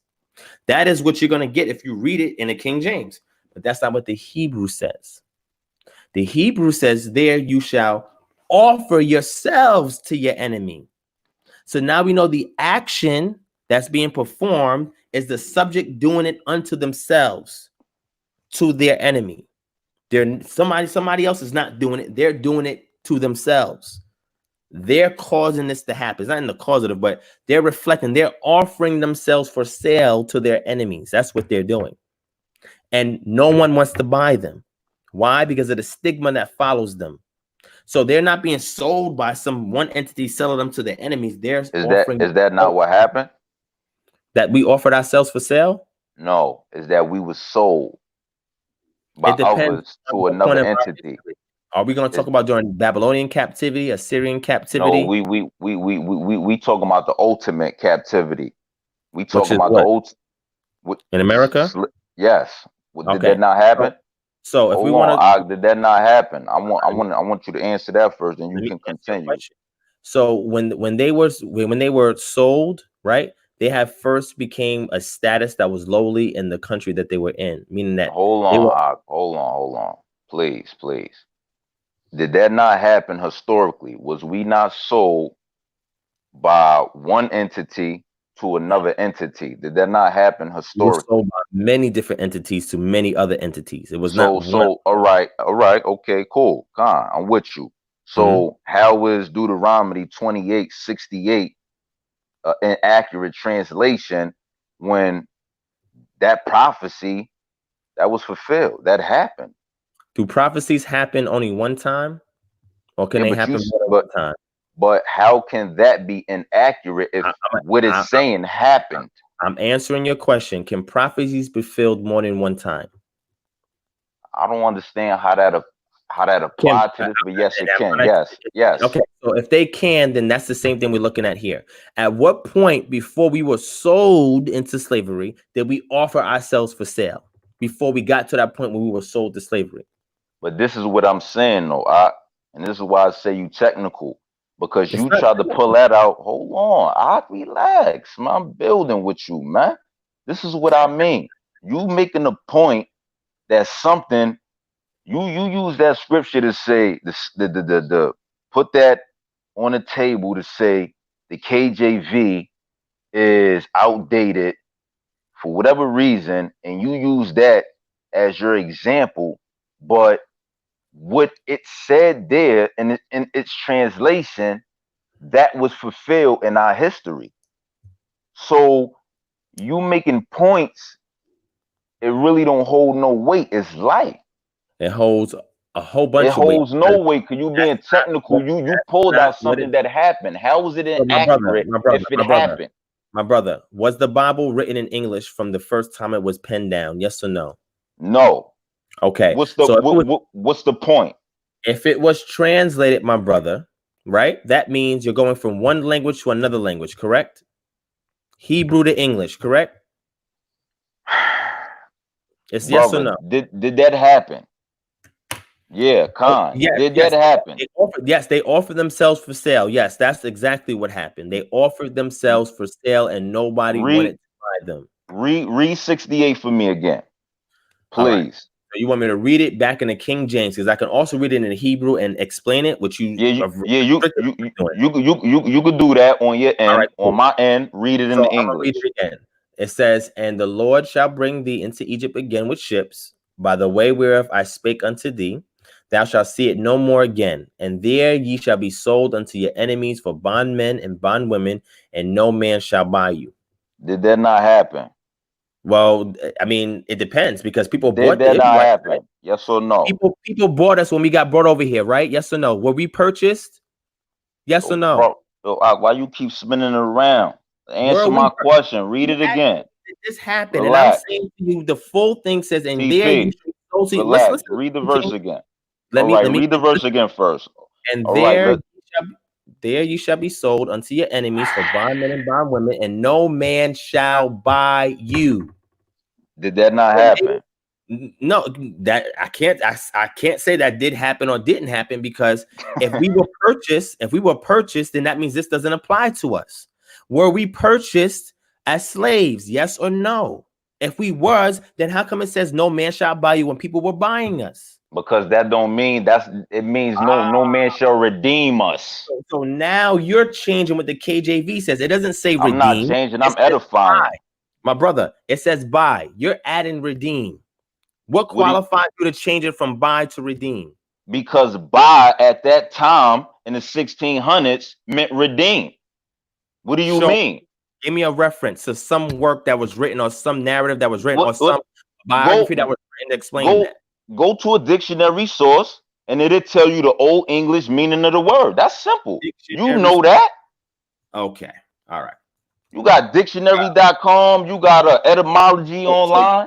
So you're working on it. You're working on it from English etymology, which means the English etymology is where they took that one word and they put it on something else. No, right? What I'm saying is, you said that I'm changing.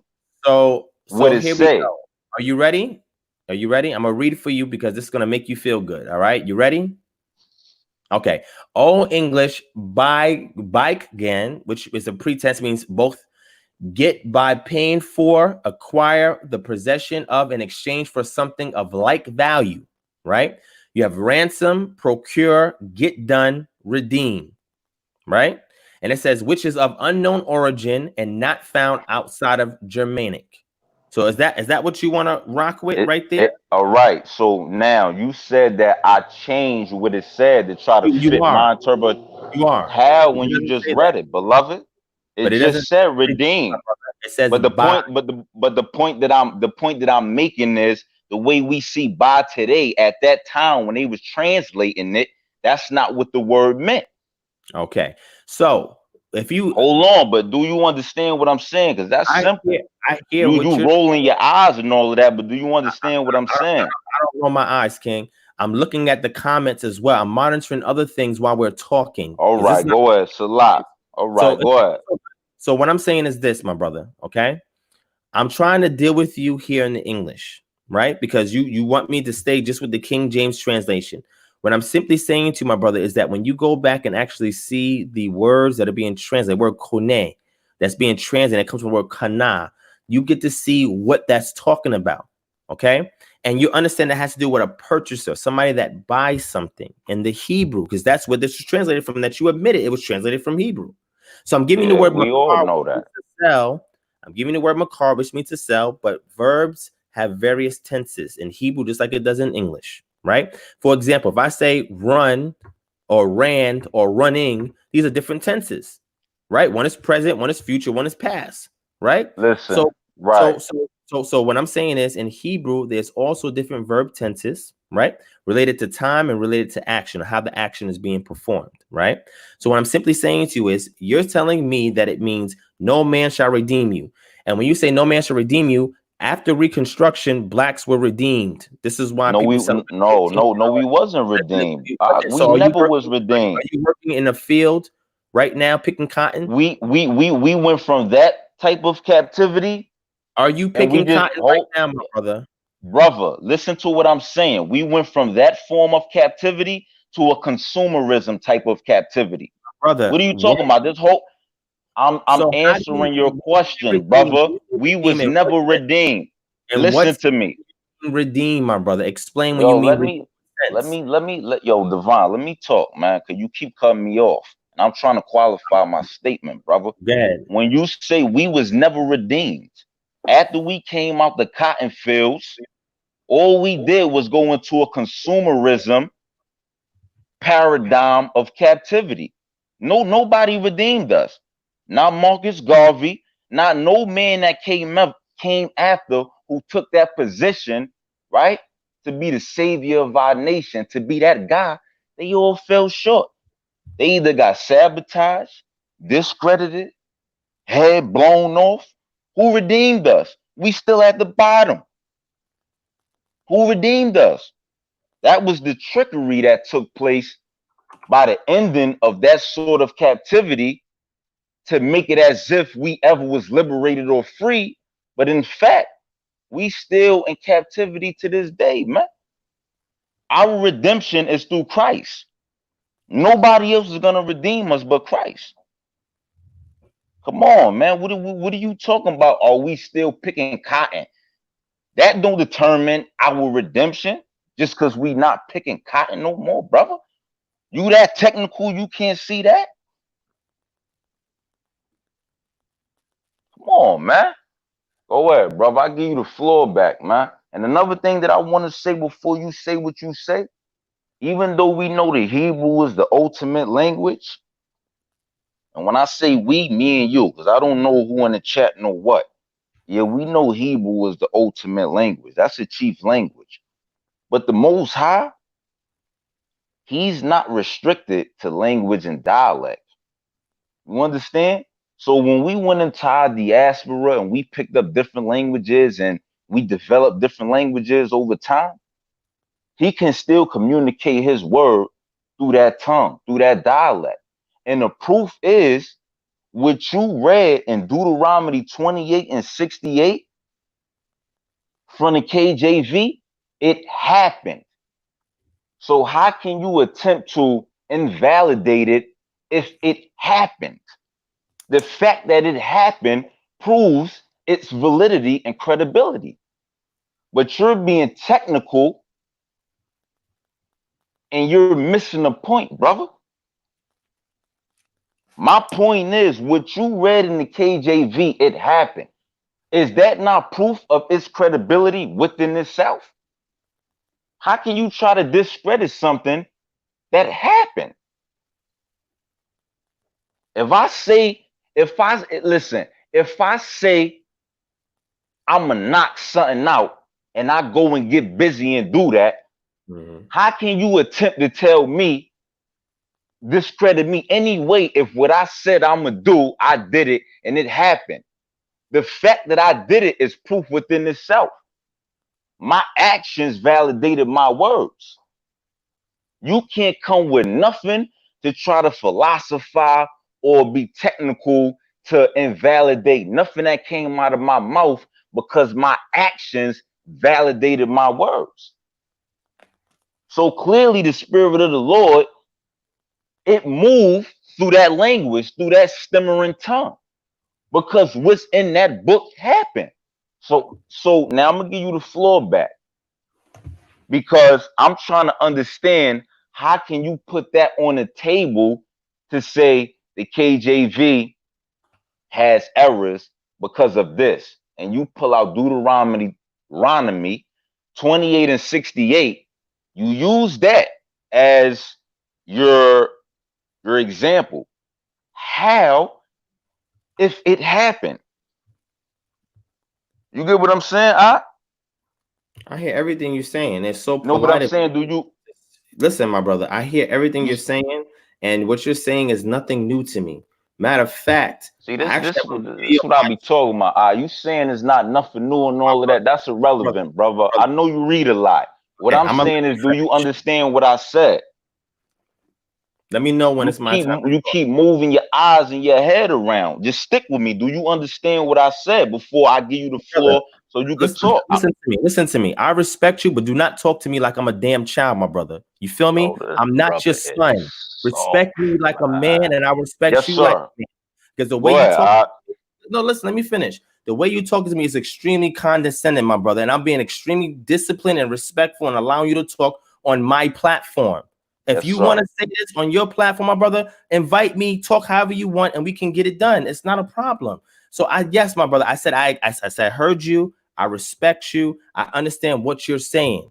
Okay, I got you.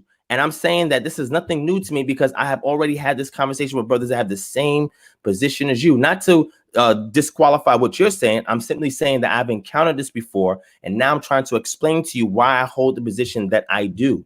Now, you could disagree with it. That's fine, my brother. You entitled to bring it out. You know, and again, I'm trying to be respectful because I don't know. How old are you, my brother? How old are you? I ain't hear you. You said what? How old are you?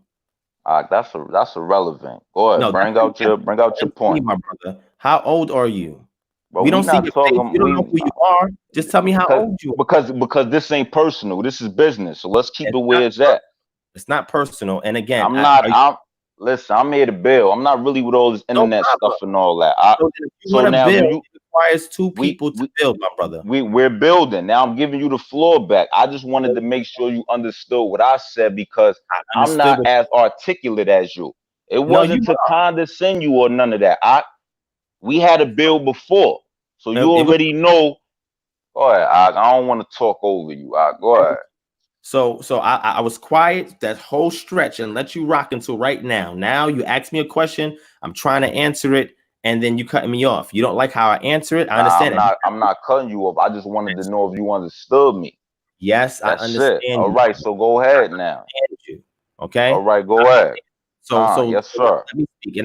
And I know you don't mean any harm, right? That's your mannerism, how you talk. And I know because I talk like that sometimes too. Are you from up north? I'm from Brownsville. There you go. I'm from the Bronx, my brother, Soundview. So we both from New York. I understand your mannerism and how you talk. You know what I'm saying? Because I used to be the same way. But the reason why I had to transition, my brother, and be what you call technical is because things have evolved from me being in the hood in New York. And now I'm dealing on a different playing field where all types of people are watching the show. So I have to articulate things in a particular manner so they can feel our cause, my brother. Yes, sir.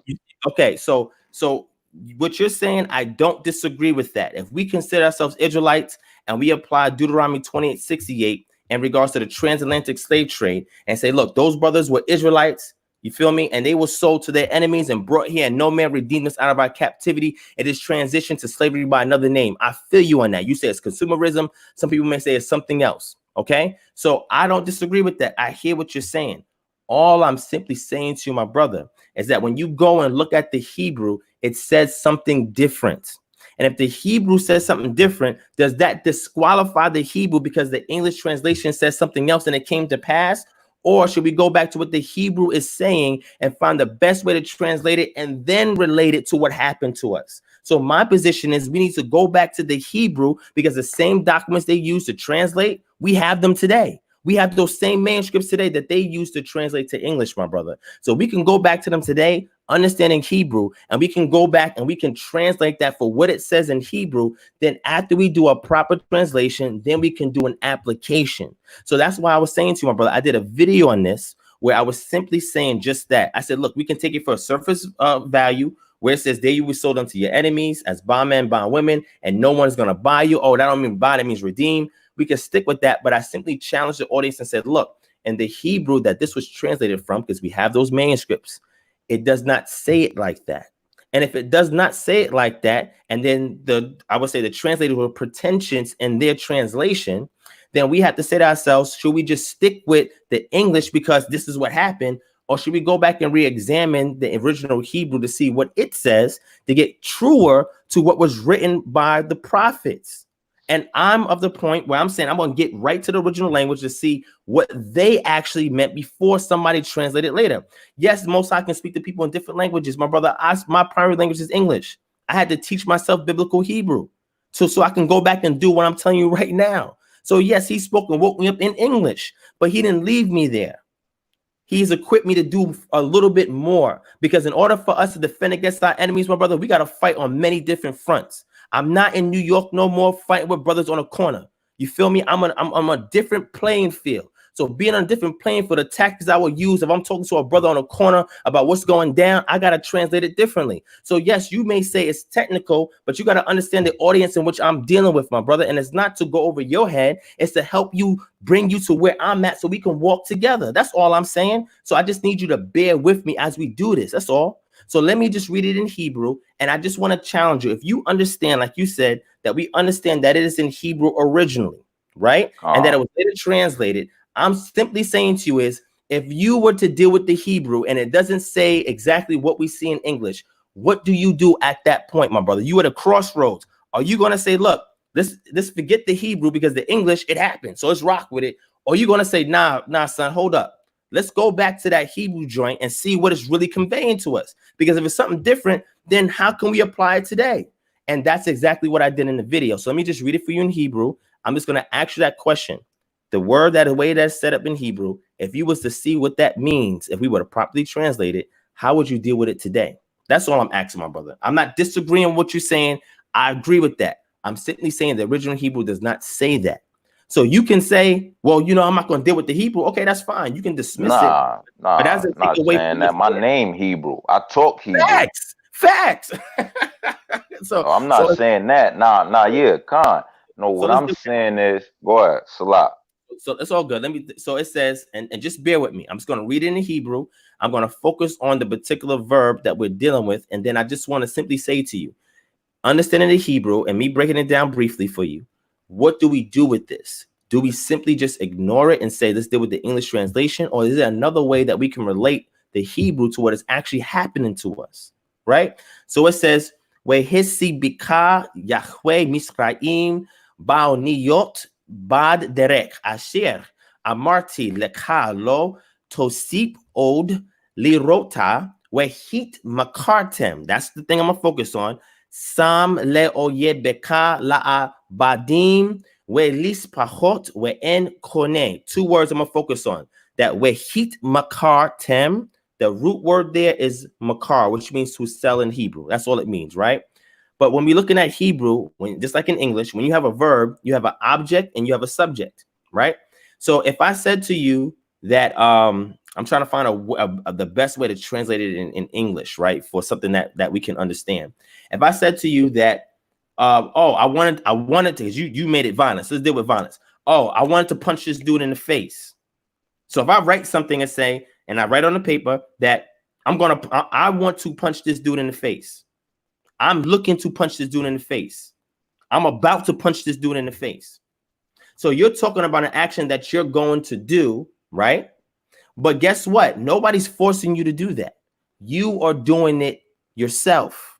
Or you say, I'm going to punch myself in the face. For whatever reason, maybe you got mad, upset, or whatever. You're doing the action to yourself. This is what it's saying, that you are the subject and the object. You are selling yourself.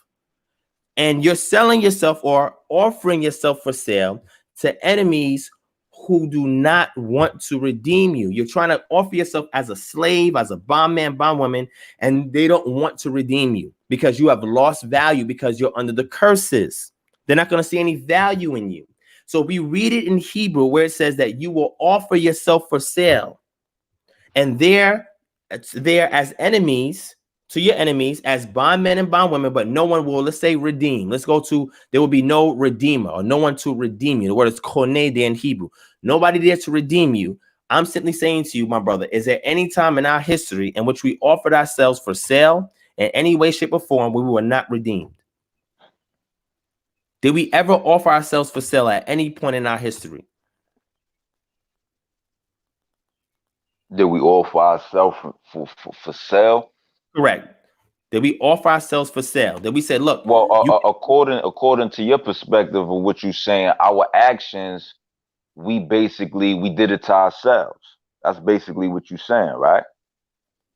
Yeah, I'm saying we offered ourselves for sale, which means we got to a point. We didn't literally do that, but based on how we was operating in the land, right, and showed disregard for Torah, basically we did it to ourselves.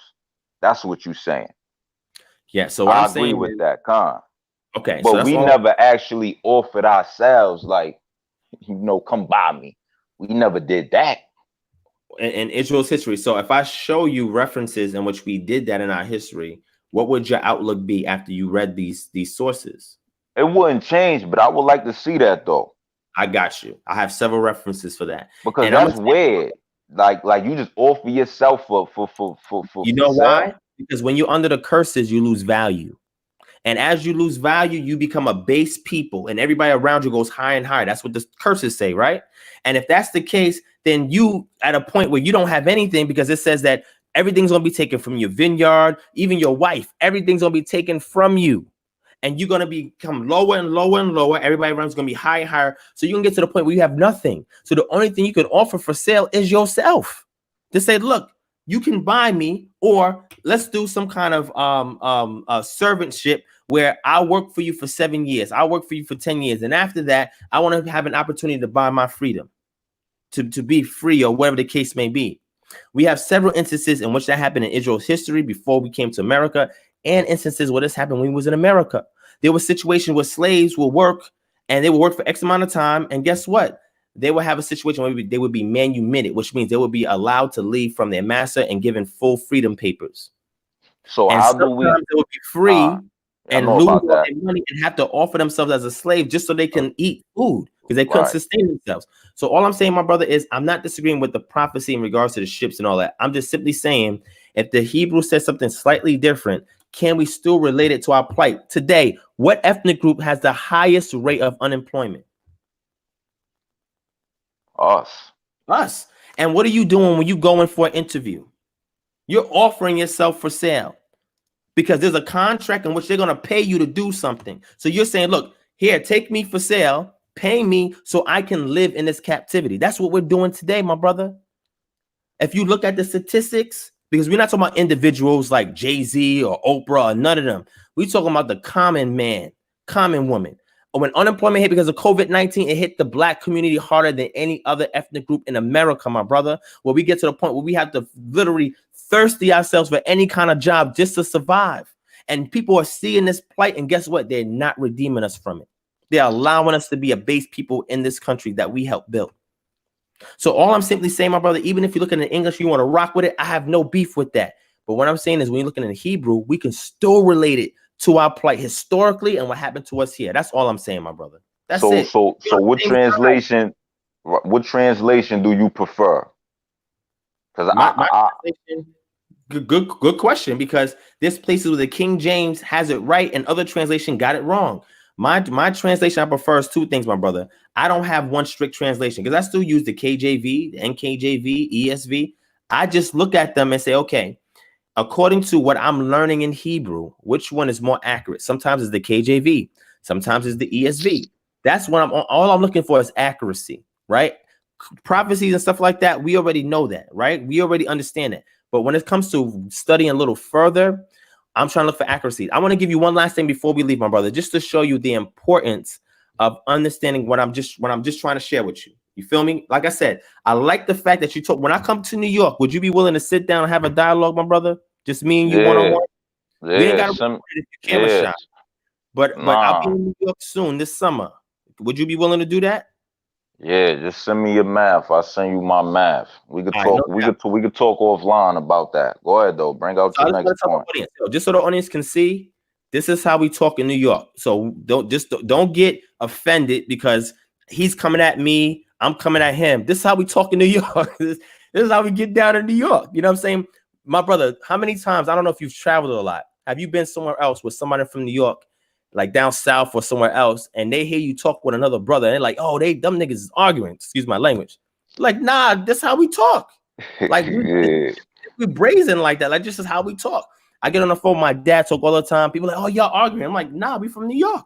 This is how we get it in. Like, this is our nature. So I just want to say, my brother, if I offended you, my bad, man. I know you got tough skin. I got tough skin. But I just want to get to a point where we can either agree to disagree or we can agree, but just from different angles. So let me give you this last scripture. Go to John chapter 21. Maybe you can help me with this, and I'm going to show you why just getting into the language a little bit can help, right? Go to John 21, my brother. I'm going to leave you with this, all right? This is why when people were like, oh, you need to block the brother, I'm like, nah, we building. It's going to take a while to get to that point, but this is how we learn, my brother. This is how we grow. Every time you say stuff, even though I may like, man, that brother just said that, I got to go back and actually think about it. I'm like, damn, is that true? I have to question some stuff, even if I disagree. You know what I'm saying? And hopefully it goes both ways. You know what I mean? So go to John chapter 21, my brother. And I want you to read verses 15 to verse 18. Well, no, verse 15 to verse 17. Just read two verses for me. 15 to 17, John chapter 21. Go ahead. I'll bring it out. And likewise, Salak, if I offended you, Salak also likewise. But go ahead. I'll bring it out. This is just how we are, man. So when they had finished breakfast, let me read into King James. Hold on. Let me bring King James up. King James. All right.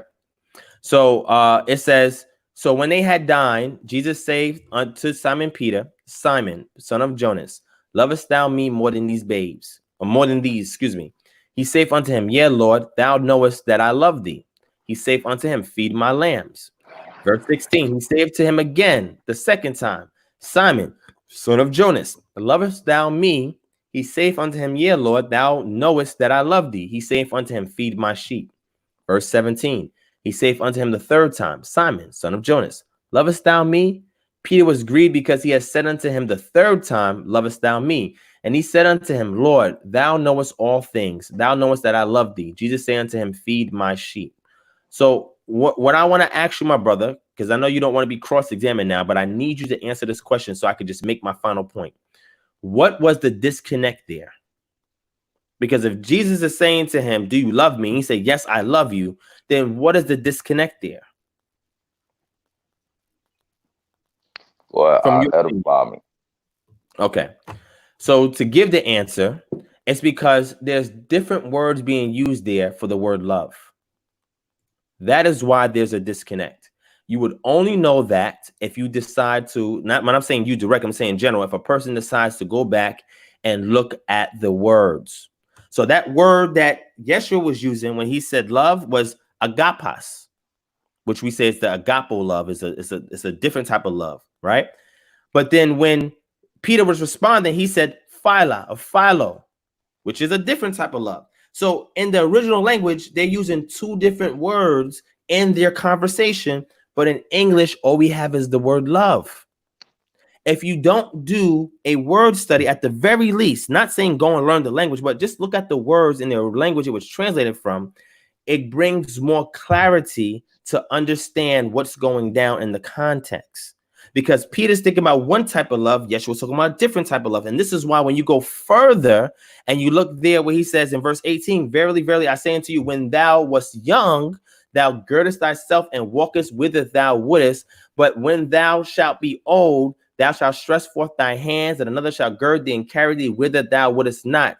This spake he, signifying by what death he should glorify God. And when he had spoken this, he said unto them, follow me. The two different types of love. When you understand going from the philos love that Peter was rocking with to the agapao love that Yeshua was rocking with, then when this comes to pass, this is when Peter's going to understand, whoa, this is real love. I didn't understand him initially because he's saying some other kind of word and I'm saying this, but when I go through it, I understand the type of love that he's telling me about.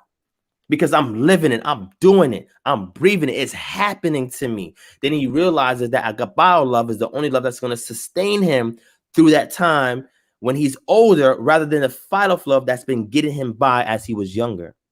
And this is what I'm saying. This is why I encourage people to go back and do a word study, because it conveys more information when you understand what's being said underneath the veil. That's all I'm saying, my brother.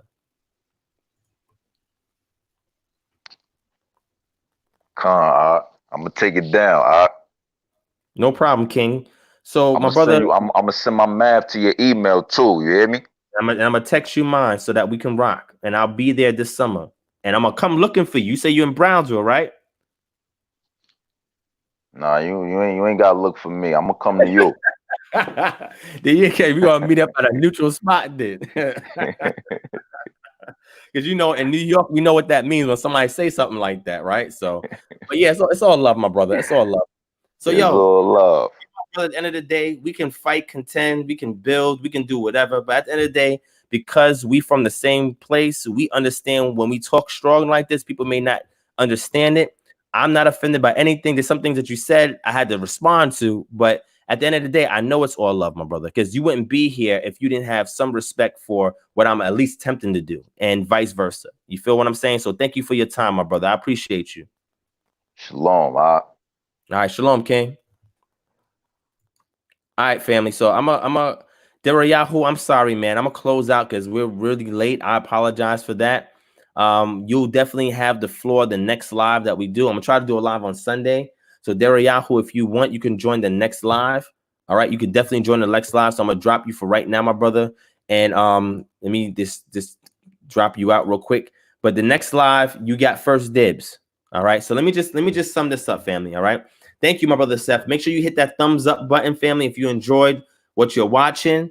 All right. Hit that subscribe button if you're brand new here. All right. Make sure you share this video after this is over. Share people this, because at the very least, what I try to exemplify is that even people you disagree with, they don't have to automatically be your enemy. Even if there's a misunderstanding, even if you feel offended, which I think there was complete misunderstandings today. I was offended several times, but at the end of the day, I don't hate none of these brothers, because at the end of the day, they're not the real enemy. And because I'm out there on the street doing activism, or what I call pro-activism, I know who the real enemy is. I face them each and every day, and so do y'all. And my brothers are not my enemy. Yes, some of us may be misguided. Some of us may have a different way to see things or think things, or the way that we approach things. But at the end of the day, if you have love, you will have patience. If you have a genuine desire to build, you will have patience. You may get frustrated, but you stick it out, you endure, and then you will see a form of salvation. What is that salvation? It can be relative to the situation. In this situation, the salvation was building with my brother to know at the end of the day that we can argue, we can fight, we can agree, disagree. But I know if I was in Brownsville and that brother was to see me and something was to happen to me, that he will step in. And if I see what he looked like, I don't know what he looked like, and something was happening to that brother, I will step in, because he wouldn't be here if he didn't care. Even the trolls care. And I'm not saying he's a troll anymore. I'm just saying even the trolls care, because if they didn't, they would not be here. So I'm glad there's something that at least attracting them. And I just want you guys to know that I don't hate none of these brothers. I disagree with them. I may agree with them, but I do not hate them. There's no bitterness. At the end of this, me and that brother, we can go kick it somewhere. You know what I'm saying? I don't know what he likes to do as far as hobbies, but we can go and chill and do something. You know what I'm saying? It's like that. It's not a big deal. I can ask that brother, look, brother, do you need something? Right? We can go on this tip. By the end of the day, brother, is this something that you need that I can help you with? Or my brother, I need help with this. Can you help me with that? You understand what I'm saying? And this is the problem with us as a people, right? We always see a person with a different perspective as an enemy. And when you do that, you don't understand the chessboard that you're on. That brother is my brother. Kevin G. G-Con is my brothers. Yes, I may disagree with them, but they are not my enemy. Yes, G-Con talks crazy sometimes, but he's not my enemy. Yes, my brother Yashar, aka Big Judah, talks reckless sometimes, but he is not my enemy. Yes, some people say, Divine, why you entertain these people? Because at the end of the day, there's always a lesson to be had. And if you're endure enough and have enough patience, you will discover what that is. And then you will truly know, listen to this, if a brother you feel stiff-necked, hard-headed, and stubborn, you'll know the love that Yah has for his people. And unless you deal with people who are difficult, you will never understand what that love is. So I would challenge you to deal with a difficult person, not to allow them to take advantage of you, but deal with them to see what lessons you can learn with Yah's relationship to his people. All right. So that's it, family. So again, thank you guys for watching. I truly appreciate that. Like I said, hit that thumbs up button. Please make sure you subscribe to our Patreon, www.patreon.com/DivineProspect. All right. Please just hit subscribe to tune into our next live stream. We get it in like this all the time. We have great content. If you are brand new to this channel, right, please don't be offended if we talk strong. We love each other at the end of the day. There's no hatred. There's no bitterness. So again, I forgive anybody that has trespassed against me. I hope they forgive if I trespass against them. And like I said, family, at the end of the day, this is a working, a supernatural working that's happening. And if you don't have eyes to see, ears to hear, and the patience to stay still, you can move a little bit, but stay still and see it through. You'll never understand Yah's salvation plan for his people. All right. Love you, family. Thank you for watching. Peace and shalom.